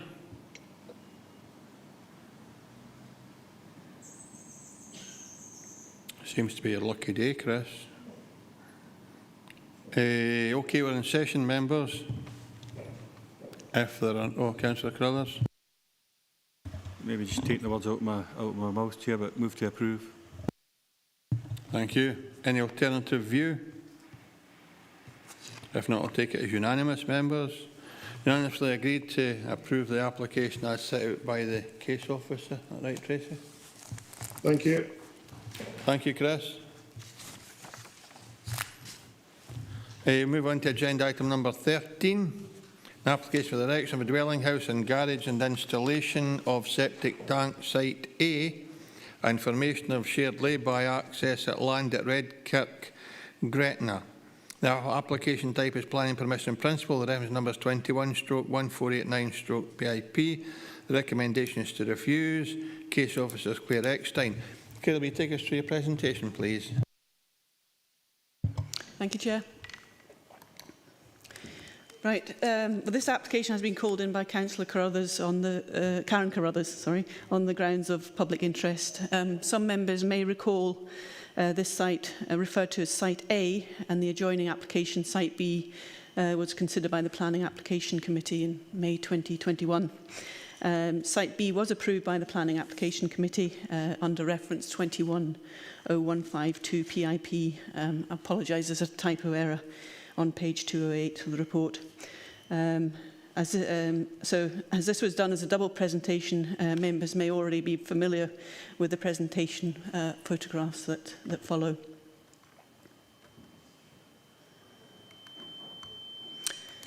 So this is next. This shows the location. Oh, Fiona. Oh, sorry, Fiona. Could you move it back, please? Just this is the application site, obviously, site A, which is to the south of Redkirk. Next, and this shows an aerial photograph of the wider area, and then just a closer view of the site, obviously showing where site A is and the previously approved site B. Next. So here we show, this shows the site A approved under thing, and then they will have a shared lay-by access. I'm just indicating the position of that on the plan. Next. So this is the block plan, which is indicative for site A, and obviously shows its relationship to site B. And then this is the proposed shared access point for sites A and B. And then this is looking towards the U170A towards Oaklands. Next. So this is a zoomed in view of the boundary fence between the site A and site B. As you can see, this is just a standard post and wire fence between these boundaries. And also you can see it's a standard post and wire fence along the eastern edge as well. And then I've also highlighted the field gate, which is the access in road to Redkirk, just to give you an idea when we come to future photographs. So this is the stable block associated with site A, and this is looking southwards along the U170A towards 345 Redkirk and the outbuildings. Next. And this is just the corner site of the previously approved 152 PIP and the access road leading to Redkirk. So the application site itself is to the right of the photograph. And then again, panning left from the previous photograph, looking northwards along the public road. And then this is looking from the field gate, which I showed you in the previous photograph, looking across site B and then across to site A. And then this is the southern part of the site with, you can see 3, 4 and 5 Redkirk visible in the distance behind the hedging. And then this is looking site A from the south, looking towards site B and Oakland. So, as noted in the report, the proposal is assessed against the policy on housing in the countryside, and particularly associated with the supplementary guidance relating to development in small building groups. This application has already been subject to refusals and appeals. However, noted in paragraph 4.19, the key justification to support the proposal from the applicant's agent is that the site B was approved by members. As we will note that each planning application is considered on its own merits, this is not considered a material change to warrant approval of this site A, since it would extend the ribbon of development, which is considered contrary to the terms of the guidance and associated illustrations.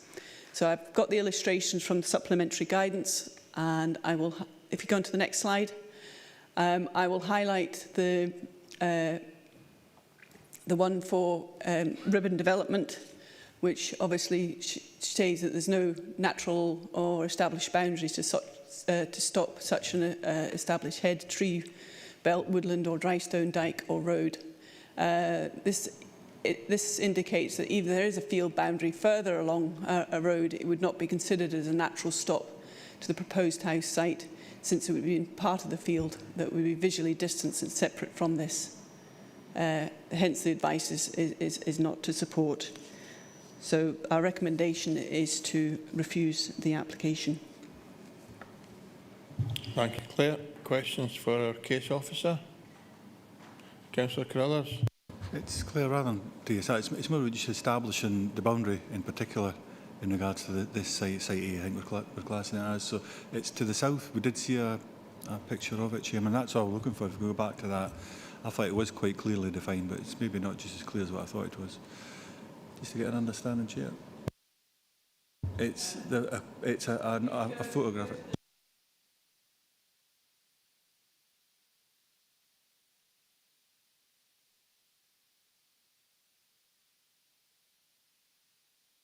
Yeah, that's okay, that one there. I'm looking at it, to me that looks like a well-established, but anyways, that's for session chair rather than this conversation here. But it was just to see that, the bottom of site A, when we're talking about clearly defined boundaries. Clear. Well, just to give it back into perspective, if I could have that slide back up, possible. Right. So the site itself is 60 metres from Oaklands, which is the property just to the north, and then you've got site B in between. Then site A is, well, the stable block that you saw is there's about 46 metres from the south of the stable block to the southern field boundary itself. And then obviously there's another 250 metres between what is Redkirk and the number 3, 4 and 5 Redkirk.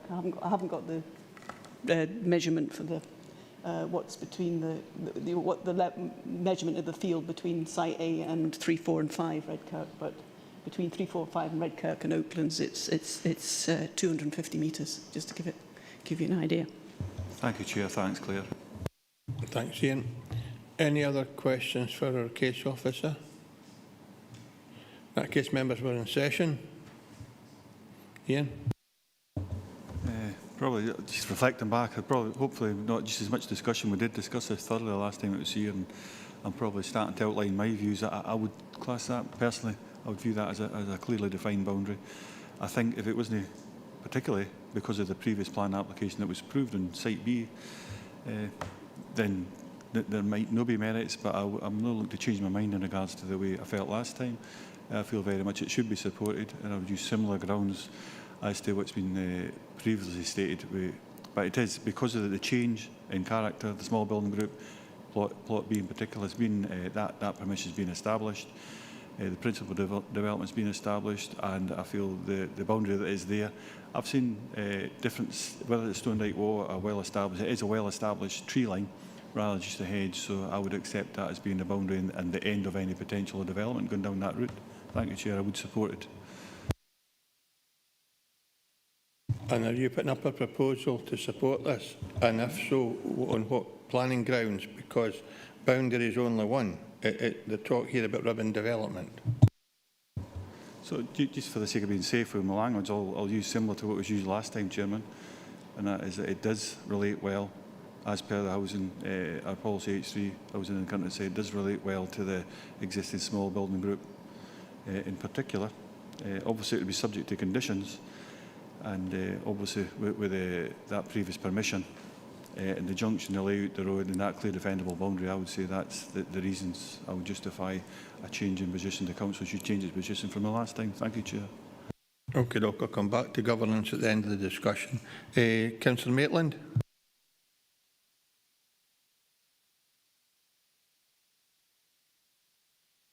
I'm happy to support the recommendation, Chairman. I think it's very clear that it's ribbon development, and it does not comply with our policies, and that, after all, is what we should be trying to support, our own policies. Thank you. So I propose we agree the recommendation. Thanks, Councillor Maitland. Councillor Hazlitt. Chair, I would support Councillor Carruthers. I supported this the last time on the grounds that it relates well to the style whereby our policies say we should develop roundabout junctions. this would be a second house, which would balance up the houses on the other side of this junction. I think we also have the rounding off, because I think you're allowed rounding off where there's a defensible boundary, and Councillor Crothers mentioned there was a defensible boundary there with a tree line. Thank you. Thanks, Councillor Lever. I'm happy to second Councillor Maitland for the reasons given in the report. I think it is ribbon development still. Thanks, Chair.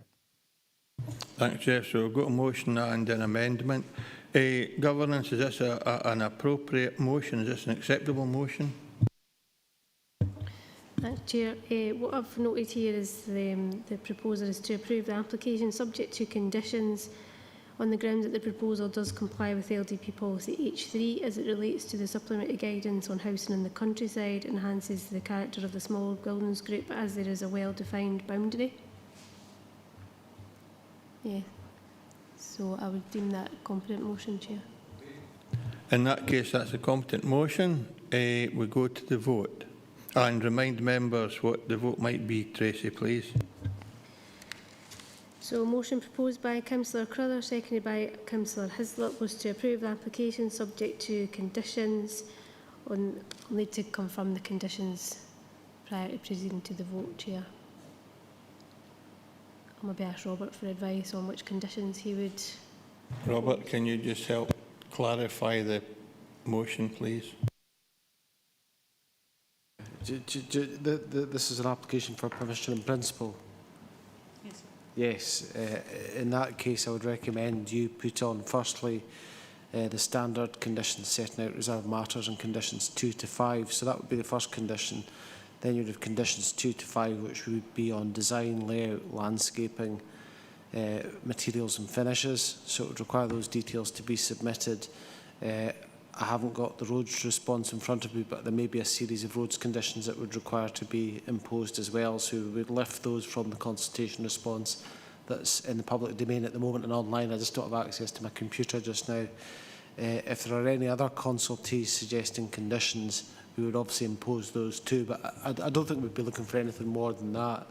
So it would be delegated to officers. It would be a standard set of permission and principle conditions, roads conditions in addition to that, and then any other conditions suggested by consultees. That would be what I would suggest, Chair. So that will be what would be attached to Councillor Carruthers' motion if it's successful, and he's content. I presume Councillor Hislop is as well. Chair, yes, happy with those conditions as they're the regular conditions that we attach. Thanks for that, and thanks for picking that up, Tracy. So, motion amendment again, please. Thanks. A motion proposed by Councillor Crothers, seconded by Councillor Hislop, to approve the application subject to the conditions that we've just listed on the grounds that the proposal does comply with LDP policy H3 as it relates to the supplementary guidance on housing in the countryside, enhances the character of the small buildings group as there is a well-defined boundary, and the amendment proposed by Councillor Maitland, seconded by Councillor Lever, is to refuse the application on the grounds as detailed in the report. Chair. Amendment. Vice Chair. Amendment. Councillor Blake's left. Councillor Crothers. Motion. Councillor Fairbairn. Motion. Councillor Hislop. Motion. Councillor Lever. Amendment. Councillor McClelland, are you back? I don't think he's back. Councillor McComb. Amendment. Councillor McKee. Amendment. Councillor Maitland. Amendment. Councillor Tate.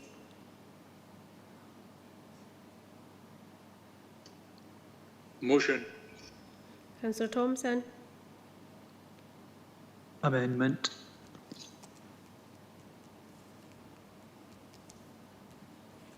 And the amendment carries 7 votes to 4. The application is refused on the grounds detailed in the report. Thank you, Tracy. Come to agenda item 14. I have declared an interest, so I will vacate the chair and leave it to Councillor Campbell, Vice Chair. Thanks, members. Thank you, Chair.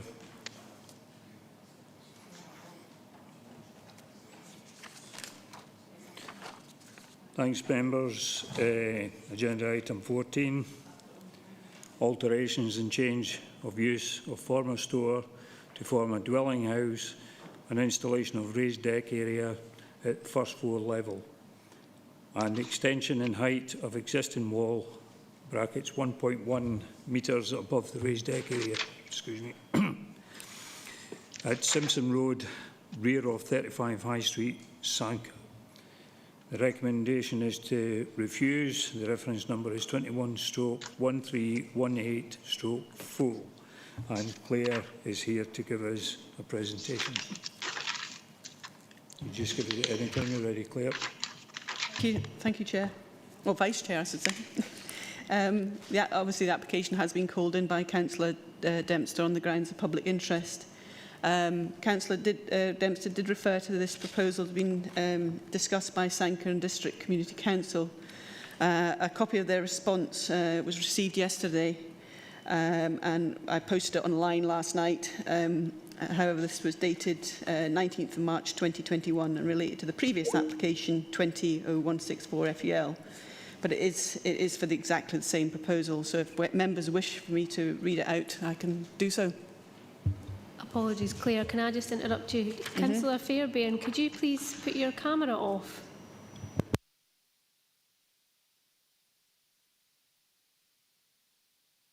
Thanks, Tracy. Thanks, Claire.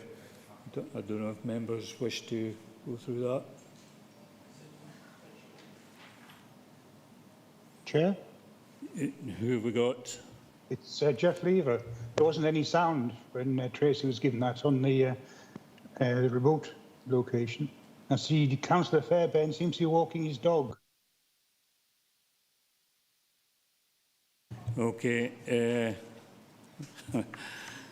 Thanks, Jeff. So where do you want to start back at? All the way through from what was being read out. Claire hasn't read anything out yet, Jeff. Do you wish her to do that? Yeah, I thought she was reading out the submission from the Community Council.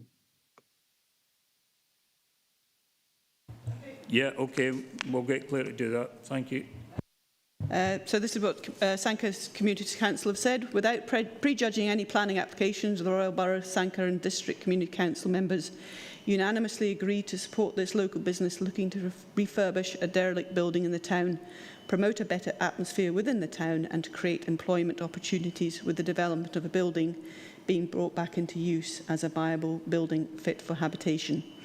The building, unfortunately, is in a complete state of almost ruin and an eyesore on Simpson Road. It will only continue to deteriorate in the future without having major building work done to save it. Having this work done on the building will also improve the visual impact on the local environment within this area. And that's from the Secretary of the Royal Borough of Sanker and District Community Council.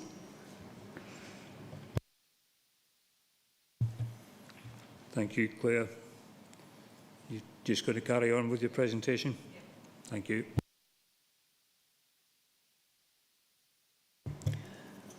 So this is a location plan which shows the site on Simpson Road, fronts onto Simpson Road, and the back of the site is on faces the properties that face onto the high street.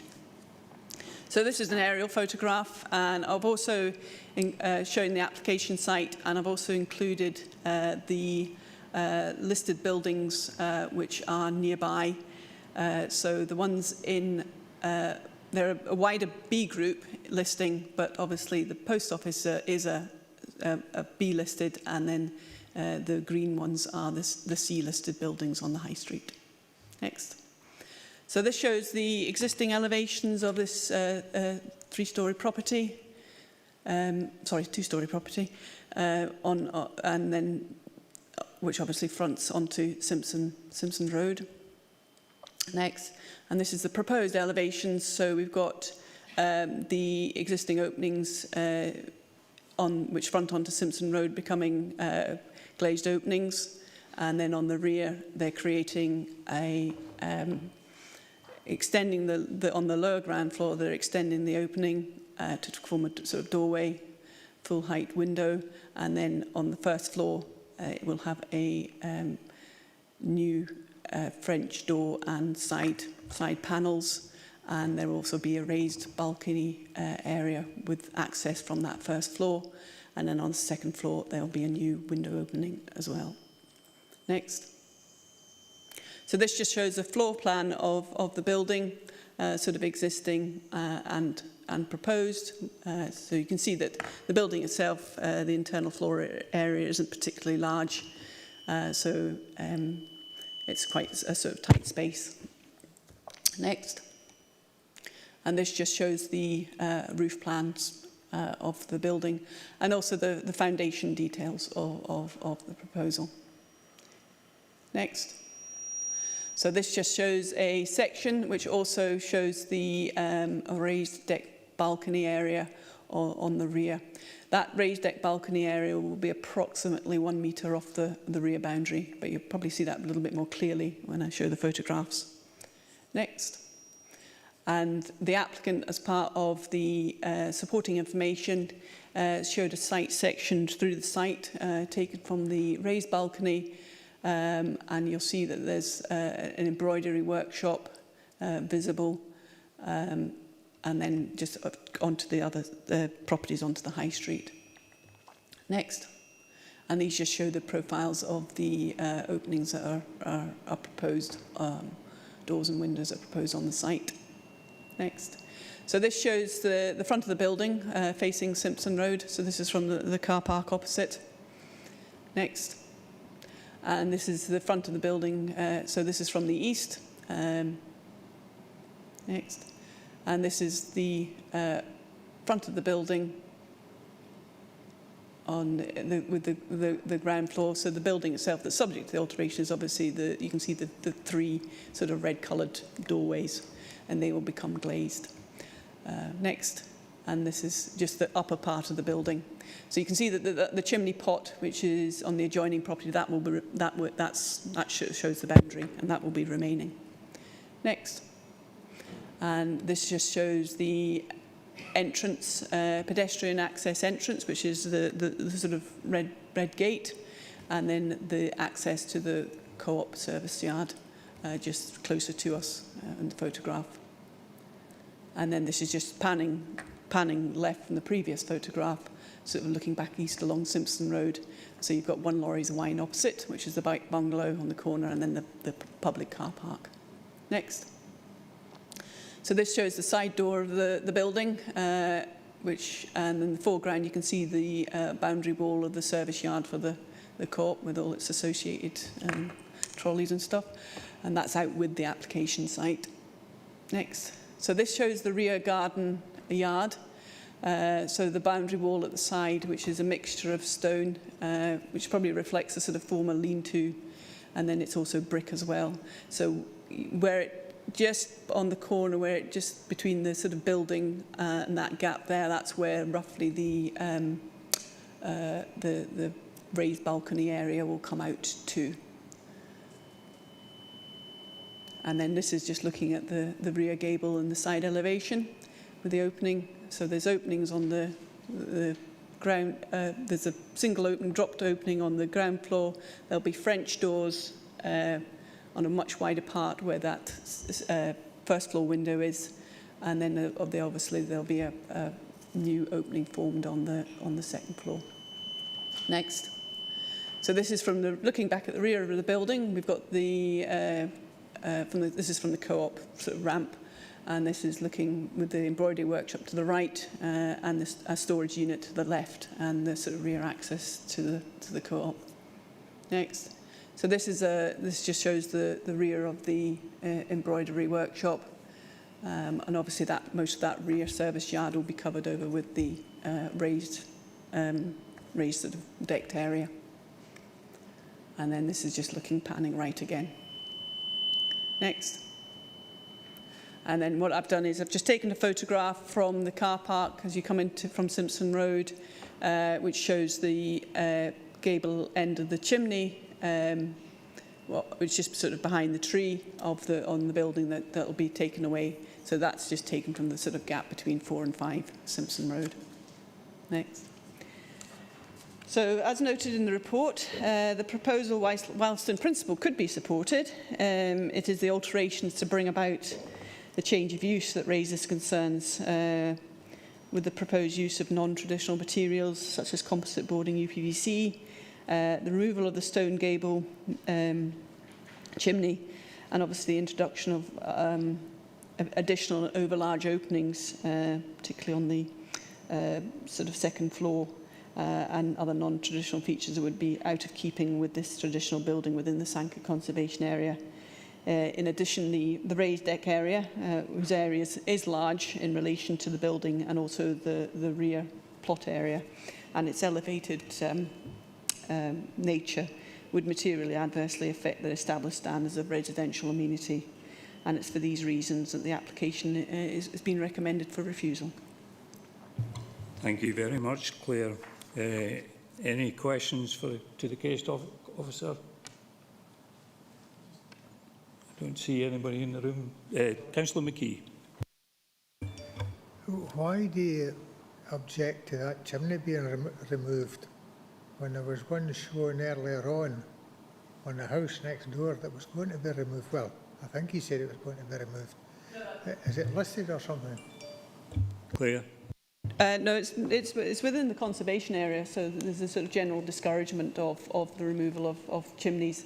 The one I showed you on the photograph, the first photograph was just showing the adjoining building, and that wasn't to be removed, but it just showed you the boundary between the two properties. The one that showed you on the final photograph, looking through the gap, you know, that was the chimney that was being removed. Okay. Thanks, Claire. Thanks, Councillor McKee. Councillor Maitland, please.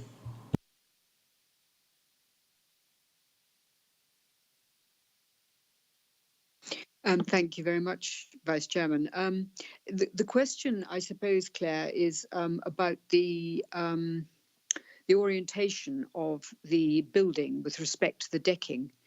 Will the decking make the ground floor bedroom extremely dark? Is that have I got that right? Is there another window to the side to light the ground floor bedroom, or is there only going to be one there? That's the first question. The second question is, yes, I sort of understand where quite a number of people are coming from, that this is actually probably a good thing to try and preserve this building and to preserve its use and give it another kind of boost. But you're not saying that the principle is wrong. You're simply saying that the details, if I've got this right, are less than totally satisfactory. I mean, there's nothing wrong with the principle, is there? It's the detail that you're concerned about. Claire? Yes, that sums it up nicely. It's not the principle, it's just how the alterations and how the change of use is occurring with the additional alterations and openings that are proposed. Thanks, Claire. I don't see anybody else wishing to come in. Questions to the case officer? The orientation, Jane, Chairman, sorry, I just wanted to check that, the orientation of the building.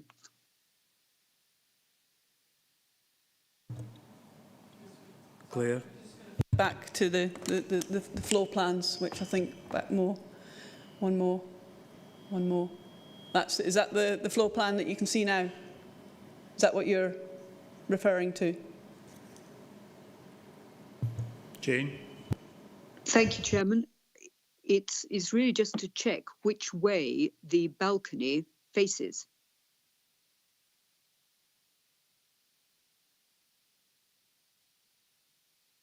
The balcony faces, if you look in your location plan on 217, the balcony faces almost sort of due south-southwest. Right, so I am correct in thinking that the balcony will then extend over the only window that that bedroom has. Is that right? Clear.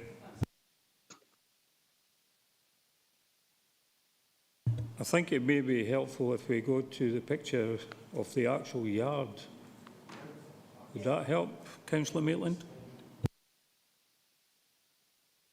Sorry about that, not got the best eyesight. Yes, it is the bedroom. It is the bedroom is on the ground floor.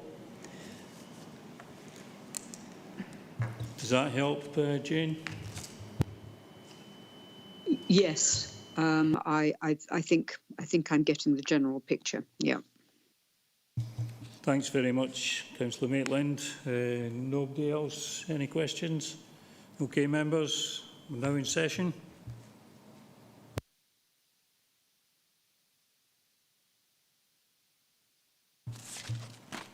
The recommendation is to refuse. I don't see any alternative. Councillor Maitland?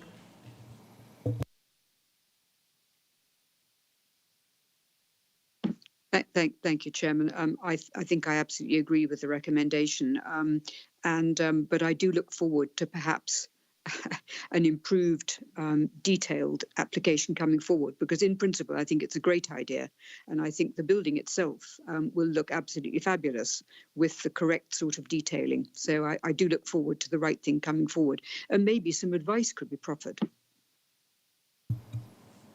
Thanks very much for that.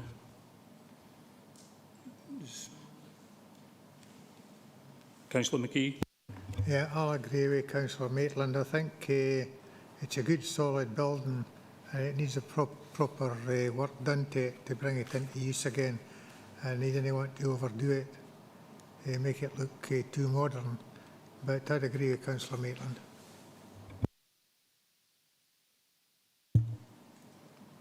So I take it that your proposal was to refuse, Jane, did I get that right? Yes, indeed, to go with the recommendation, Chairman. Okay, well, that appears to be what we've got. I don't see... Oh, Ivor Hislop? Chair, it was just to sort of go along with the same lines as Councillor Maitland. I think one of the things that I wasn't too keen on was the balcony, whether maybe is it a Romeo and Juliet balcony you call it or something like that, a smaller thing just to let you sit out or whatever would be more appropriate. The chimney could be retained just to give them some guidance on what we'd be looking for, and traditional materials might be a good idea as well if they're giving any feedback to the applicant.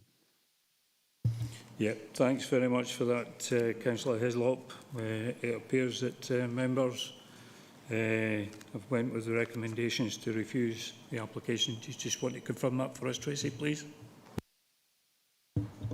Thanks, Chair. Your members have agreed to refuse the application on the grounds detailed in the report.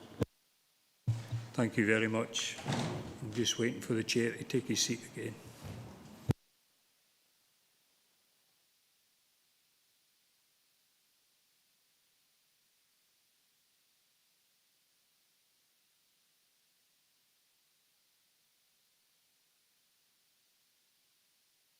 Thanks very much, John. Thanks, members. We come on to agenda item number 15.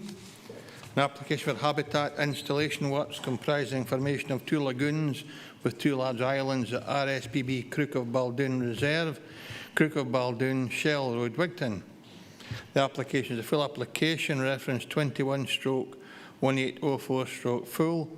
Recommendations approved. In case officer Robert Duncan. Robert, will you take us through your presentation, please? Yes, Chair, quite happy to do that. Before we start having a look at the slides, it's probably worth mentioning, you'll notice that the application has been created in some haste to try and achieve the RSPB's funding deadline for this, which is the middle of October. There were obviously some difficulties at the registration stage with this as well, and as a result I said I would verbally update members were there to be any further consultation responses. I've had 2 since publication of the report, one from the Council's Flood Risk Management Team Leader, which came in on Friday the 24th of September. They have no objection to the proposal. The Council Countryside Development Officer commented yesterday, so that was Monday the 27th, and they're saying there are no objections to the project in terms of biodiversity impact. And they note from the planning statement that otter and water vole surveys have been undertaken and monitoring will continue with appropriate checks taking place prior to the works. I've got no further comments from any other party at this point in time at all in relation to it. So moving on to the actual slides, the first picture, this was taken a week past on Sunday in the morning, not the greatest day, but this was looking east, so you're looking across to the kind of Galloway Hills, Cairnsmore of Fleet round about there at the car parking area and the picnic area where you've got the information board too. You've just got the Merceland just beyond the gates there, and then it's fresh water in between that, but we'll come on to that in the next slide.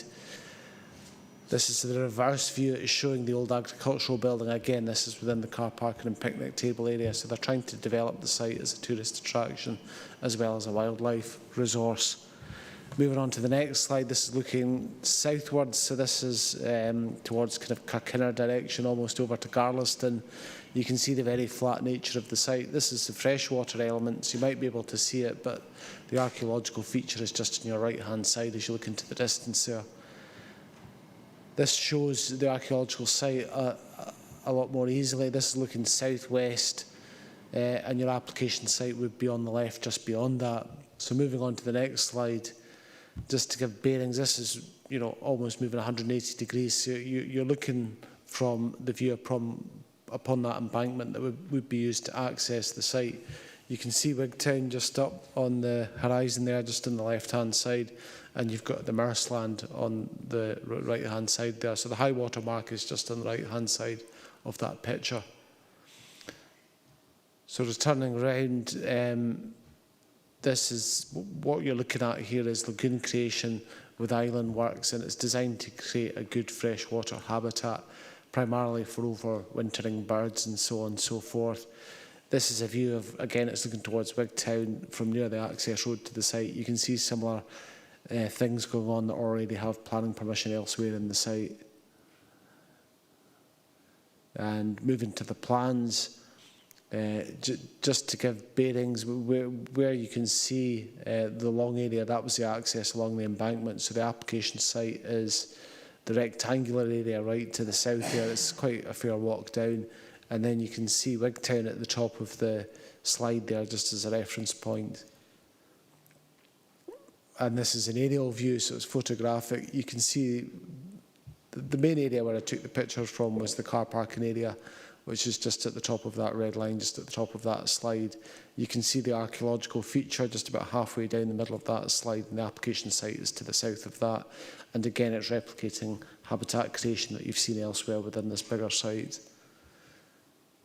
And this is really a final drawing. What you've got are two cross sections as shown at the top. So you can see that they're forming lagoons. There will be elements of excavation and levels changes. And then in a two-dimensional plan basis, you can see the drawings at the bottom. So they're creating lagoons and habitats for mainly wildfowl, geese and such like, so on and so forth. The recommendation is to grant permission, and noting that the advert doesn't expire until the 30th of November, 30th of September even, I would hold that just to make sure there's no representations that come in before the advert expires. We're happy to answer questions. Thanks very much, Robert. So if we agree today, it's delegated to officers provided there's no objections, and if objections arise, it'll be brought back to us next month for a further debate or determination. Okay. Okay, questions for the case officer? None? There's a double line coming down there. Is that carrying water down to the lagoon? Robert, the red one? Yes. No, it simply shows intended access. It's an access path, Joe.